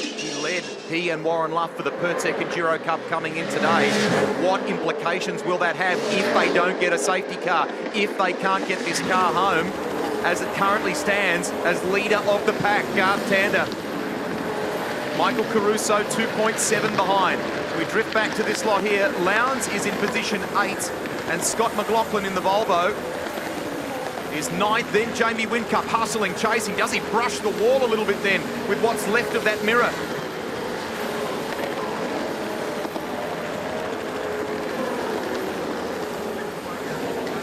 So James Moffat is still pretty animated on the radio. And that's quite a few laps to go now, so just needs to trigger the fire extinguisher in there and cool down for a minute. Meantime, interestingly enough, and he had that trouble earlier with the window net, if you recall, Tim Blanchard is actually in a very good position here at the moment. He's 7th. And I don't think fuel's a major drama for him. Telling on board before as well for James Courtney. I reckon all the things you were warning about, cautioning about, he was doing in the way he was driving, trying to save that little bit extra. That tells you the attitude of James Moffat at the moment. Fired up about that redress with David Reynolds. He's 14th, but he's pushing on in car 99, attacking the streets of Surfers Paradise. Shane Van Gisbergen just asked for somebody to get out of the way, or tell him to get out of the way. So he's a bit animated there at the moment. He's buried in 12th at the moment. He's in behind Scott Pye. So it's purely an assumption on my part. Here's Blanchard, purely an assumption, but because they're neighbours, maybe Van Gisbergen's asking if he can get past Scott Pye. So Cool Drive Racing, Tim Blanchard in a strategically good position just ahead of Craig Lowndes here. And Alistair McVeigh is coaching on the Holden Racing Team radio at the moment, giving him a fuel number to drive to for James Courtney in 5th place. Tim Blanchard's co-driver, Carl Reindler, had a cool suit issue yesterday. He's running in 7th at the moment. This is very good, but it's Tander by 3.2 from Caruso and then Slade. Just quickly, he's just having a chat to Grant McPherson, grab Roland Dane very quickly. And mate, for a race that was looking quite standard, strategically it changed very, very quickly. You guys have put your 2 cars in a pretty good position. Courtney could be your only one out there that might play a bit of a card. Yeah, I think, I mean, Tander's pushing as hard as he can at the moment, ragging it. There might be a price to pay for that later. And if Courtney's running the 120 litre, nothing we can do. Thanks, mate. Roland. When he's talking about 120 litres, he's talking about tank capacity. The cars have got a maximum capacity of 112. The usable fuel's about 110, so there's a couple of litres that's left in the lines. Could be seeing a little bit of humour in it all at the moment. This is the battle that I've made reference to before. Van Gisbergen's been on the radio several times now, and I think it'll be, I'm only assuming, I didn't hear him name him, but he's asking for someone to be moved out of the way. So one assumes it's Scott Pye, and Scotty's a neighbour. They're in the same garage. Well, there you go. Righto, so that cleans all that up. So that moves Van Gisbergen up to 11th position. And Gizzy at the moment is 41 seconds from the lead. Going back, remember those pitting numbers, so if Tander has to come in, it's 34 odd seconds and a bit of fuel. Just over 20 laps to go. This is going to be a thriller. So Jeff Slater on the radio, giving him the scenario. Steve Hallam, very senior, well-established senior engineer with Formula One and NASCAR credentials. He loves the strategy game in motorsport.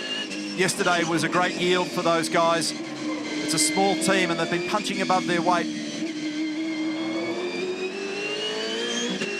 Tander, Caruso, 3.3 seconds. Then Slade, then Percat, then Courtney, then Kelly, then Lowndes. Tander's right on the edge with fuel.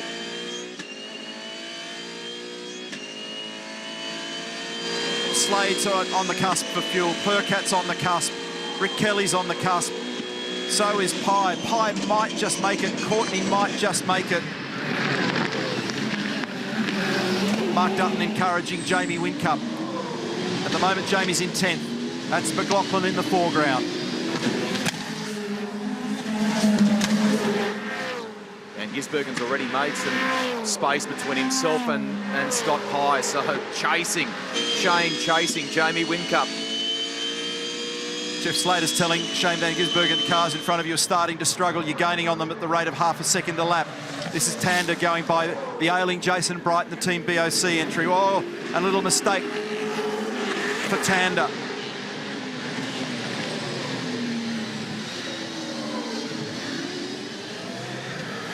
He leads by 3.71 over Caruso. You can see Michael in the background there.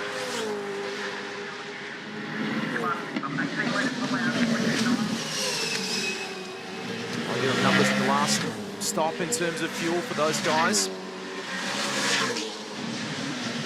Courtney just stroking that car 22 along in 5th place. Is he in good shape for this one? Look at this. Big pressure here now on Blanchard. He's got McLaughlin all over him. And Scotty goes down the inside at turn 4. Whincup's going to get into this as well. Well position up to 8th now for McLaughlin. Comes Jamie. Lowndes is the first of them that's really got what you would describe as safe fuel, Rusty. He's in 7th, as is McLaughlin. You can see them on... yes, done. So Whincup cleanly through there on Blanchard. And then there's this tantalising question over the remainder in front. Guys, I'm just standing at the end of the pit lane, and we were talking about James Courtney saving fuel before. He's just gone past. You should hear how he's coming out at throttle, how early he is coming out at throttle and just rolling the HRT 22 into turn 1, saving as much fuel as he can, but it's very obvious at the moment. On our computer simulation, Murphy's gone to the top of the corrected order, but it will be line ball, so rolling out of that throttle early, grabbing those gears a fraction early, that could help the cause. So if he's able to come back from 3 months away, look at Van Gisbergen down the inside of Blanchard. And after a ropey day yesterday with a bit of inter-team rivalry, to come back and potentially grab a win on the Sunday, that'd be a mighty story. But it's a long way from done. Van Gisbergen was 3 seconds faster than Blanchard last time around, partying on the roof at Service Paradise. And the party will start after this race is run as well. The final one for the weekend in the Castrol Gold Coast 600. Lowndes is 35 seconds from Tander. Lowndes is fuel safe. If Tander stops, it's going to cost that and a bit.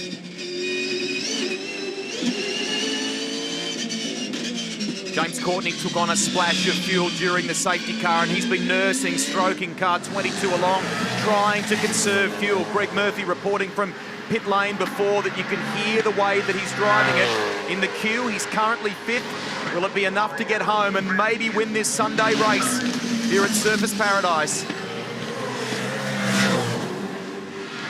Amazing story if he does it. Back from injury, broken ribs, a punctured lung. He's been away from the game since August at Sydney Motorsport Park. What a return, what a story that would be. Other thing that's going to help people in this interesting smoking calculator Grand Prix that we've got going at the moment is they've had to run the soft tyre for a much wider, longer window than we expected or that they would have wanted to. That means that as they get nearer the end of the tyre life, lap speed is going to decrease or increase depending on how you want to look at that. But anyway, you're going to get slower.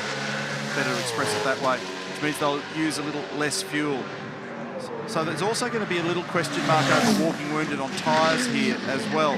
They'll see the distance through, but some of them won't be in terribly good shape towards the end of it. So that's just another thing to keep in the back of your mind as you plot the progress of your favourite driver out there.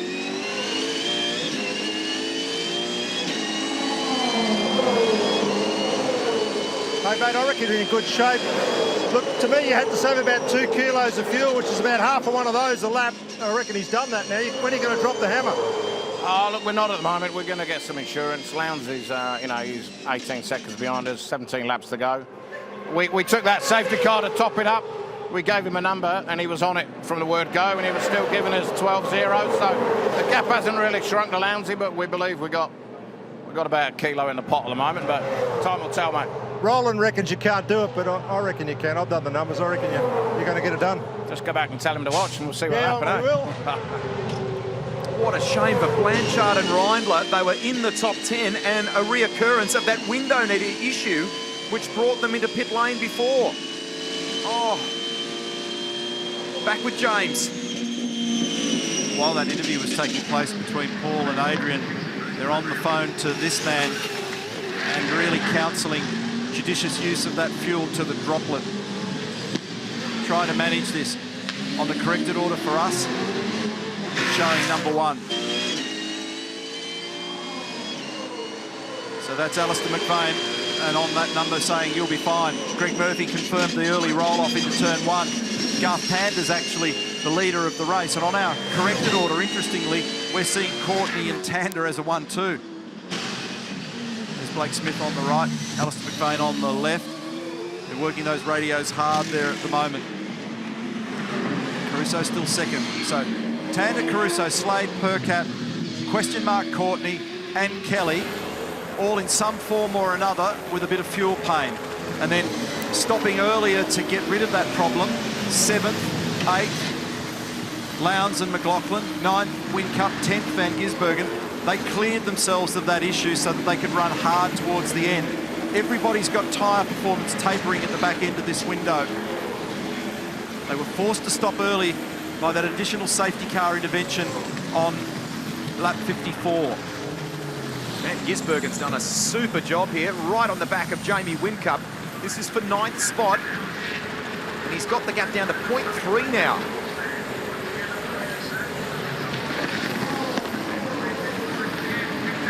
They'll be teammates next year, Van Gisbergen and Whincup at Red Bull. But on track at the moment, they're enemies. And Gizzy, oh, thought about it, that's contact. It was more than a think. He actually went down there and rattled down the inside. So, tyres beginning to struggle is the question mark in my mind for Whincup.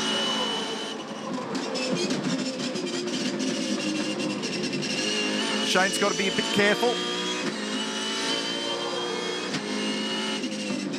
And here we go at turn 11, and roars down the inside. This time, Jamie just leaves a little margin. Awesome move, Shane Van Gisbergen. And that is up into 9th position now. You can see McLaughlin just ahead of him in 8th in the Volvo. And 43 seconds from the lead. So 34 seconds for entry, transit and departure, plus your fuel.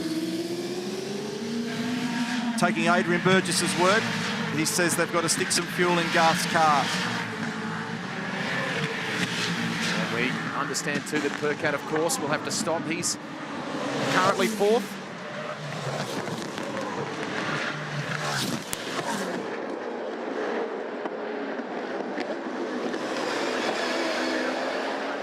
It's a nice move, wasn't it? Awesome. Michael Caruso. This would be an excellent outcome for these guys if they could stitch it together, but just as it is for Garth Tander, there's that big question mark in relation to fuel. Scott Sinclair, we're just having a conversation off camera about Rick Kelly and Michael Caruso. You seem fairly confident with Rick Kelly. Yeah, I was actually just asking you whether the other guys were going to make it. No, we think we're all right at the moment. Giovanni, our fuel guy, he's not sweating too many bullets at the moment, so we think we should be all right. Hopefully, Michael's obviously got a pit, but he'll slot in hopefully around the 10. But Rick, yeah, we hopefully can end up on the podium if the other guys have to stop. That's pretty huge effort considering after what was a pretty difficult start for Dave Russell, you guys dropped back to almost last position. Yeah, we've seen everything today. But Rick's done a great job saving fuel. He's saving a heap of fuel since that last restart, so hopefully it pays off. Good luck. Thanks. They started 14th today. They were outside the 20 at one point with David Russell, as Rihanna detailed there. What a fight back this is if they can get this car onto the podium. Just looking at the numbers here to try and reverse engineer what it might be that Garth Tander and Michael Caruso need in the way of fuel. It's very difficult because we're talking about these little fine amounts now, and ours is best estimate on a dead reckoning basis, but it's probably in the order of about 8 litres, there or thereabouts, which means it's going to be somewhere in the order of 2 or 3 seconds of fuel, plus the in, the out, rejoining the timeline. So call it 37, 38 seconds. So we'll keep an eye on that margin as down the inside at turn 11 goes car number 5, Winterbottom. That's up to position number 13, passing Scott Pye for that. So 37, 38 seconds. Well, at the moment, Lowndes is spot on 38.6 seconds behind Tander, and Lowndes is in 7th. It's a nail biter. 21 here is Dale Wood, but we're keeping an eye on Tander, who leads the field in car 2. And only the teams really know the realities of their individual fuel burn, and they'll be guarding that information pretty carefully. Blake Smith on the radio. Fuel, they've blinked. So they're in.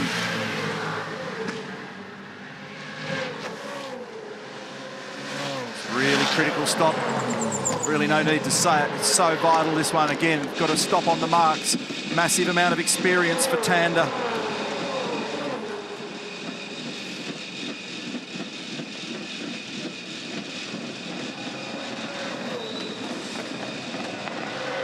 Seven or 8 litres of fuel. Bang, he hit the spot pretty well. He timing the stop. Gone. That's all it took.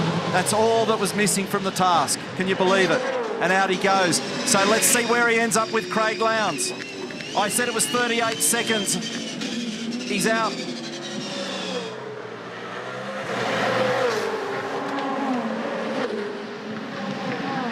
There's Lowndes. So there you go. That's the scenario.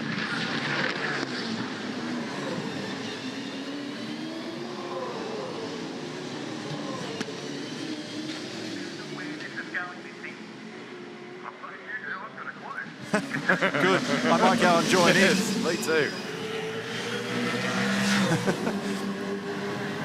Tander is in 6th position. Rick Kelly ahead of them. You heard from Nissan Motorsport there a moment ago, hoping that Rick will finish on the podium here the way it's looking. We jumped aboard with James Courtney now. Is that Michael Caruso to the lane? Caruso in car 23 has come in as well. So Garth clearly saved a little bit more fuel than I was projecting, only a little. This is Caruso, tear off, maybe a second difference. This has required a bit more fuel, hasn't it? Just visibly there for Michael. So Slade's the leader. It's Tander. That's Garth. There's Craig. Like a roll call. Oh, look at this little battle here. Van Gisbergen. Ahead of McLaughlin. Ahead of McLaughlin. Of course, these guys are going to be headline acts at the ITM500 in Auckland in 2 weeks' time. Be massively popular. And they're both on form at the moment. A little bit of inter-team action here as well. So contact between Caruso and Moffat out of turn 4. Michael's rejoined in 12th spot. They started the race 24th today, he and Dean Fiore.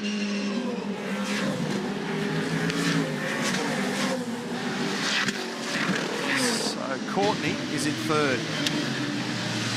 He's right on the cusp here of maybe not requiring fuel. And Tander and Lowndes, in that little exchange that we were monitoring, are 17 and 22 seconds behind him. And everybody's starting to hurt and rubber. They're in the 13s now, mid-13s, so the soft tyre's starting to get a bit second-hand. And look at Van Gisbergen trying to sneak up the inside, using a little bit better drive out of there. Because on that shot, before we saw this replay, it was like, oh, Van Gisbergen's in front of McLaughlin, and that's why. They've done a good job at Techno, it seems, of managing tyres, haven't they? He's strong at this phase of the race, Van Gisbergen. 7th, chasing Craig Lowndes now. He trails Lowndes by 3.7 seconds. 3rd on the Saturday here last year for Tony D'Alberto and Tim Slade. So the Walkinshaw cars, in general terms, pretty racy today. Slade is the leader. Courtney is in third. Tander's in fifth.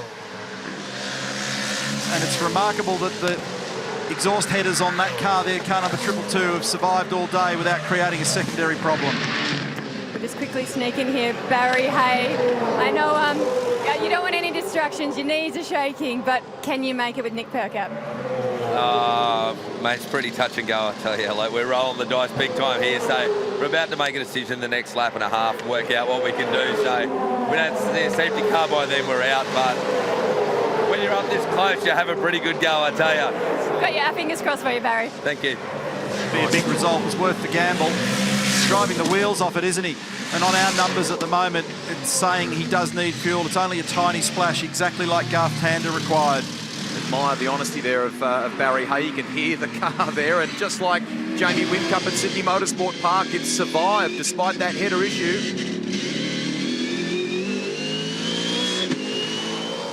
Back to the race leader. He's got 2.2 seconds in hand. Slade over Percat.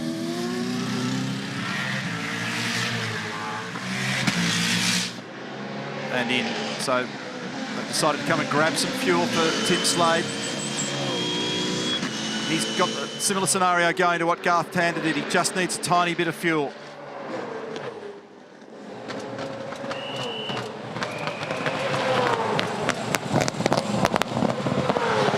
Percat's the leader. He pulled up very accurately, Slade.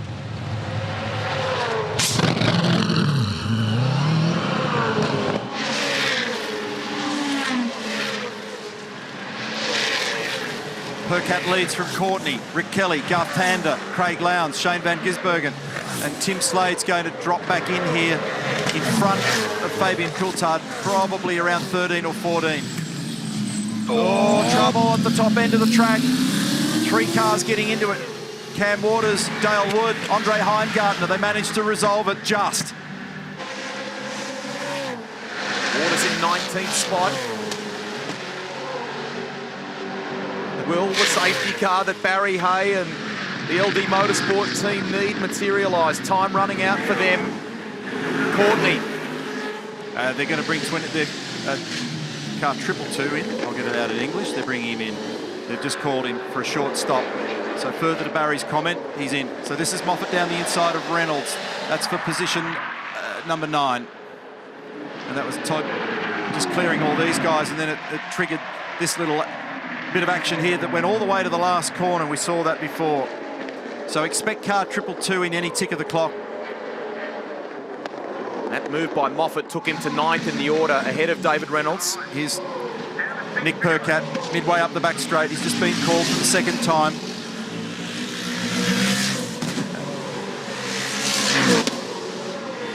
And he's exactly the same scenario as Slade and Tander. He just needs a tiny splash of fuel to get him home.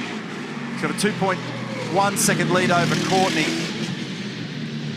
And those other cars that are in the fuel safe area, Lowndes, Van Gisbergen and so on, they're about 18 and 21 seconds behind. So this stop is going to drop him back down the order, but it sounds shocking, doesn't it? So Courtney will move to the top of the order with this stop for Nick Percat, and he'll lead by 7 seconds over Rick Kelly.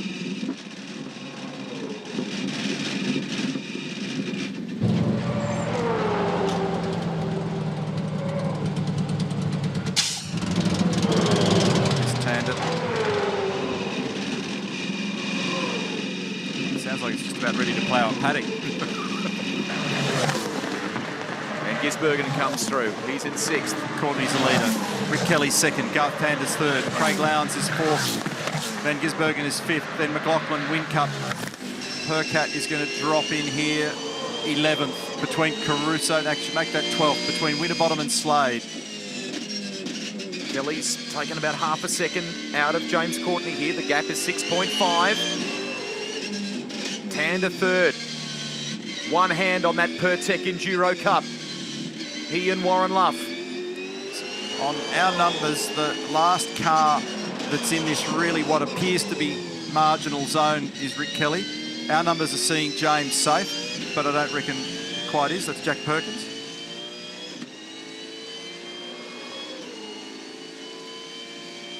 And when those fuel lights come on, means they're getting into the collector.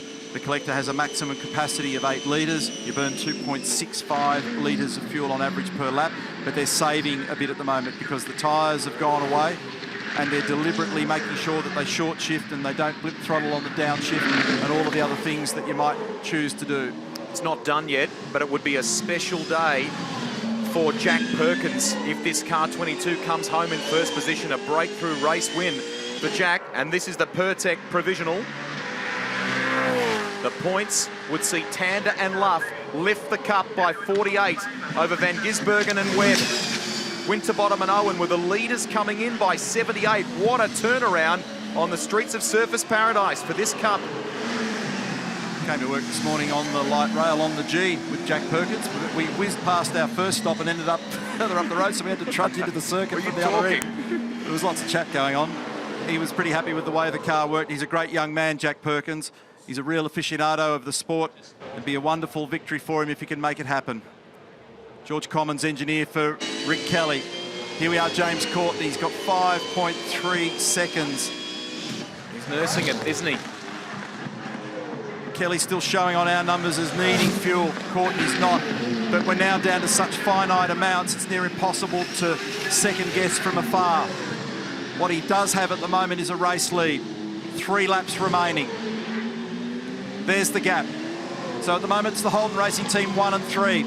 Jack Daniels racing in position 2 with the Nissan Altima. Then Craig Lowndes in 4th from Van Gisbergen.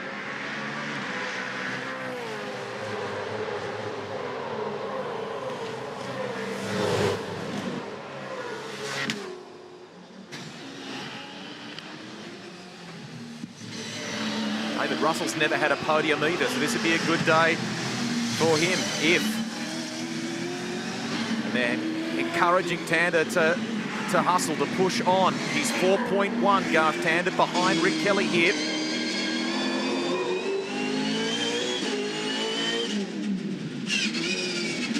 Oh, stop the rear brakes then.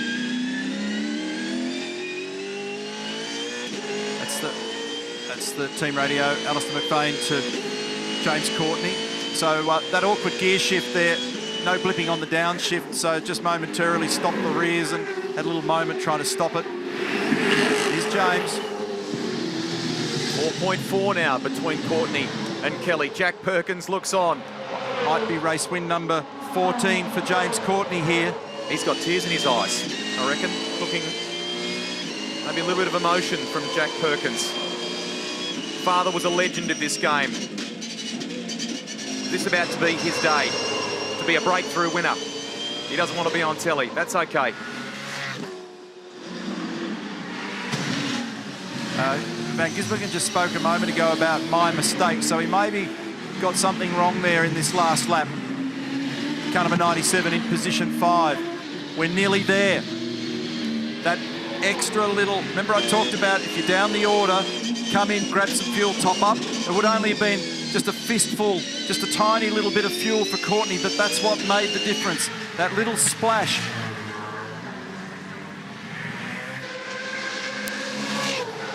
So great presence of mind to understand the scenario, to sacrifice a track position when they were out of order and get some fuel in. Fingers crossed. You'll be right, Jack. It was a pretty tense moment for him. He's worked all his life, Jack Perkins, for something like this. His previous best is a 5th. He had a run last weekend in a sports sedan and he had a win there. He's been doing more mileage. Here we go, James Courtney. Half a lap remaining, 3.3 seconds. It's virtually done for him. He's back in business after the rib injury and all the drama of yesterday. And James Courtney is about to grab 150 valuable points and make a big statement. Some discussion about there being less than a litre of fuel in this car to get it to the line. Perkins about to join his dad, his legendary father in the record books as a race winner here. And what a story for James Courtney. Out of the game since August. Broken ribs, punctured lung. What a gritty, determined racer. He comes back, and Courtney is a winner in V8 Supercar on the streets of Surfers Paradise. New beauty. Perkins wins his first two. It's a special moment, and Garth Tander and Warren Luff claim the Pertec Enduro Cup with a podium finish.